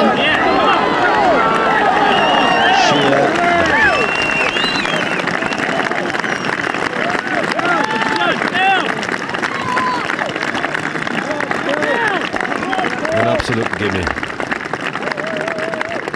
Some remarkable shots have been played today, Sam. And most of them by this man who was chipping. Quite astonishing. That was really difficult there out of the thick rough. Todd Hamilton to play first on the 16th, 308 to the pin. It was a predestined 3-shotter from the tee, and he'd be looking to lay out ideally down the left-hand side of the fairway between the 2 sets of bunkers to leave himself hopefully just a wedge in.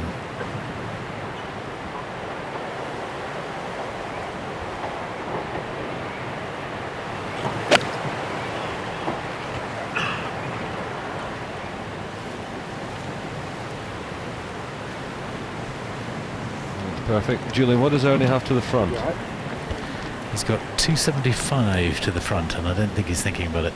Well, I don't know. I saw a head cover come off there. Yeah, he has. He's got the 3 wood out. Perhaps he is thinking about it. That would be monstrous if he can get that up there. This is the sort of situation where if you're good with a driver off the fairway, you've got an extra club in your bag. Ideal shot, left to right slider, chaser. There aren't too many can whisk a driver off the fairway, particularly those as tight as this. But he's going to have a rip at it. Can't afford to miss the green on the right.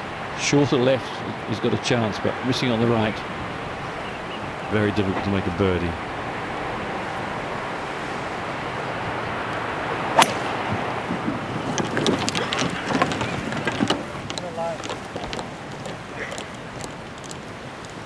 Right.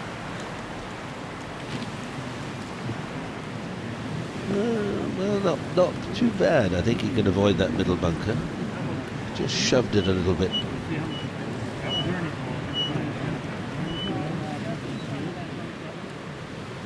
Mickelson to tap in here after that exquisite chip. Yeah. One behind. He has one to play. 2.5 to play. Levey at the last.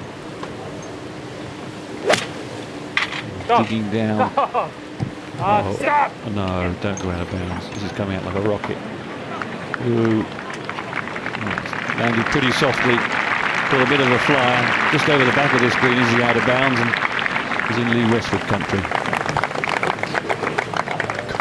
It's a horrible feeling. Imagine that, Sam, knocking it over the out of bounds at the last. Harry Lane been in the bunker. Third shot. He's having a bad back nine. 4 over par.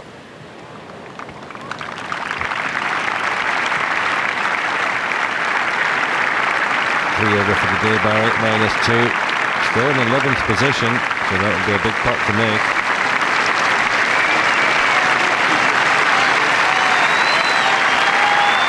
Giving us a lot of smiles over the last couple of weeks, Thomas Levey, winning last week and getting into the Open Championship, and he's getting a deserved, tremendous round of applause, as is, of course, Barry Lane.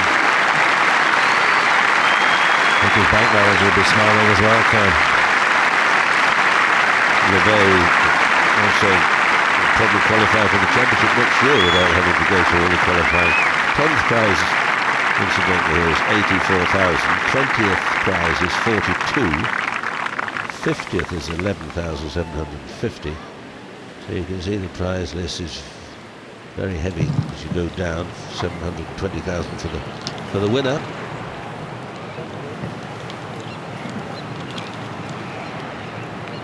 Julian seems to have laid quite a distance back. Got 102 to the pin. Just needs to be very careful not to let this leak a fraction and end up in that right-hand bunker. That really would spoil his day. So I think he'll be playing safely a bit left of the pin.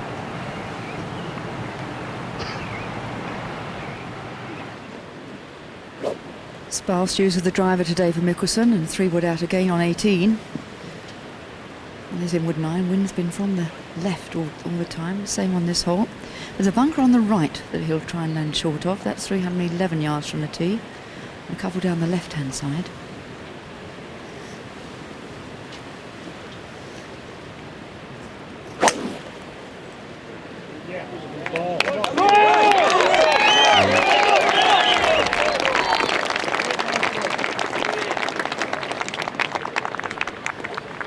That's just short of the bunker I mentioned on the right-hand side in the light rough, I believe.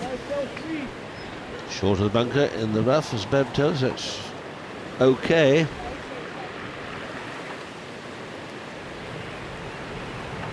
Wedge for Hamilton's third shot on the 16th on the par 5. Punch one in.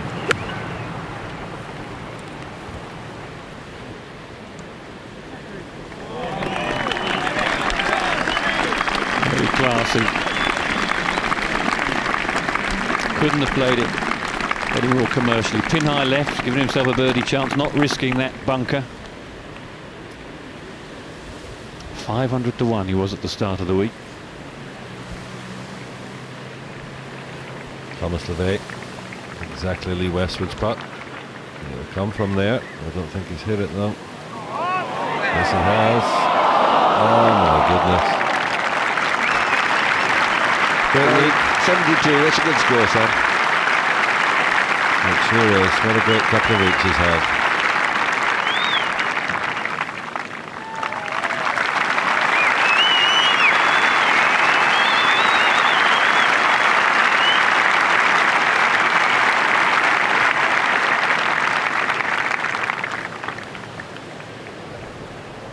Looks like the lob wedge for Ernie. He's still got about 30 yards to go, and he knows now that he's got to put this very close. He's got to give himself a very good birdie chance. Into the wind. Good lie. Should be able to get it to stop pretty quickly. Not too quickly.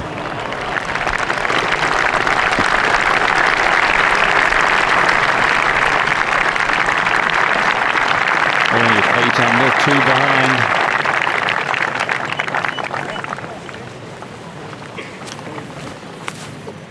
I wonder who it is to putt first, Sam. I think it's just going to be Hamilton. Not sure though. There's a leaderboard there. He'll know Mickelson's 9 under. Very late at the 18th. This for a par.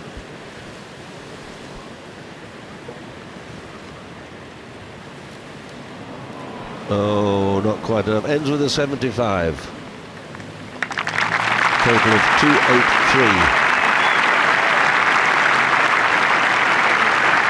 That's 1 under par. The back 9 beaten.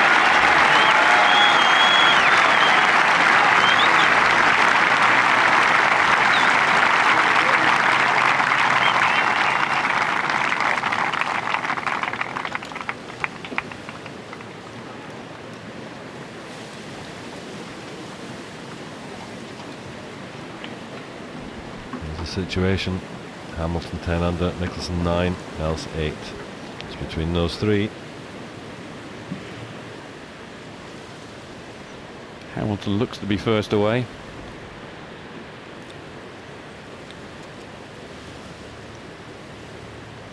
It's a little from left to right and a slowish putt as well. If he lets it die, it'll move to the right on him.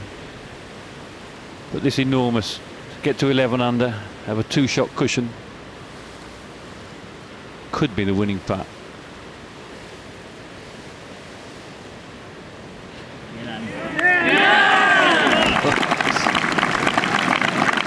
Well. This is tremendous stuff from, it would be wrong to say the unknown Todd Hamilton, because he's been leaving his magic in the Far East on the Japanese tour, which is a severe test of anyone's skill. Right. Very brave putt, Peter, wasn't Wonderful, with a big swing on it. Perfect speed, right in the middle of the cup. He doesn't look agitated. He'd make a very good poker player.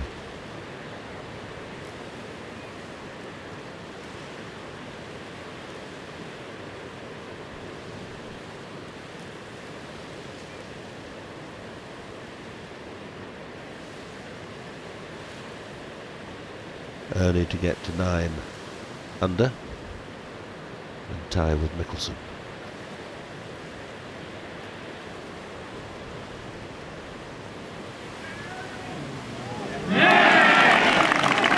It's relentless. I don't think I've seen a better display of really tip-top golf by so many people for a long time.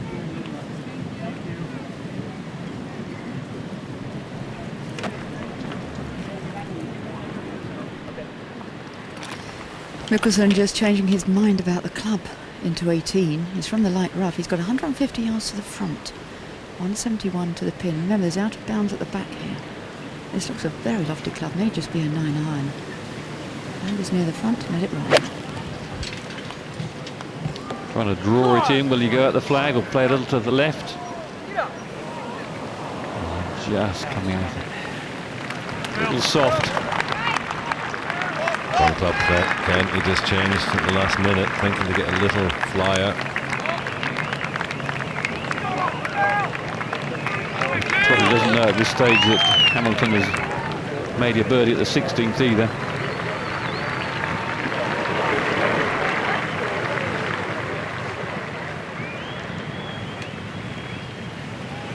Todd Hamilton, I would say, just keep it out of the sand traps here.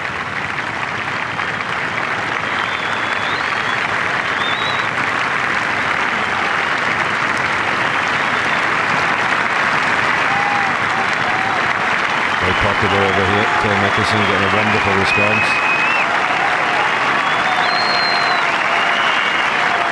This is his first time being in contention in the British Open, and I'm sure he'll love this reception.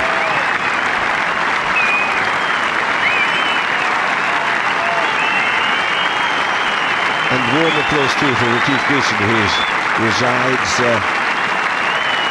near Ascot.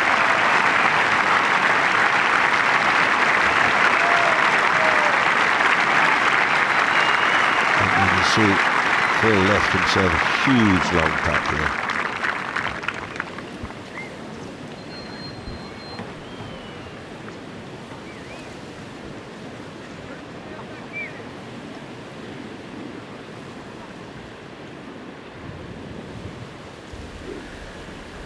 I gather that Todd Hamilton's father is watching this back home in America, thoroughly enjoying himself. And his name is Kent. Don't know if there's a curious sort of link there. Ben Curtis came from Kent. He's got a 4-iron. The wind appears to have dropped a bit, Julian.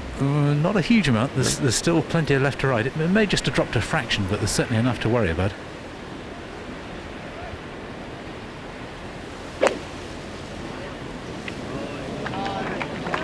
Oh, this is going straight at it.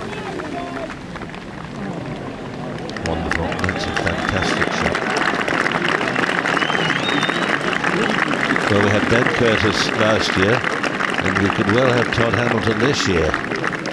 And I don't know what you can say about that. It's not very often you get two outsiders. If he manages to hang on and win. Well, Lee Westwood said yesterday he was a good front runner. He's dead right. He did, and he said himself, I know how to win. I've learnt my trade. Ernie needs to find one of his big, high, purling, drawn, long irons. The 17th green, never easy to find, playing 229 yards into this left to right breeze. Are you telling me I'm in the lead? He couldn't have been saying that, could he? I haven't been looking at the scoreboards, honest. Ernie's got a 4-iron.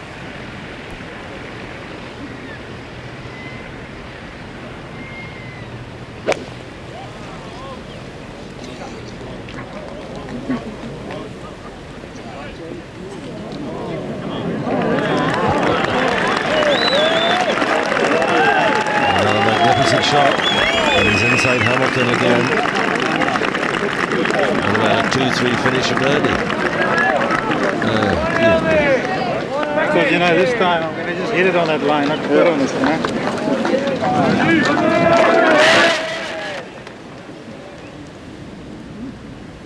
Our leader just strolls quietly along.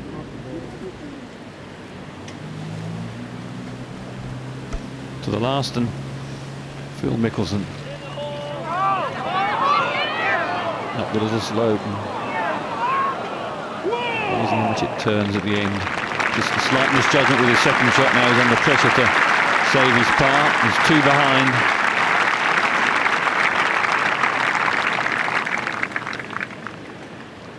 He's become the young Arnold Palmer in America now, the people's favourite, Phil Mickelson, after his Masters victory. Now Retief.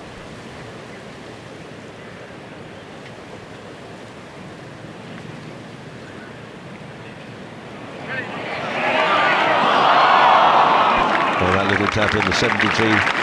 Goosen did not get off to the best of starts. Just really got nothing going, so a 73. 4 under for the championship.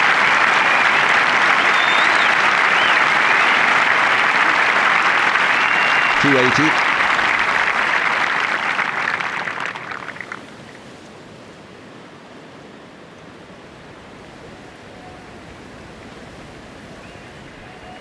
Phil Mickelson for a round of 68. Beautiful hold. They knew he had to hold that one. Only doing it. 73, 66, 68, 68. Just one bogey in his closing 54 holes upcoming at the 13th today. I don't think I've ever seen a better short game display. No, I agree, and there have been some miracle shots played by a lot of other players as well. It's been a fantastic day's golf. His wife Amy has left the kids at home this week, so it's just the pair of them. Wonderful playing, whatever happens. The Masters, the US Open, now our Open Championship. He's been there right at the death in every one of them. And the PGA Championship in August, US PGA Championship coming up.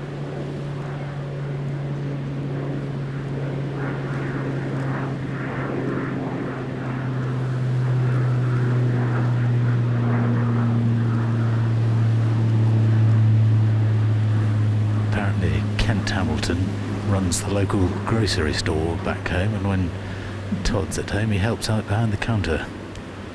They may just have an Open champion serving them before too long.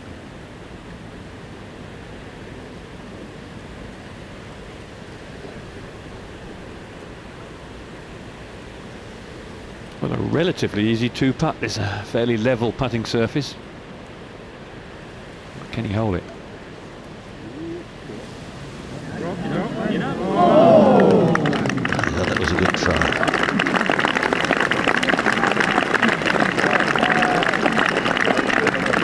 Well, he stays at 11 under.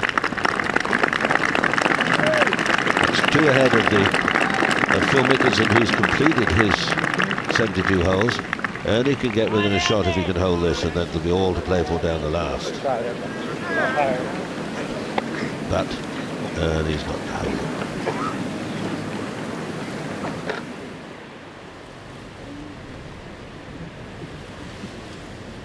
It's probably the best shot of the day into this green.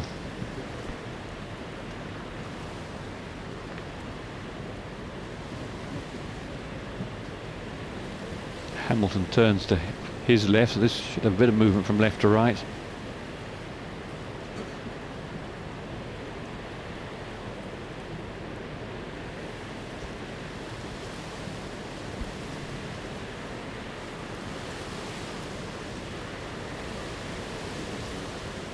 Get it. Get him. Get it. The drama goes on and on. This is what the game's all about. All right, it's not physical, kick and rush, and no bloody noses. Well, not out on the golf course anyway, sometimes in the locker room. But, well, I think it's absolutely magical. It's mind over matter. You've got to compose yourself. Nobody can do anything to put you off, really, except they can't stop your ball going in the hole. They can't kick your ball away. Conscious competence. Such a difficult hole to get close to with your approach if you're chasing a birdie, pin tucked in that back right-hand corner. What has Todd Hamilton got to do to win? I think 3 here would be pretty good, but it's so hard to get in there. You've got to drive tight to those left-hand bunkers, difficult to do, and then get the angle into the flag.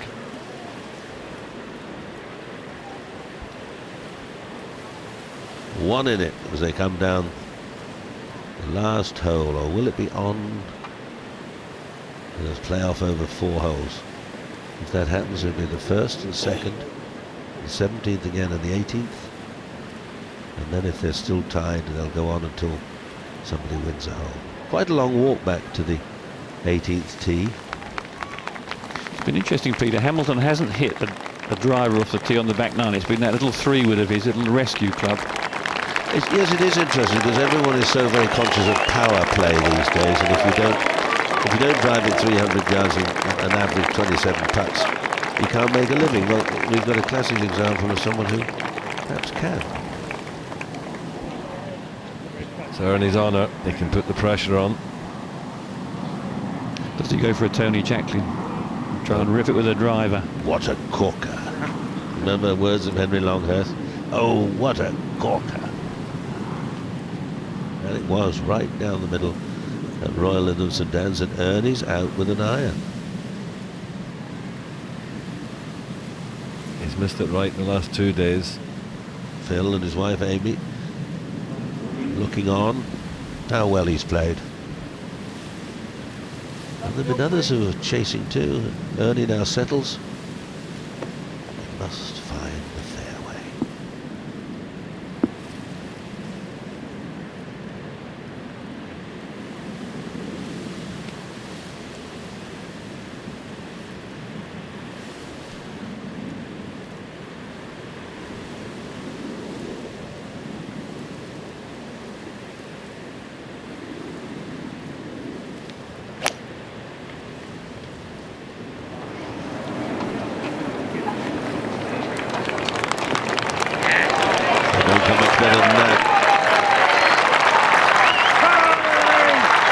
Perfection.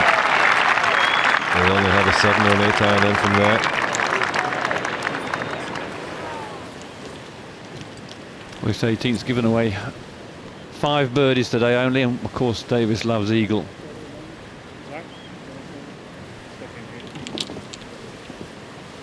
Has he got that little fluking iron out again?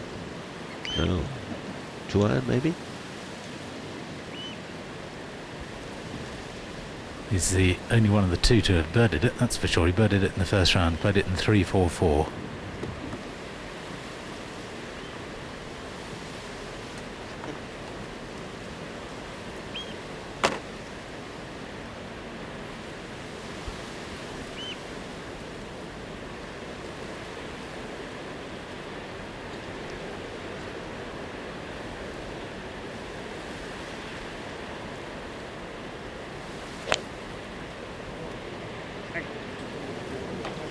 Right.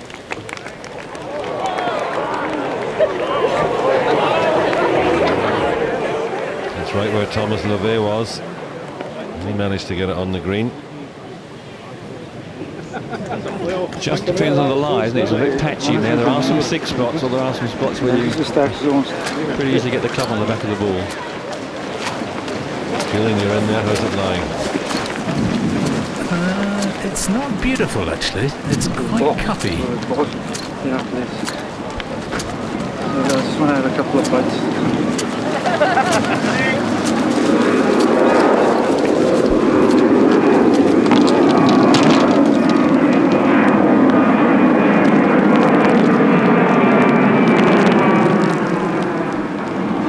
Certainly having a wee Mars bar there to give him a bit of energy for the final thrust. Wonderful picture, always at our Open Championship, the final hole. The courses lend themselves so well to this arena, with the grandstands on either side and spectators lined up down each side. And then when the players play their second as they approach the green, usually the spectators are let onto the fairway and allowed to walk up to the front of the green. And there you see the ball. It is down, and it is not the most fearsome, strongest of hitters, Hamilton, so he may have to hoik that out left and hope that it runs up to the front left corner of the green. A little bird nest here, that's Lark's nest.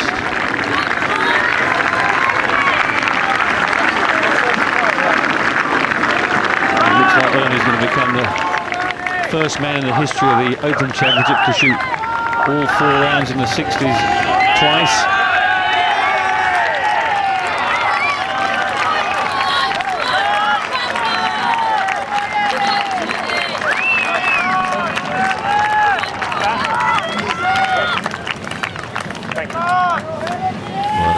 Settled at the moment. Todd Hamilton will get up and have a look how his ball is lying.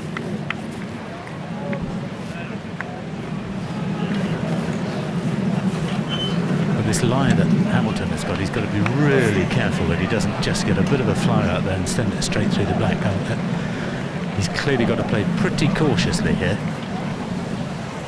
Julian, the bunker shot right, is that directly in line with him? Not quite. I mean, he can play for the middle of the green, all right. Yeah, but if he's got to be careful of the flyer, he can only just carry that trap. Yeah, I would have thought he's got to be thinking of landing it short of the green. I mean, he's got 204 to the pin, which is on 21. It's going to require a great shot here, mind you. It still requires a very good shot from Ernie to have a chance of getting his birdie. You've got 204 with 220 odd yards. That's a... No, he's got 204 to the pin. 204 to the pin. It's still a good way.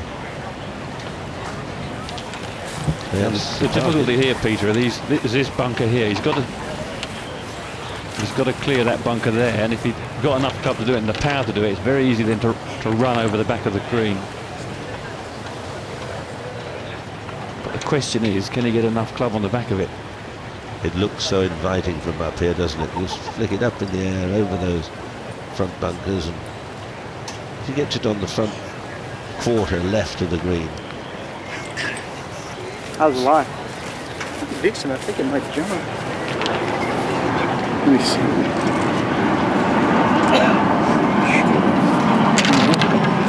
But the guidance there says pretty decent for the right jump. Stand still, please! He's got an 8-iron, and the wind is really not helping it. It has typically been helping over the last couple of days down the 18th, but it's just straight off the left now. So even if it jumps 240 yards 8 iron. That sounds a bit optimistic to me, but well, it's what, just about 100, just over 180 to the front. Doesn't want to bring 6 into the equation here, Peter. no, otherwise it's good night Vienna. That's landing well short.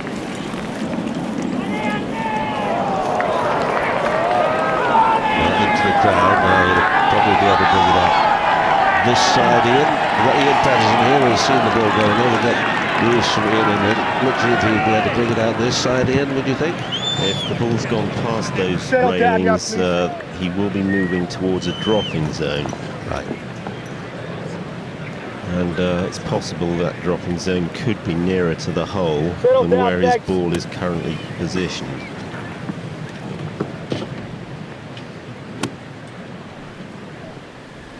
$175 to the pin, and he's got an 8 iron, which I would suggest means that he's looking to really attack the pin here.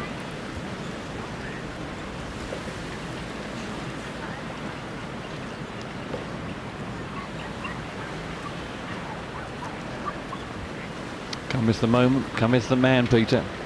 Yeah, well, here we go.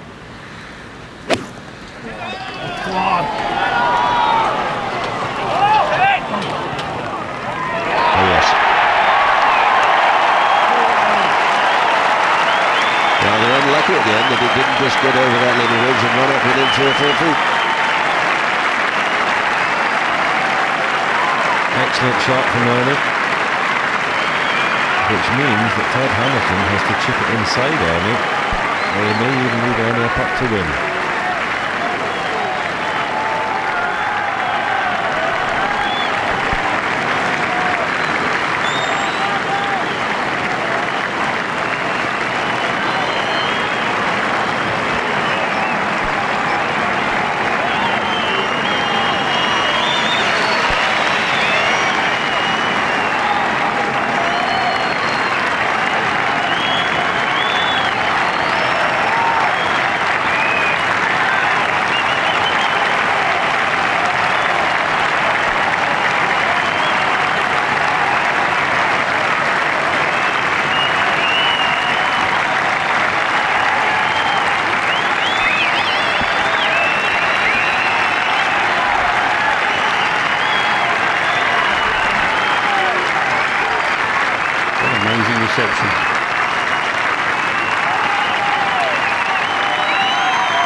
Now the noise will settle down in a second or two. We've got Todd Hamilton, the leader, by 1 over on the right in the crowd in 2.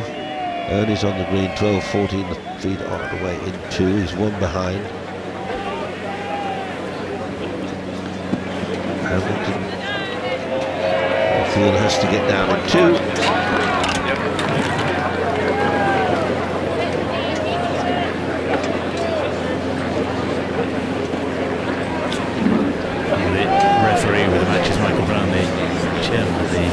RMA Rules Committee, so he will get it absolutely right for Hamilton.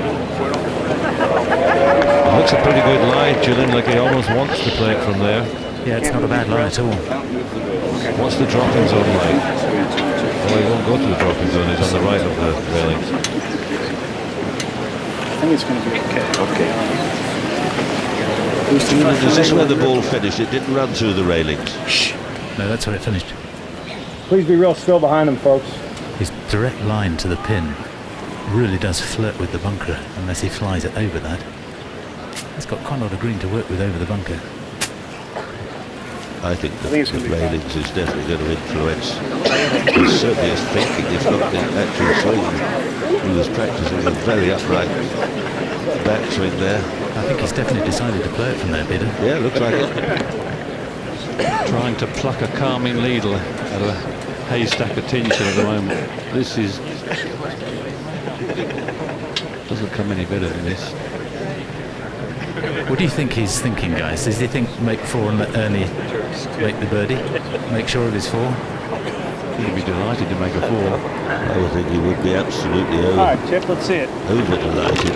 His drop would be where he's standing now. can play it.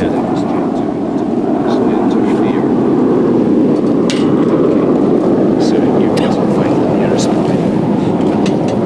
There it is. Don't have any problem. You drop one club of that. Come out an inch or so. Okay, now we're good. Get a club from there, correct? Let's just I don't want to move it just yet. Okay. And drop within one club, not near the hole. Any club you like. Uh-oh. Being very clever here is what he sees exactly where he can drop it before he drops it. On the stand right I think I'm going to drop it. Just you got to get live. Seat has collapsed or something. Very tense moments. This is the biggest drop of his career.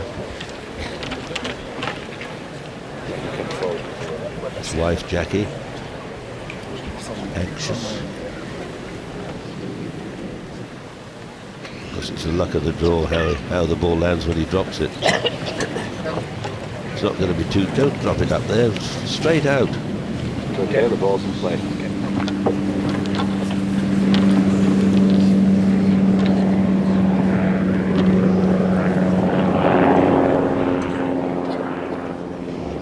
High drop, yes, a high drop. I don't know why people don't put their arms straight out. Simple enough. Folks, just take a step back. Your shadows are right in his way there. Or just try to duck down just a hair. Asking a lot, Ken, isn't it, to get down in two from a scruffy lie with all the drama going on.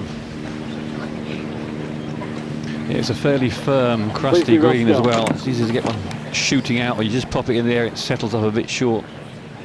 But I think he's been a little fortunate with the lie, Sam. Yes, he dropped it well. He made his decision that he was going to drop it. Price is going with him. Here we go.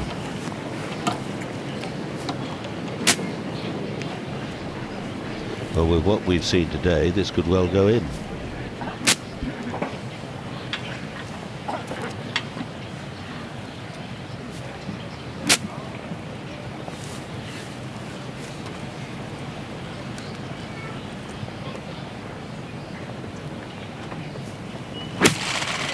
In the hole!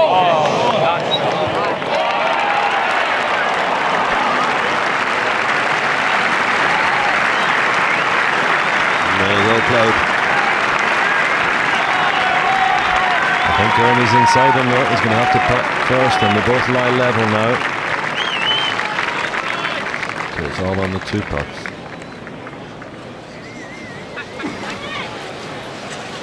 Still me, is it? Still you, sir.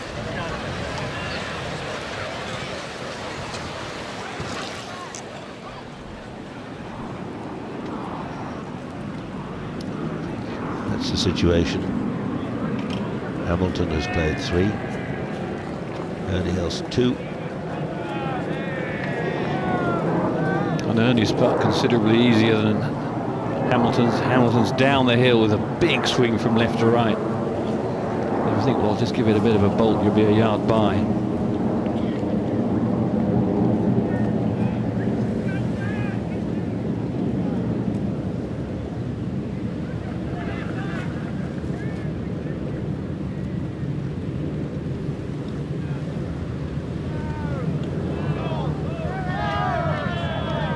I'm reminded of St. Paul's words to young Timothy when he neared the end of his pilgrimage.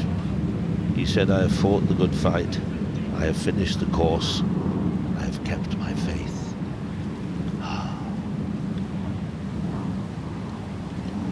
Was he any good on the greens? It was a hell of a road from Damascus, I can tell you.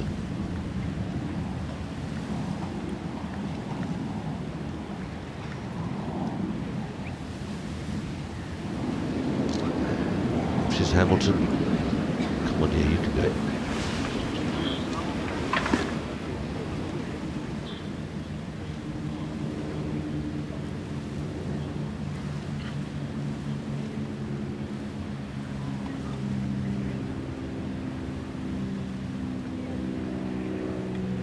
I don't think it's one you can force in, Peter. You've got to use maximum brake and hope it topples in the front door. Yes, absolutely dead weight down the left.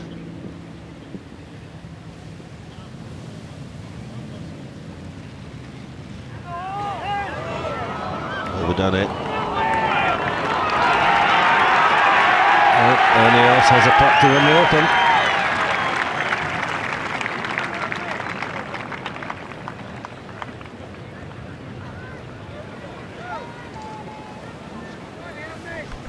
Well, Hamilton has that little tiny putt for 69, and that's a tremendous achievement. Great effort by him to come to the championship and perform like that. Super stuff. This putt now to win the championship.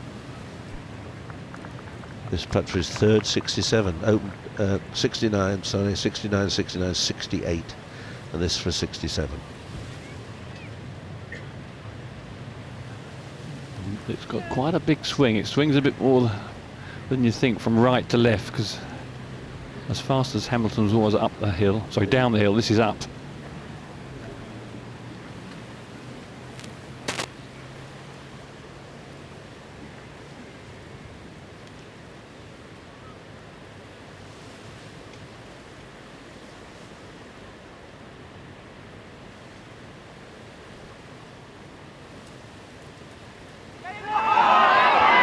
Hasn't hit it. Slight anticlimax there.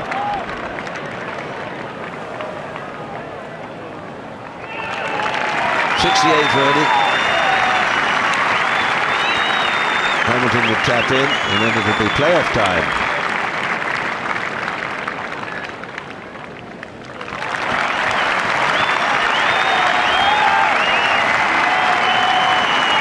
Brave battle indeed. And we have a playoff, 4-hole playoff, aggregate score over the 4 holes, and then sudden death. What a day, Sam, what a day. Have to check the cards carefully, make sure they both sign them, and then we'll be off to the first tee.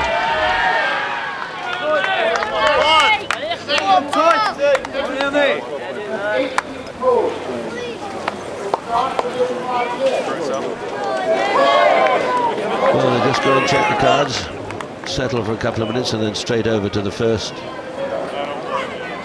tee for the 4-hole playoff.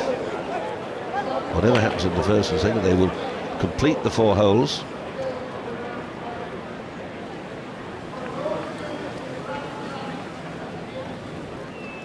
Confirmation of the situation. Phil Mickelson, 3rd major of the year, and how magnificently he's played.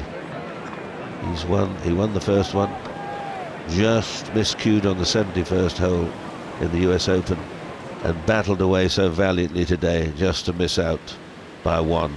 Lee Westwood, who, congratulations to him, and Davis Level finished with a 2 at the last. Quite incredible playing. Mark Kalkovecki, who won here all those years ago, a 68. Darren Clark, a couple of hiccups, 68 for him. Now he might regret the mistakes he made at the last couple of holes in the early rounds. Colin Montgomery wasn't to be. Ended the championship at 2 over par. Mark O'Meara, always a welcome visitor, 75 now. These were the players that were, a lot of them were out early when the weather conditions really were testing. It was a stronger wind. The wind did drop a little bit as the day went on. And sure, Adam Scott there, disappointing. Disappointing for him.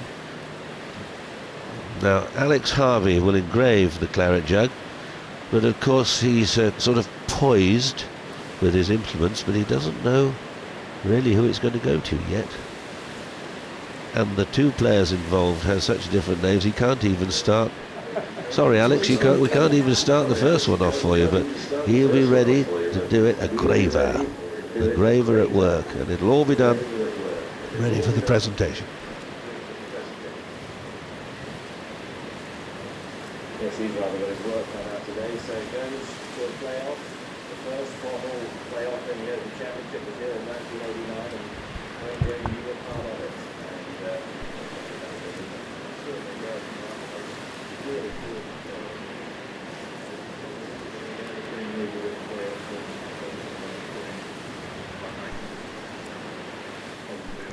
So Alex Harvey there just engraving probably the date. That's about as much as he can put on. There are no similar letters that he can get in a little bit early on. It's Ernie Else of South Africa or Todd Hamilton, whose names.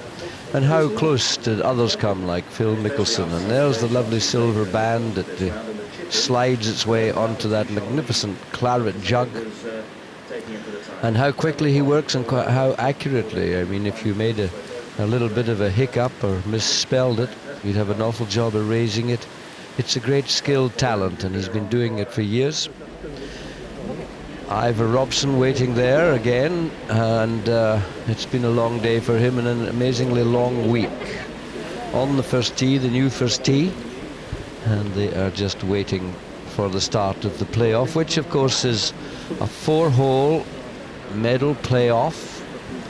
You complete 1, 2 and 17 and 18 and add them up, and if you don't have a winner then it's up and down the 18th hole until we find one. Not the first time, of course. Indeed, this playoff, Wayne Grady, Mark Calcavecchia and Greg Norman participated the last time. And as we all know, of course, Calcavecchia won at the 18th hole by knocking a very good iron shot to the heart of the green. But there you have it, Ernie Else, Todd Hamilton at the top. Others will have disappointments, but no one should be really too ashamed. It's been outstanding golf.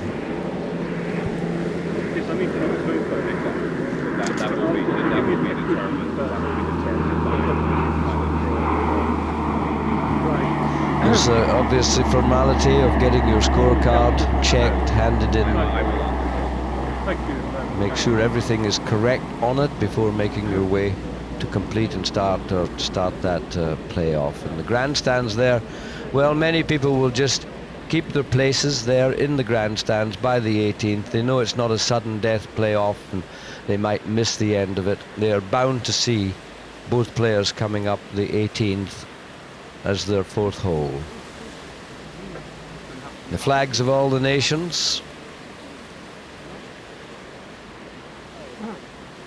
And I'm sure you'll agree it has been an outstanding final day on this 133rd Open.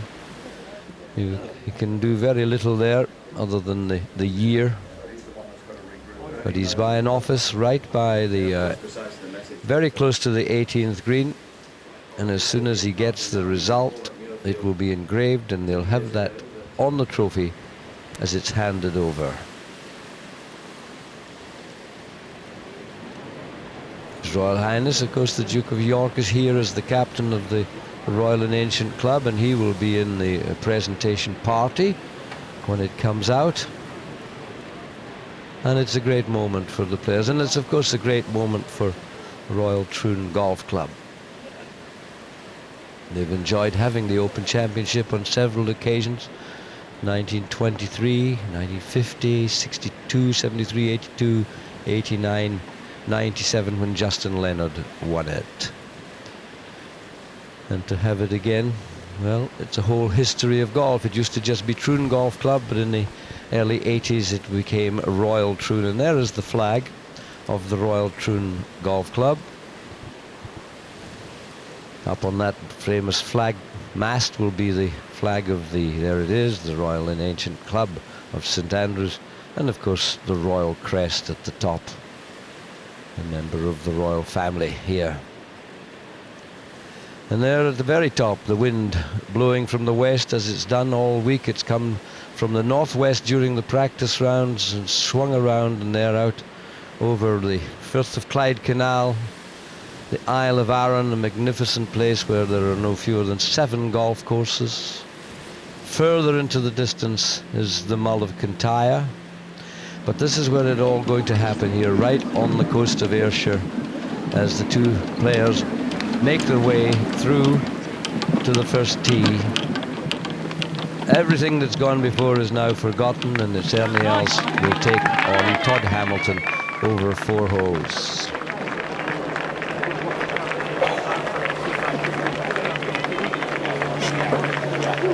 There will be some formality of a toss-up, a coin, to decide who has the honour, who goes first.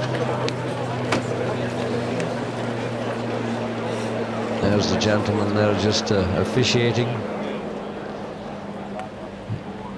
The officials all, of course, the Royal and Ancient Club of St Andrews, who organised this Open Championship in such fine fashion.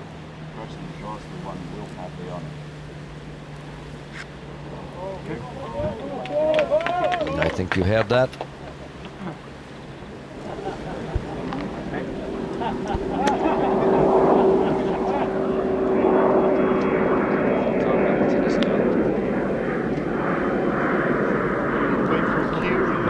Well, have to start all over again now. Regroup, resettle, rethink. First and second, both very birdable holes. The wind has dropped a little bit. You to the playoff of the 133rd Open Today's Championship. play, Todd Hamilton championship played them will in be 2 decided over. by a Ernie else playoff played by them 1 stroke under. play over the 1st, 2nd, 17th and 18th holes. If the players are still tied after these 4 holes, a hole-by-hole playoff will be played over the 18th hole until a winner emerges. On the tee from USA, Todd Hamilton.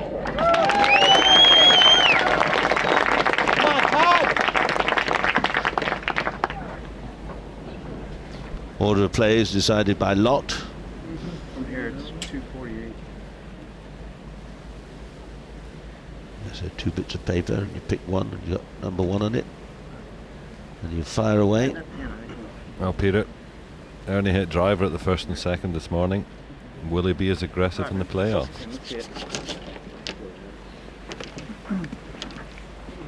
Well, Hamilton's sticking to his plan.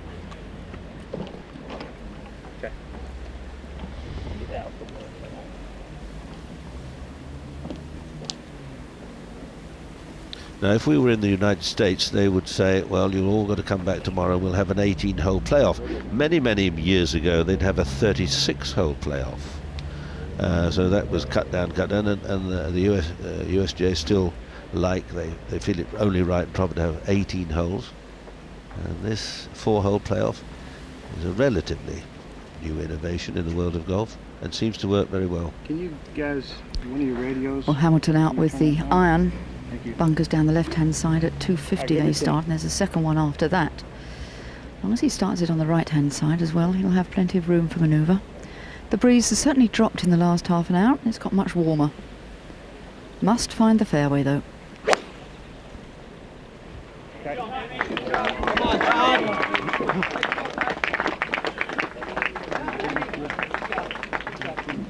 Okay, now remember, 4 holes, it's not sudden death. On the tee from South Africa, Ernie Els. What's he going to do, Sam? Well, he was driver this morning, he's driver tonight. When they went to a 4-hole playoff, this was the first venue that it was used on. Yes, it was very heavily criticised at the time, and I think our American cousins still think we're wrong, but at least he gets everything finished. Some people would say this is too big an event just to finish over 4 holes, but you could come back and have 18 holes and still be tied going to sudden death. Ernie felt that he struck the ball particularly well over the back 9 to his round yesterday, and it looks as though he's done the same thing again today.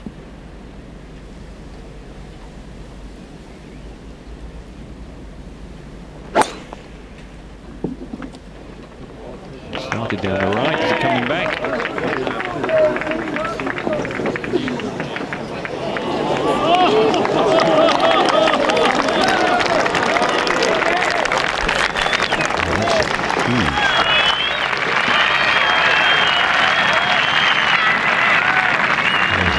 Gallant man, mark everything down and send us information. That's a huge drive. Couldn't have placed it better, Peter. Pin front left. He's got a lovely little angle in there. I remember very well the playoff here with Wayne Grady and Greg Norman. Greg Norman started out like a fire engine, smashing drives, and did it at the 18th, which was his downfall, drove it into the bunker. So there's much to ponder and think about, but Ernie took a risk there and he's hit the most majestic shot.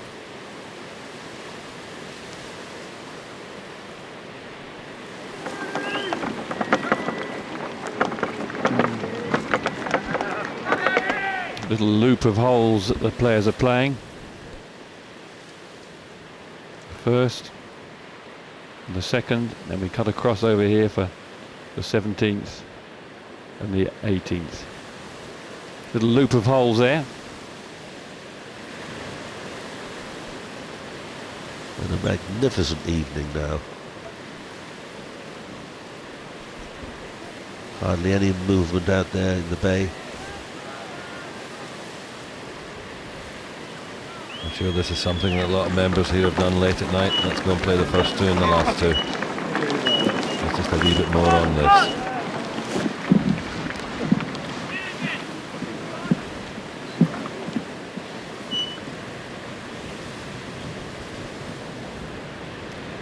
Good tee shot from Hamilton. He's found the middle of the fairway. He's 121 yards to go, 107 to the front.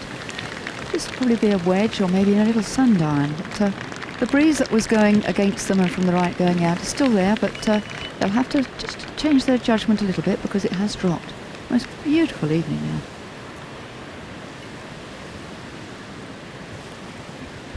Well, I have the greatest admiration for this fella. He's played superb golf, kept his nerve. Just a slight miscue at the last. Took 5. And cost him dear, but maybe it hasn't. Big difference in the tee shots. Hamilton with 121. Just 42 yards left for Ernie Els, but he's far enough to the right, Ernie, to sneak past that bunker. Despite the extra length in the drive, there probably isn't a huge advantage. I agree, Ken. 121's the perfect distance. Nice wedge. Bit of a check.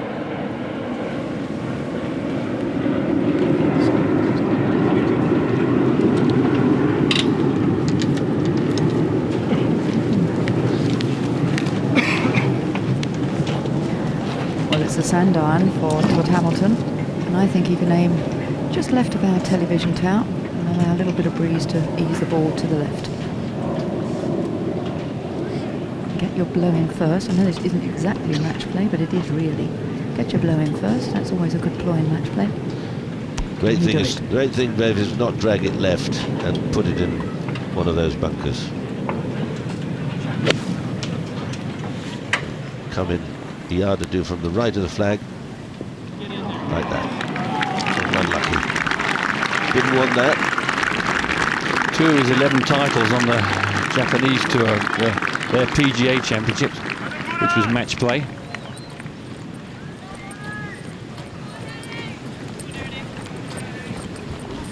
When you hit a 327-yard drive and are close to the green as Ernie is, you really feel as though you should make birdie, but this is far from a gimme birdie. Requires the touch of a needle worker.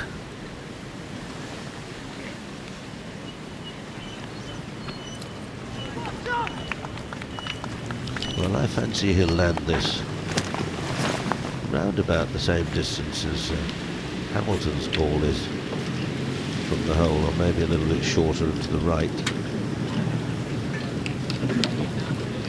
That bunker on the left doesn't influence him at all. He usually plays these so beautifully, crisply. It's a very tight lie. He's gone for the lob wedge by the look of it. He's got to hit this absolutely perfectly.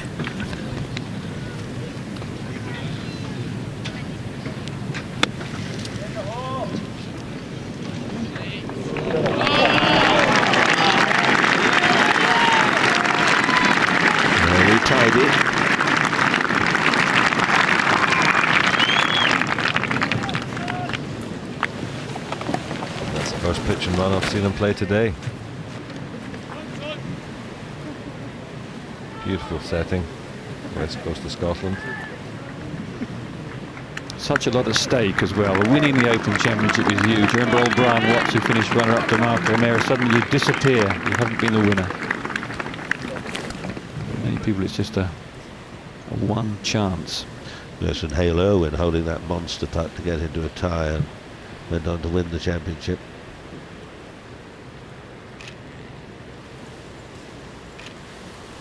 Costantino Rocca was so close to winning the championship, which eventually John Daly won after a playoff.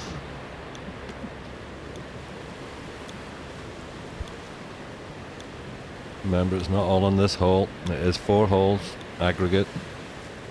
It is stroke play for 4 holes.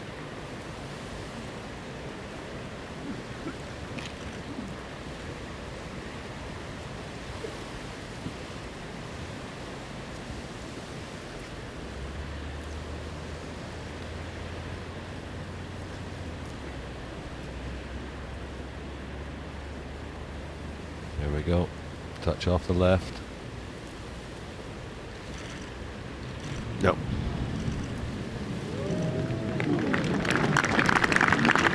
Safe par though.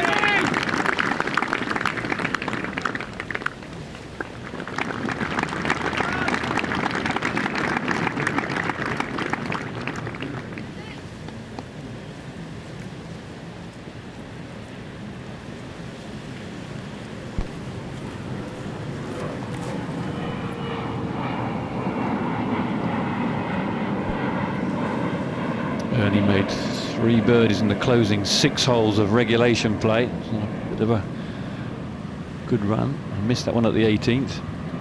Another chance here to stamp his authority early doors in this 4-hole playoff.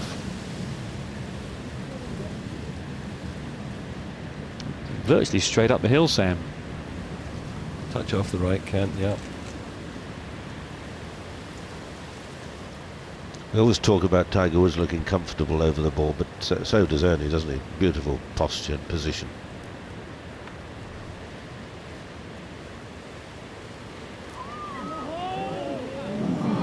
Slid away to the right. So hole halved, on to the next.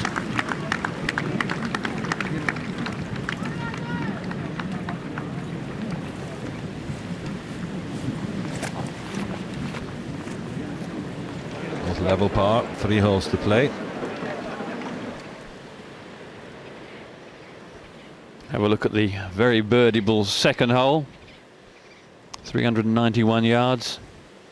Wind still coming off the sea, but not as strong as it was early on. Once again, you have the options of playing an iron to this area of the fairway, or taking a driver and trying to get it within 30 or 40 yards of the green. Pin towards the right of the putting surface, back right. So if you can drive down the left or position your tee shot down there, it does give you an entrance to the green.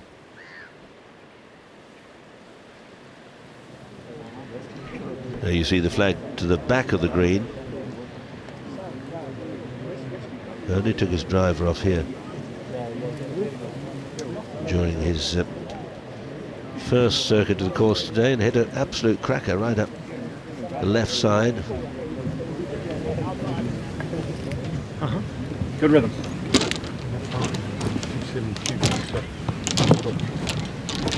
You heard the caddy there, good rhythm. Thanks. Yes, good rhythm is always a key in golf, and I guess it must be very difficult in these tense situations. 251 to the first bunker on the left, and that will be the one that they're trying to, I would think, lay up short of. There are 2 on the right as well, a little further on, and this fairway does tend to kick to the left. So maybe start it out on the right-hand side. I hope you get a good bounce. That was what Bert Yancey put in Tony Jacklin's locker in the 1970 US Open the night before the last round. Good rhythm.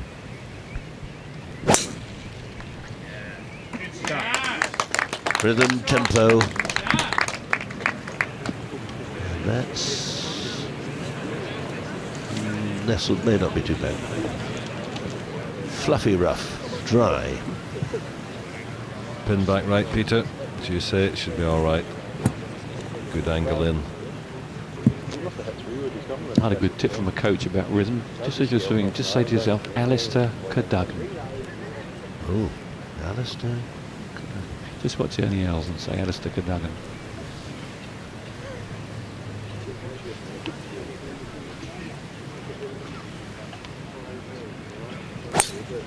Yeah, it worked.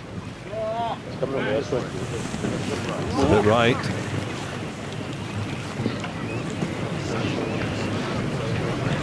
No, it's fine. Right on the right hand side, just off the edge of the fairway there. No problem. Foot off the fairway. That's back there. However, the pin is back right. He's got to come over the trap out of the semi-rough. Not be able to put too much spin on it, so it might be very tricky.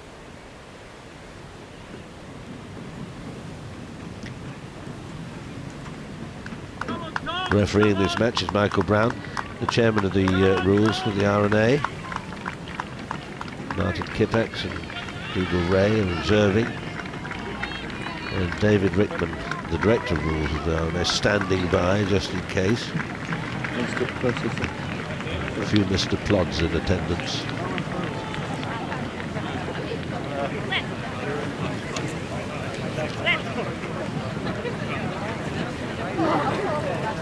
Par. One hole played.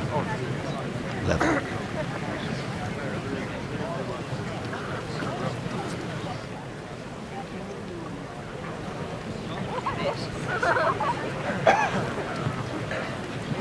Not a bad side. Sam was saying, coming from that side, it was not a bad lie.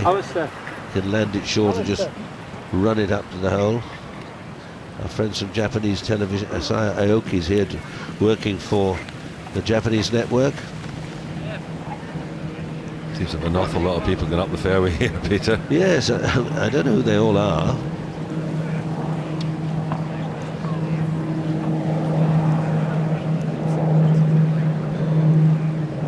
What a feast of golf we've had today. It's been quite remarkable. Quite remarkable. This event has been a huge success. The weather's been kind, apart from an hour and a half or so altogether of squally rain. There's been no complaints at all. Well, there shouldn't be.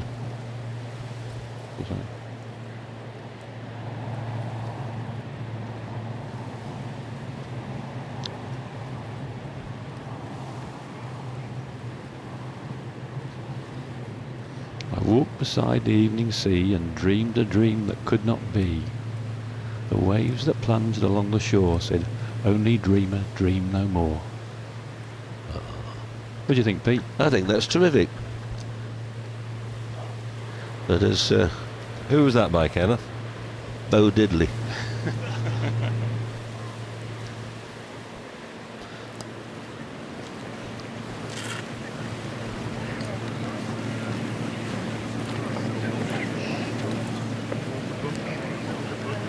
And no Antiques Roadshow tonight. Sorry about that. It's one of my favourite programmes too, but it'll be back next week. You said that with a lot of meaning, Peter. Well, I was about to cough.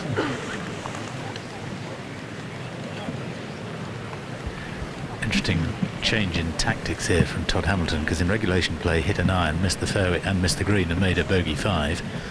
So going with the driver this time around. A good position though, Jules, flying okay.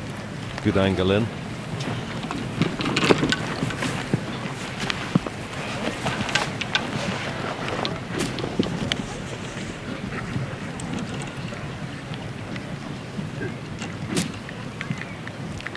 Yes, it is a good angle, and he's got a sand iron in his hand. You're going to need to control this pretty well. It's not lined brilliantly. You've got to get it over that first little rise at the front of the green by the bunker, and then it should run on. 86 to the front. He flies at about 90 or 95. Should ease into the pin.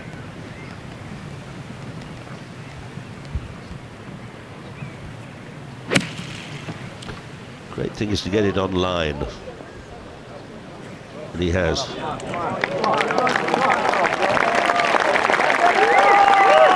Hold on.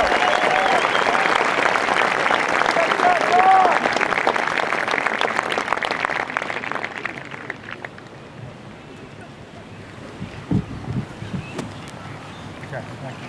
Yeah.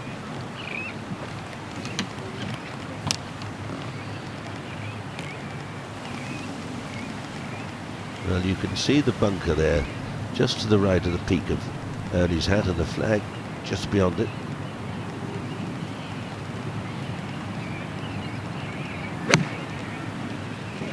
Come down. But Bold is going to stop.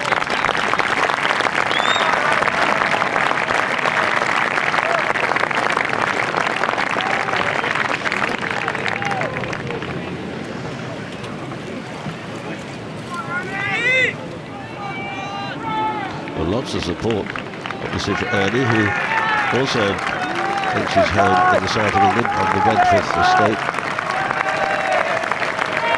He's lived for several, and Thomas Bourne has a property there now. In fact, a number of the players who travel a lot have residences in the Camberley, Ascot, Sunningdale area. All round Heathrow, Peter. Close proximity to Heathrow, yes. You're not a million miles away, Sam, either. No, I'm round about there. As a matter of fact, I'm looking for a lift home from Ernie tonight. I've now missed my flight.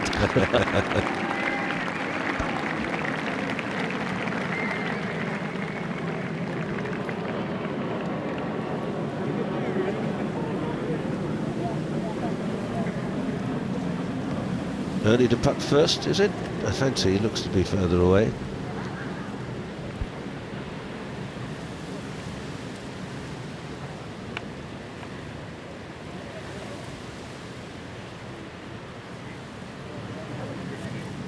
Ernie arrived here on Tuesday, Peter. Didn't have a huge amount of practice. Todd Hamilton.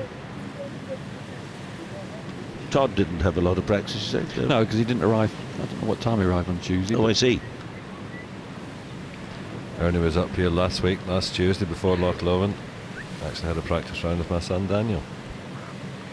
Did he? No, didn't take his pocket money off him, did he? No. Daniel usually beats him.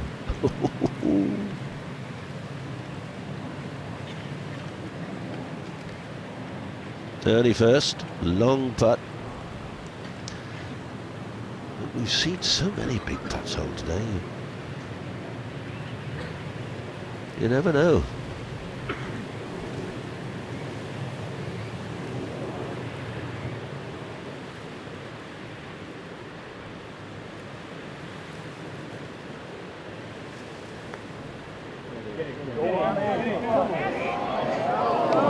Beautiful effort.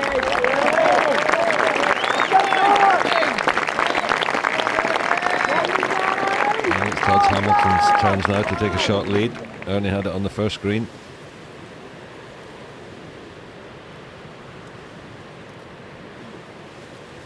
So Ernie might nudge that one in.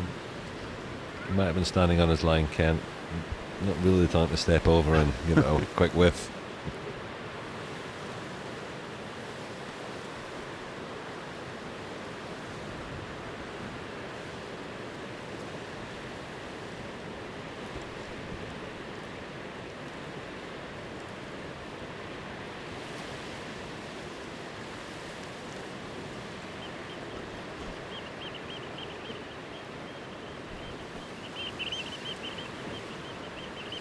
Well, this to sneak ahead.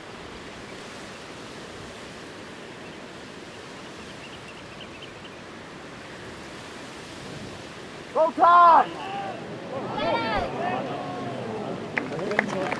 No, well, that was rather a weakish one, but like Ernie's on the final green, the 72nd.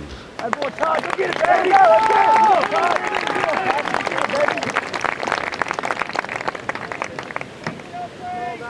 Settle down.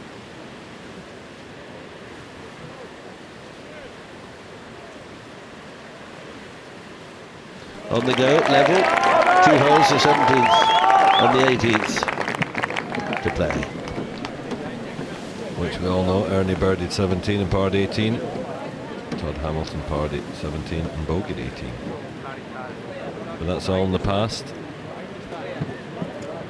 It is extraordinary when you think of it, how we've had the last 2 years very little known players coming over and doing brilliantly. Ben Curtis winning the championship and Todd Hamilton here engaged in hand-to-hand combat with Ernie, and we don't seem to be able to find a comparable player here. We've got a lot of youngsters who flatter a bit to deceive, Sam, but we live in hopes. Yes, it's a tough one to win, Peter, as we all know. And someone's going to win it. Black Rock House are just walking past there.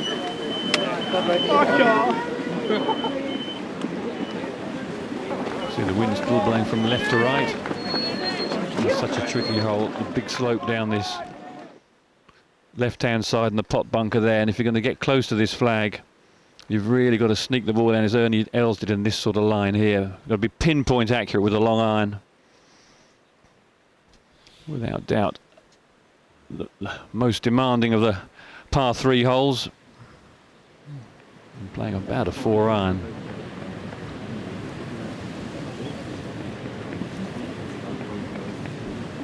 Quite a bit of a walk. You see the players coming past those white top tents to wear on the right hand side there.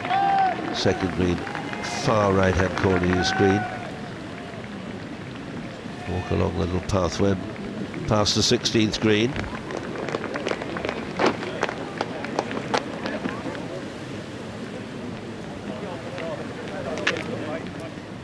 Els, who already has 3 major titles to his name, 2 US Opens and of course the winner of the Open Championship at Muirfield.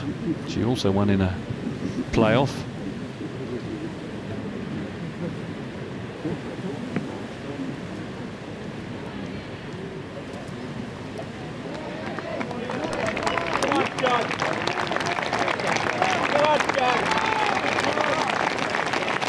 Sorry about that.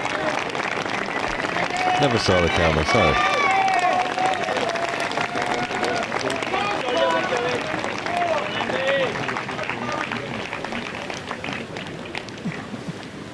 Now this is where having the honour can make a bit of difference. Very tough par 3. You can hit a great shot in here close, put the pressure on Ernie. Or you could hit a bad one and take it off.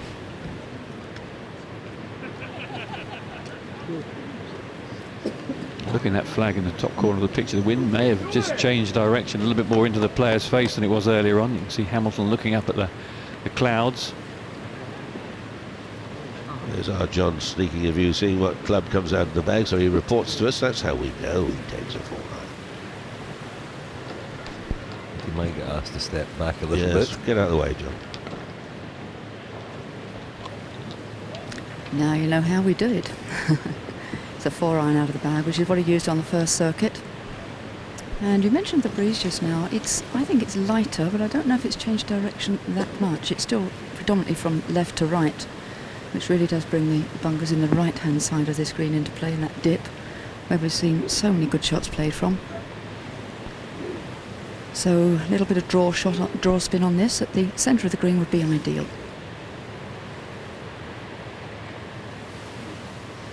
Not a shot that I think Todd Hamilton has in his bag, not too easily anyway. The draw sets up everything pointing to the left. Turn off the engine, please. All right. Ernie Els and Todd Hamilton tied at 10 under par. It's a 4-hole playoff. We've played 2. Yes, if you've tuned in to see the Antiques Roadshow, you're seeing the playoff for the 133rd Open Golf Championship.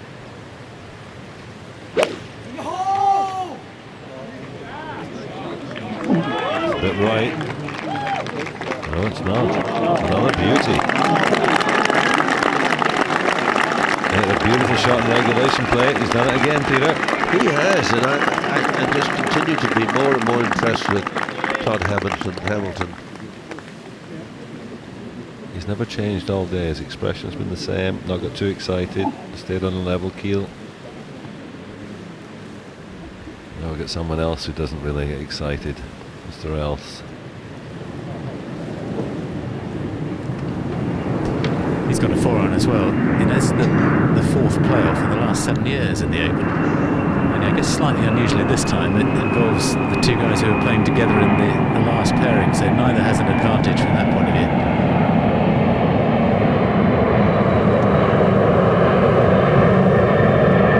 He's on 2, a couple of 3s, and he had a 5 this hole on the first day. Double bogey around the front left bunker.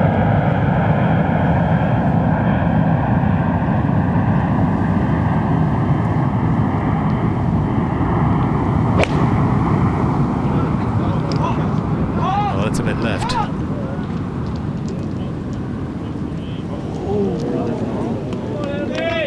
Oh, it seems to be okay. But it's left him a devilish shot. It's almost impossible to get a straight downwind. Pin on the left side of the green. So Colin Montgomery hit it over there and he made double bogey from there. It's a reasonable lie. He will need all his skills. Well, up we go. And you see the bank and the brown patch there. He's going to perhaps try and land it on that and scuttle it over the top with the right sort of pace and get it close, but definitely advantage Hamilton.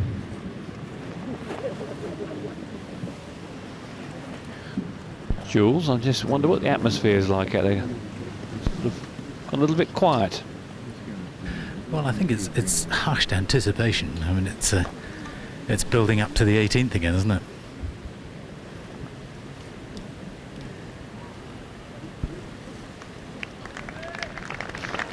That's terrific stuff. One last, just to thank you all for your letters and emails that have come in. Also those that went to Loch Lomond, which we've received. Glad you're enjoying the golf, and I shall get back to you as soon as you can. One from Ruth Ledbeater asking if my son Gary is still at Trevose. Well, no, he's moved on from Trevose.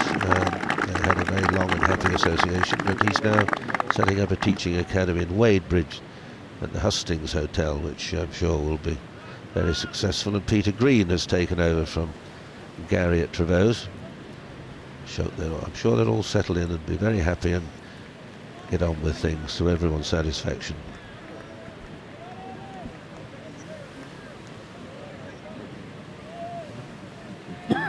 Looks more difficult now, doesn't it, Ken? Yeah, he's got a good lie, and if anybody can manage to pop one into this bank and let it skip up. Most of the players with this shot have tried to pitch it once in the little upslope, but it has to be so precise. Are you thinking you might try and bob it in twice, or sort of pitch it just past the thicker rough and then get another stop where he is now and then trickle over the top? I think ideally you want the one kiss into the slope. If you do it twice, it might just check up on you. You're just looking at the little bit of slope and how much grass there is on it, how it's going to affect the bounce.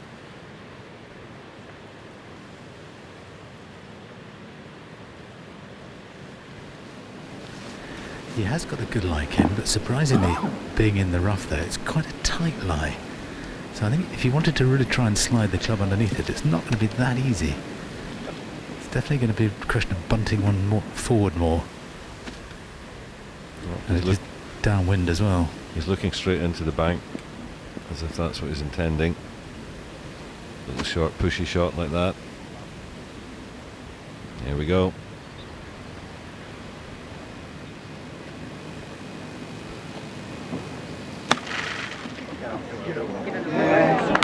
Two hops and up. Pretty good, pretty good. To be aiming a bit right, it didn't, if he was, it certainly didn't turn in towards the hole.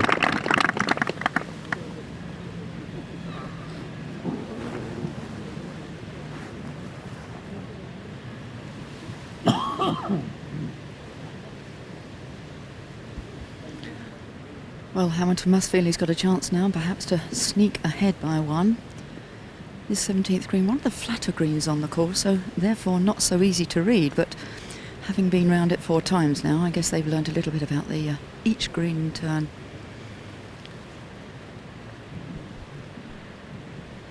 This would be some putt to hole, wouldn't it?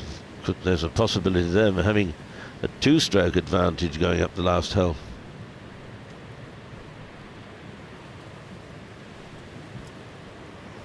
Funnily enough, Peter, on the 71st hole, he tapped in for his par, and at that point he was 2 shots ahead, but then Ernie knocked it in for the birdie.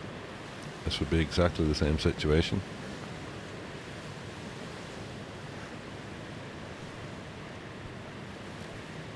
A wonderful tee shot under all that pressure.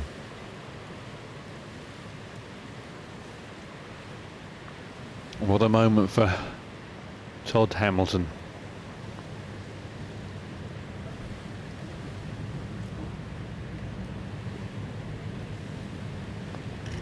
For at least a one. No, he's built it. He's built it, but he's got his 3. Come on, Ernie.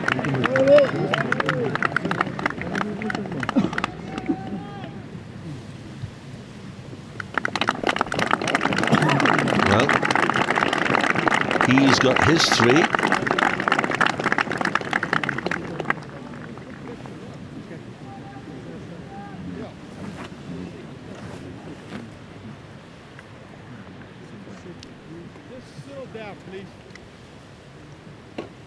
Ricky Roberts, his caddy, he's been on the bag for all his major championship wins.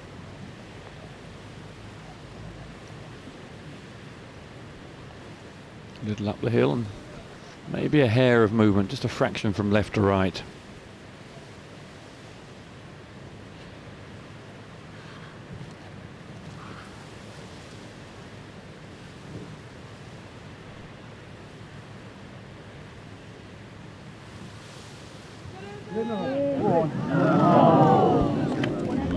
Really did slide across, Ken.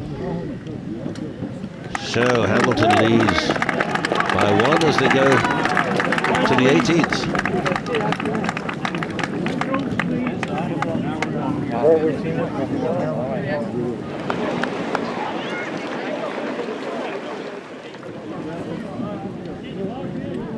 The tee's right back, just in front of the white tents there by Blackrock House.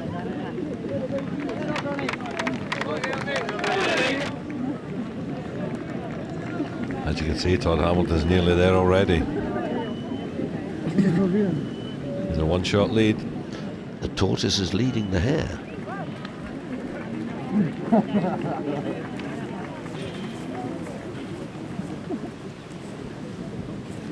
I'm picking up a bit of grass there, just checking the wind. Alex Harvey, a graver who will have the winner's name on there by the time they finish and the presentation takes place. You have to put in the venue.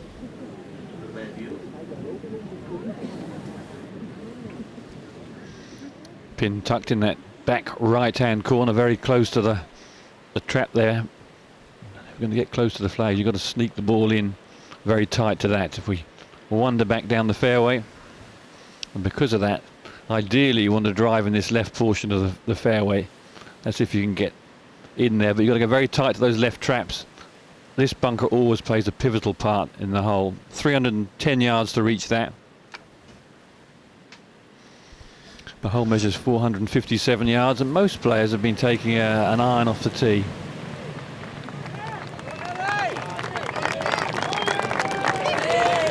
But will the situation change people's strategy?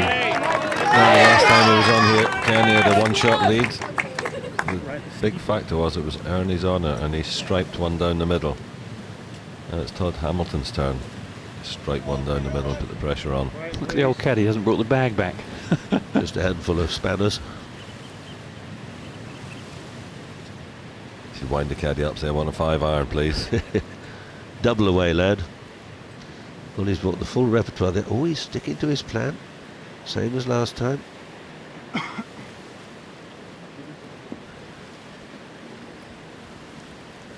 Well, it is a time to clear your mind from the last time he was standing on this tee, and I'm sure he's been through his pre-shot routine and just pictured where he wants this ball to land. Breeze dying by the minute, though there is some still to consider. Could start this just on the left side of the fairway and just let it ease to the right, but of course last time it eased to the right and into the rather thick rough on which he made 5. So a clear mind and rhythm.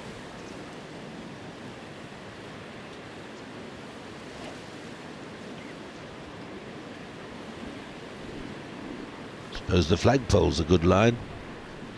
Maybe just a whisker to the right of it.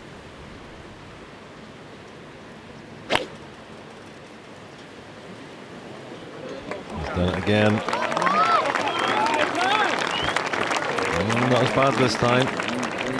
It's a long way back. At least he's not in the... There's Judy Rankin just across the way there, the great lady golfer who works now for ABC Television. On-course commentator. Just don't see there's any percentage in hitting a driver. It's such a narrow gap to thread the ball through.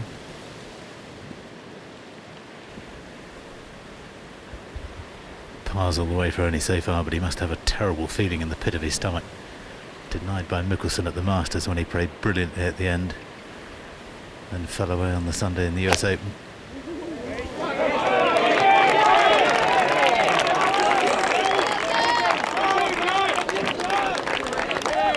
Perfect.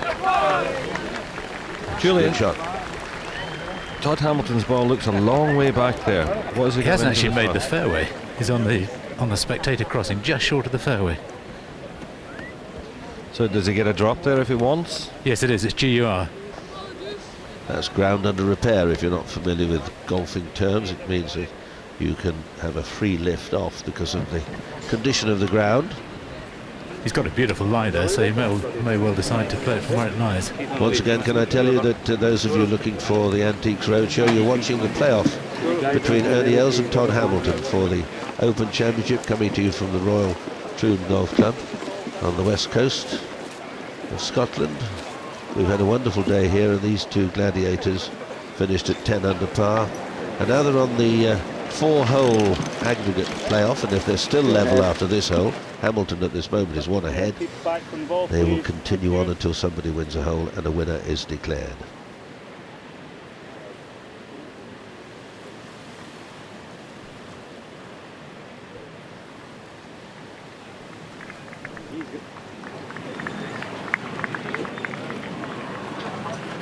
Well, it's hard to say, Ian.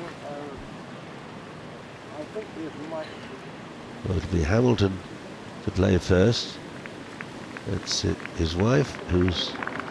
Well, she knows what glory, and they battled hard for years travelling the golfing fairways of the world, mostly in the Far East, Philippines, India, learning and trade, and now suddenly he's on the verge of great things, great moments.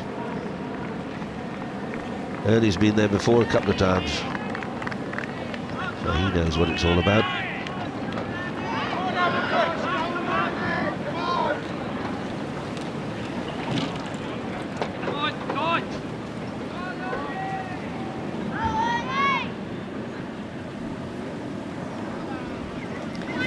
Well, as Julian said, he is on the spectator walkway. It isn't a bad... This is due to this ground under repair. If you want relief, this would be the nearest.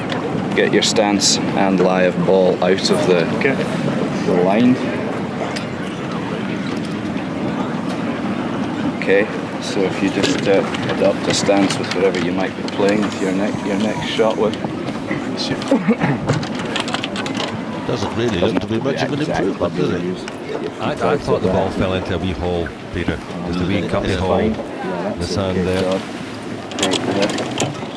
And drop it in probably. Doesn't look bad. He's going from left to right as we look. Well, he's making the angle a little sharper, and he's got to go across the corner of the bunkers. Have a look from t'other end, you'll see he's got, well, you don't really see the bunkers from here except that one on the left, but he's got to aim at the flag, so I would have thought he's possibly making it a little more awkward, but as you say, Sam, the ball may have settled a bit.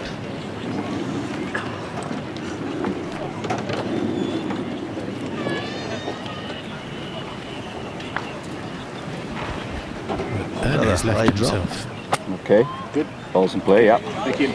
Ernie's left himself quite a lot further back than he was first time round. He had 175 first time. He's got 190 this time, in all probability needing to make a birdie to keep it going. But Hamilton must be 30 yards behind him.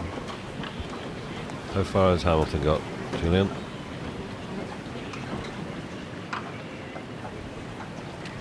Well, 33 yards between them, so that says that Hamilton's 223 yards. That's a 4 wood or a... Get it high enough and to carry over the front bunkers. Much to consider here. What Absolutely. you got? The grandstands are absolutely You got it, jammed. plus 21 and 85. Waiting for this. Covers the bunker? Yes.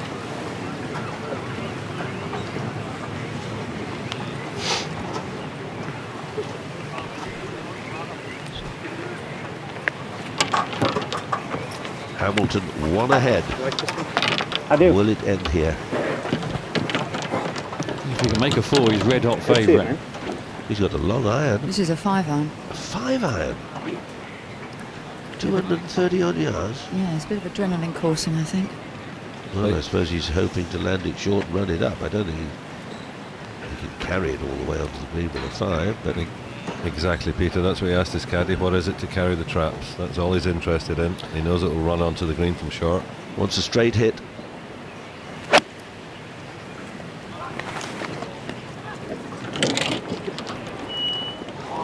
And got it, but it stopped, pitched flush in the face. Right in the face of that little bank that killed it stone dead. That's a bit unlucky. It was a good strike, good idea, well thought out, didn't come off.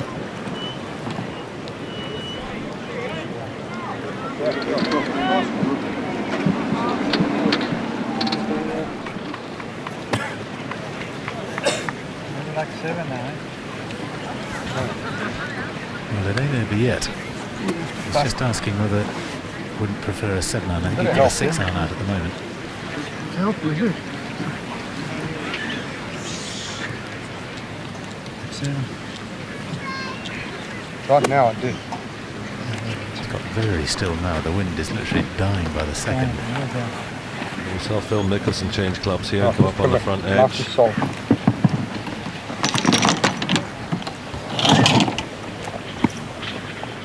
He's gone for the 7-iron.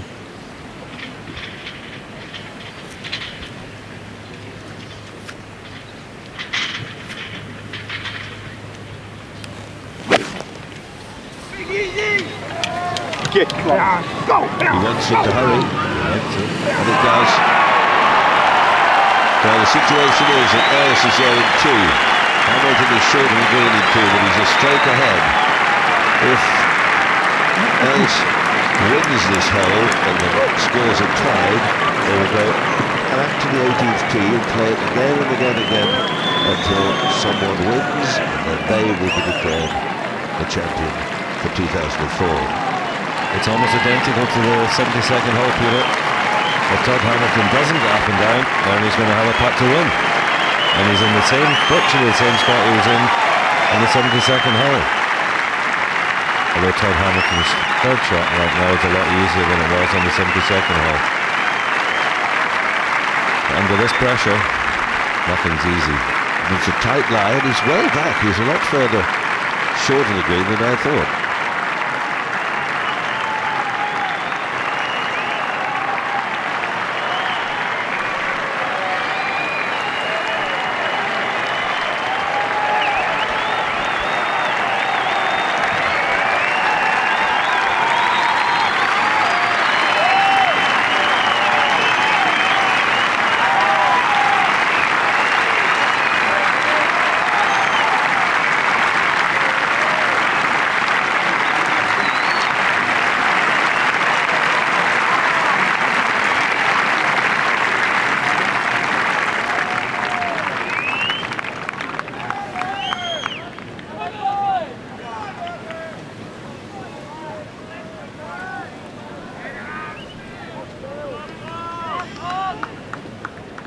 I guess the golf we've watched today was exceptional. It only deserves a playoff as exciting as this.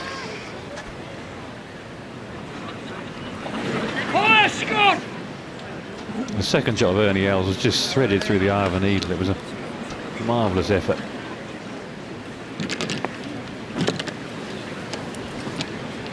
That ball's come up about 15 yards short of the green, and he's actually got out of these little woods, which is an unusual chip and run shot, but one we've seen many Americans play. Difficulty here, of course, is to get it up that last little rise on the green, but he doesn't leave himself an awkward putt for his par. We've seen him use it twice today, Beverly, and they get up and down both times. He's pretty competent with this. It's a long way away.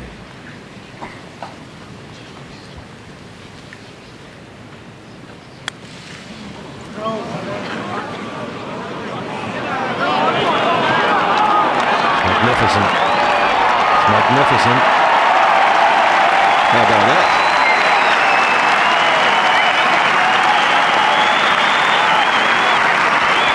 Almost perfection. No, I think Ernie knows what he has to do now. He's got to knock it in. That's only 18 inches away. I heard him saying thank you there. Ernie just being very courteous, saying great shot.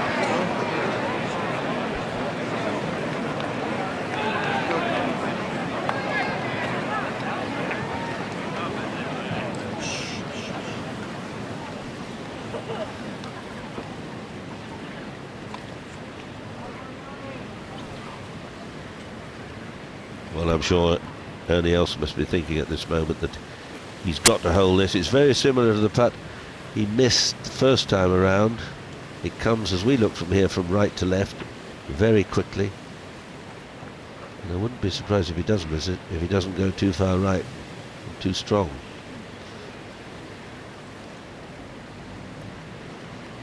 He's held some wonderful putts in his time. Can he call on those reserves just once more?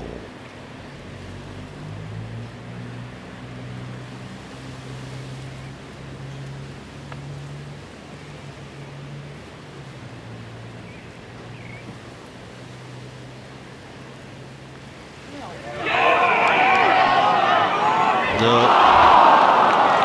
A very good effort, but not quite high enough.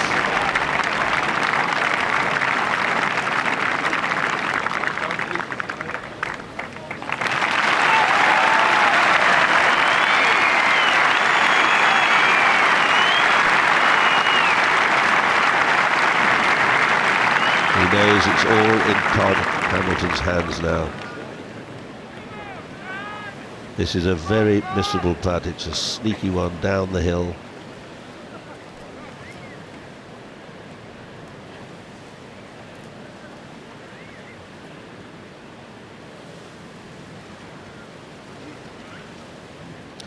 Judy Rankin tiptoeing up to say, keep your nerve. Your husband's doing his best. This for the Open Championship. And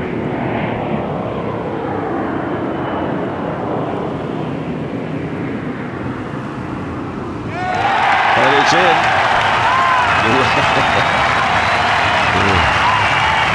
2 years in a row, we've had an unexpected winner.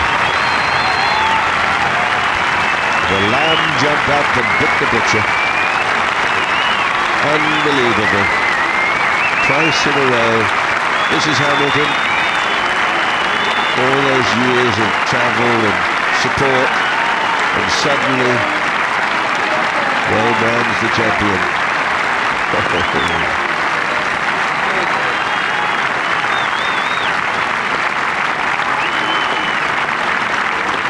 What an effort. What a day, Ken. What a day. You would never have believed it. The likes of Els, Mickelson, Tiger Woods on his tail, Retief Goosen, and Todd Hamilton's the Open champion of 2004. Congratulations to him.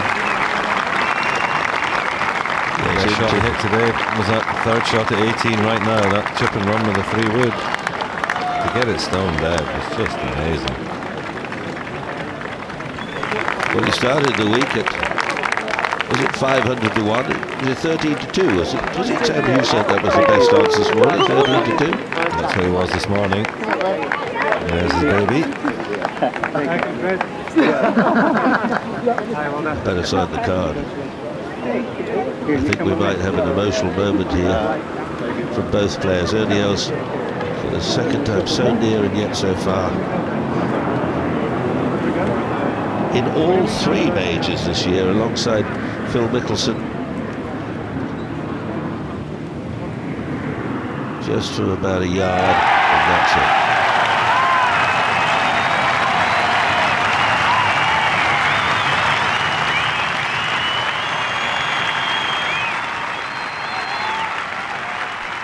Alice's mum. Dear old Mum Jane, and yes, we've done it. Oh my God.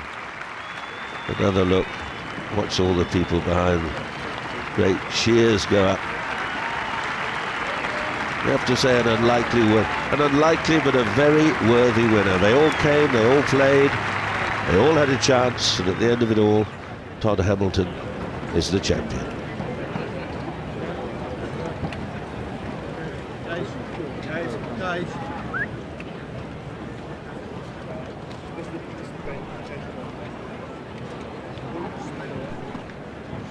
Well, what an incredible afternoon, and Todd Hamilton, the winner of the 133rd Open Championship.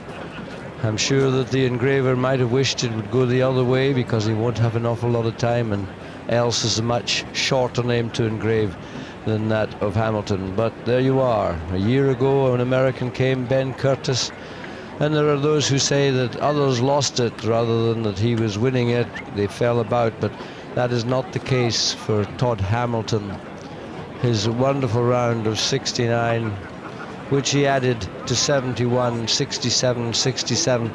This was no fluke. This was a man that's won some 11 tournaments in the Far East, and then from his home in America he won again this year. And he is getting on towards 40 years of age, but he is a beautiful player with a cool head, and he was challenged by the greatest. When you look at the list that was behind him, apart from Ernie Els, there's Ernie and Liesl, and he is totally dejected. He had the chance on the 72nd hole. He had a putt that would have clinched it. He would have stolen it right there, but it didn't go in, and on he went for the 4 more holes. And unfortunately, where he got a 2 at the 17th in real time, he failed. He took 4 at the 17th. And I think we will have a few tears before the presentation is finished here at Royal Troon Golf Club. You can see them coming now. Well, 39 years of age, this Texan, and he's traveled the world plying his trade, not just plying it, but learning his trade. And what a wonderful job. I'm not going to say it will culminate. He's too good a player for that.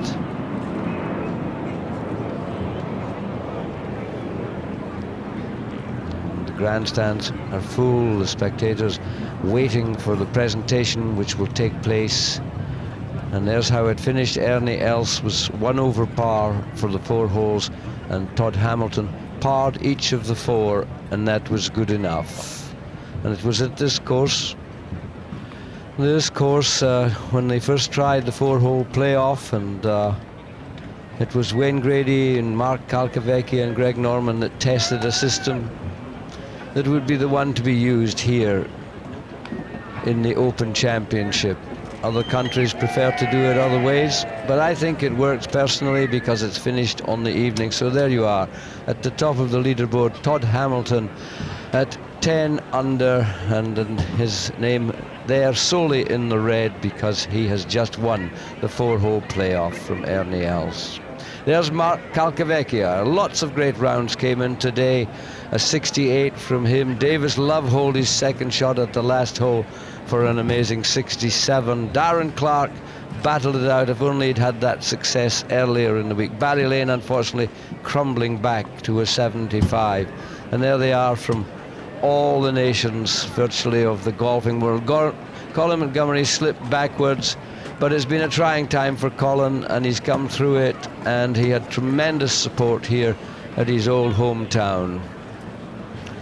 Mark O'Meara, a former Open champion, he finished in 75, fell away a little bit at the end. The list goes on. There's Andrew Olcorn of Scotland, a 76. Trevor Immelman from South Africa, we had high hopes for him, but he dropped 5 shots to par today. Charles Howell III, who scraped in, made the cut. There are a lot of great names. Alistair Forsyth, the young Scot, who finished with a 70 under par, and was second match out when the weather was at its worst.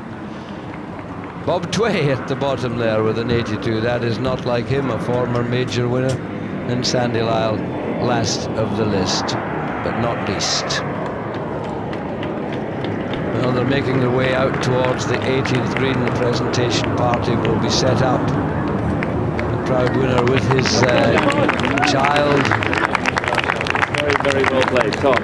You get room for two? Yeah. Here they all come. David Hill leading the way. David Hill, director of the championships of the Royal and Ancient. The club captain is there.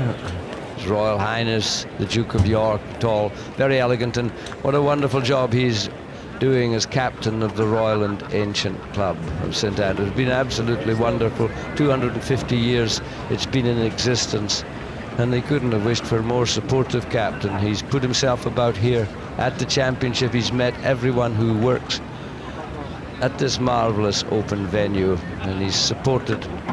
Great job.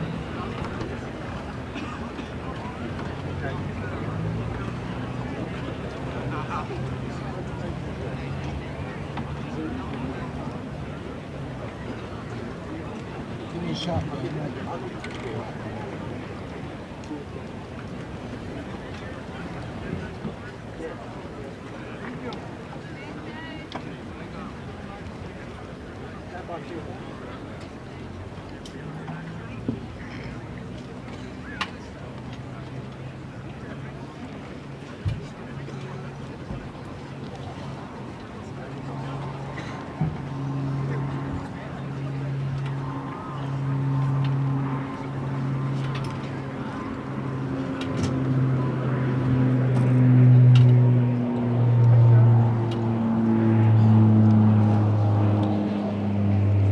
Your Royal Highness, ladies and gentlemen, I now introduce the Chairman of the R&A Championship Committee, David Pepper.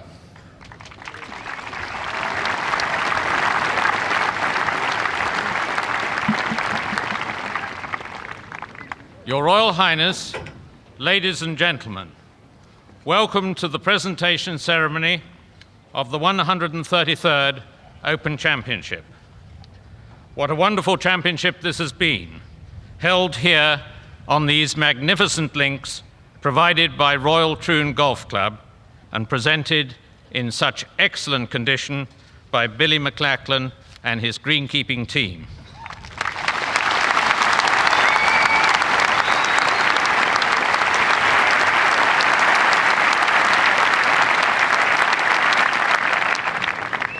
But ladies and gentlemen, it takes more than just a great course and the best golfers in the world to create the unique atmosphere of the Open Championship. The excellent and sporting behavior of you, the spectators, visiting Royal Troon this week sets a standard admired throughout not only the world of golf, but also other sports. And your knowledge of the game here in Ayrshire, where the first 12 Open Championships were played, just 2 miles away at Prestwick, is second to none.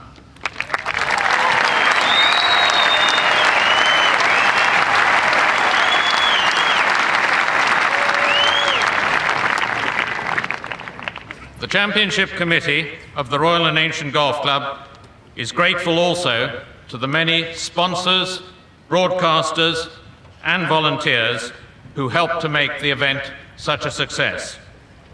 The popularity and success of this championship means that money can be ploughed back into the game on projects all over the world, ranging from encouraging youth participation to promoting environmental responsibility. This year, over 2,200 players entered the championship. But after a fantastic day's golf, there can only be one winner of the Claret Jug. So can I now ask Peter Dawson to announce the winners, and Arthur Dunsmuir, the captain of Royal Troon, to present the prizes. Thank you.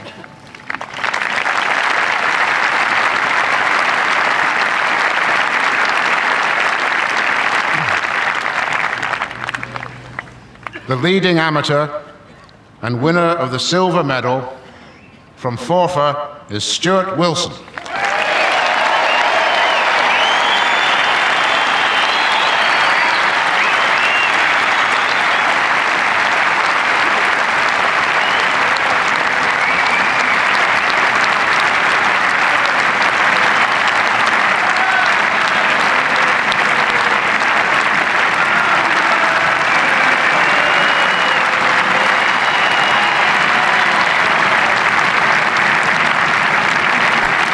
Wilson's birthday today. What a lovely prize. Runner-up and winner of the silver salver is Ernie Else. Great sportsman, Ernie. I'm sure that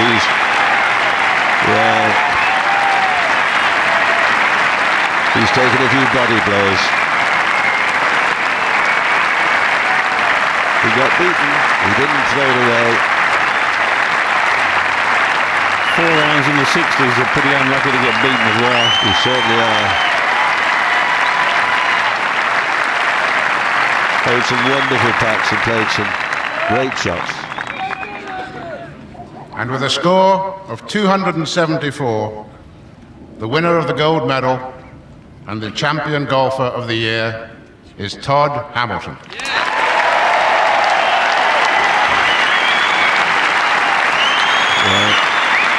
Similar scenes to the ones we saw last year at Royal St George's, when it was Ben Curtis, an unheralded American, came forward. But on other days it was slightly different.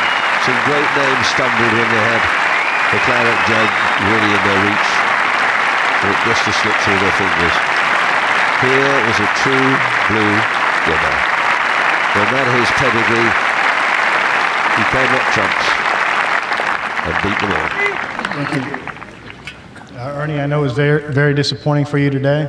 I'm sure you was hoping for another outcome, but you were a true champion, and I'm sure you will win a lot more of these golf tournaments. Thanks for being very nice.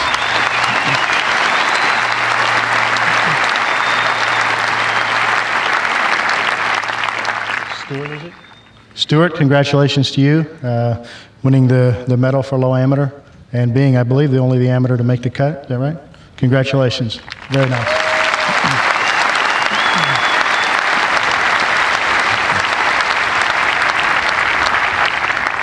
Members of the R&A, I truly enjoyed my week. That's probably the understatement of the year. But it was a blast. I enjoy this style of golf. Thank you for having us.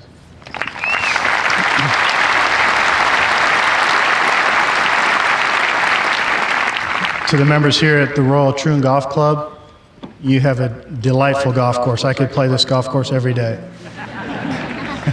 Another understatement.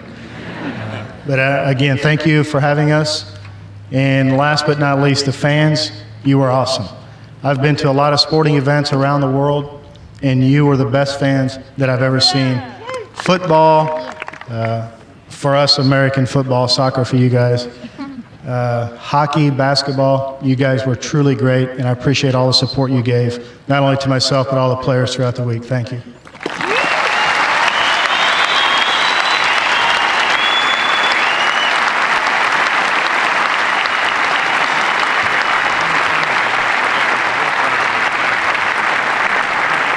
Gracious words from a worthy winner. The old Claret Jug and about $1.25 million in US money as a first prize. Parading the grand Claret Jug, the great old trophy for the photographers. Done by the members of the committee of the R&A. And the captain of the club this year is Royal Highness the Duke of York, who has done so much during his year of office to help promote golf throughout not only Great Britain but on occasion throughout the world, with many clubs who are celebrating their centenary.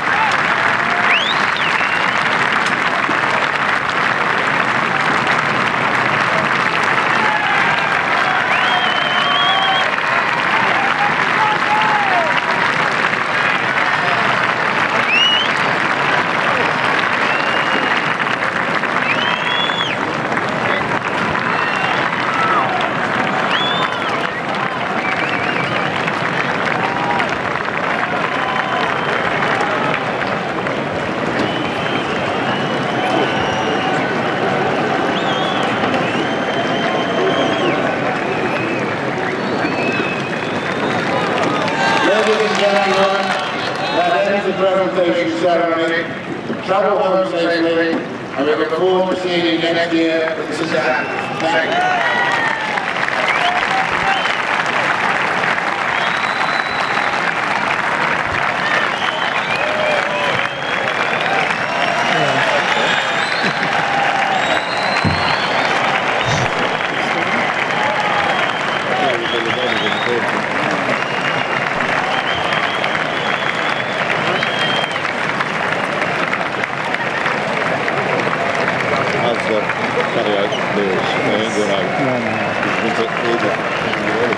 Yes.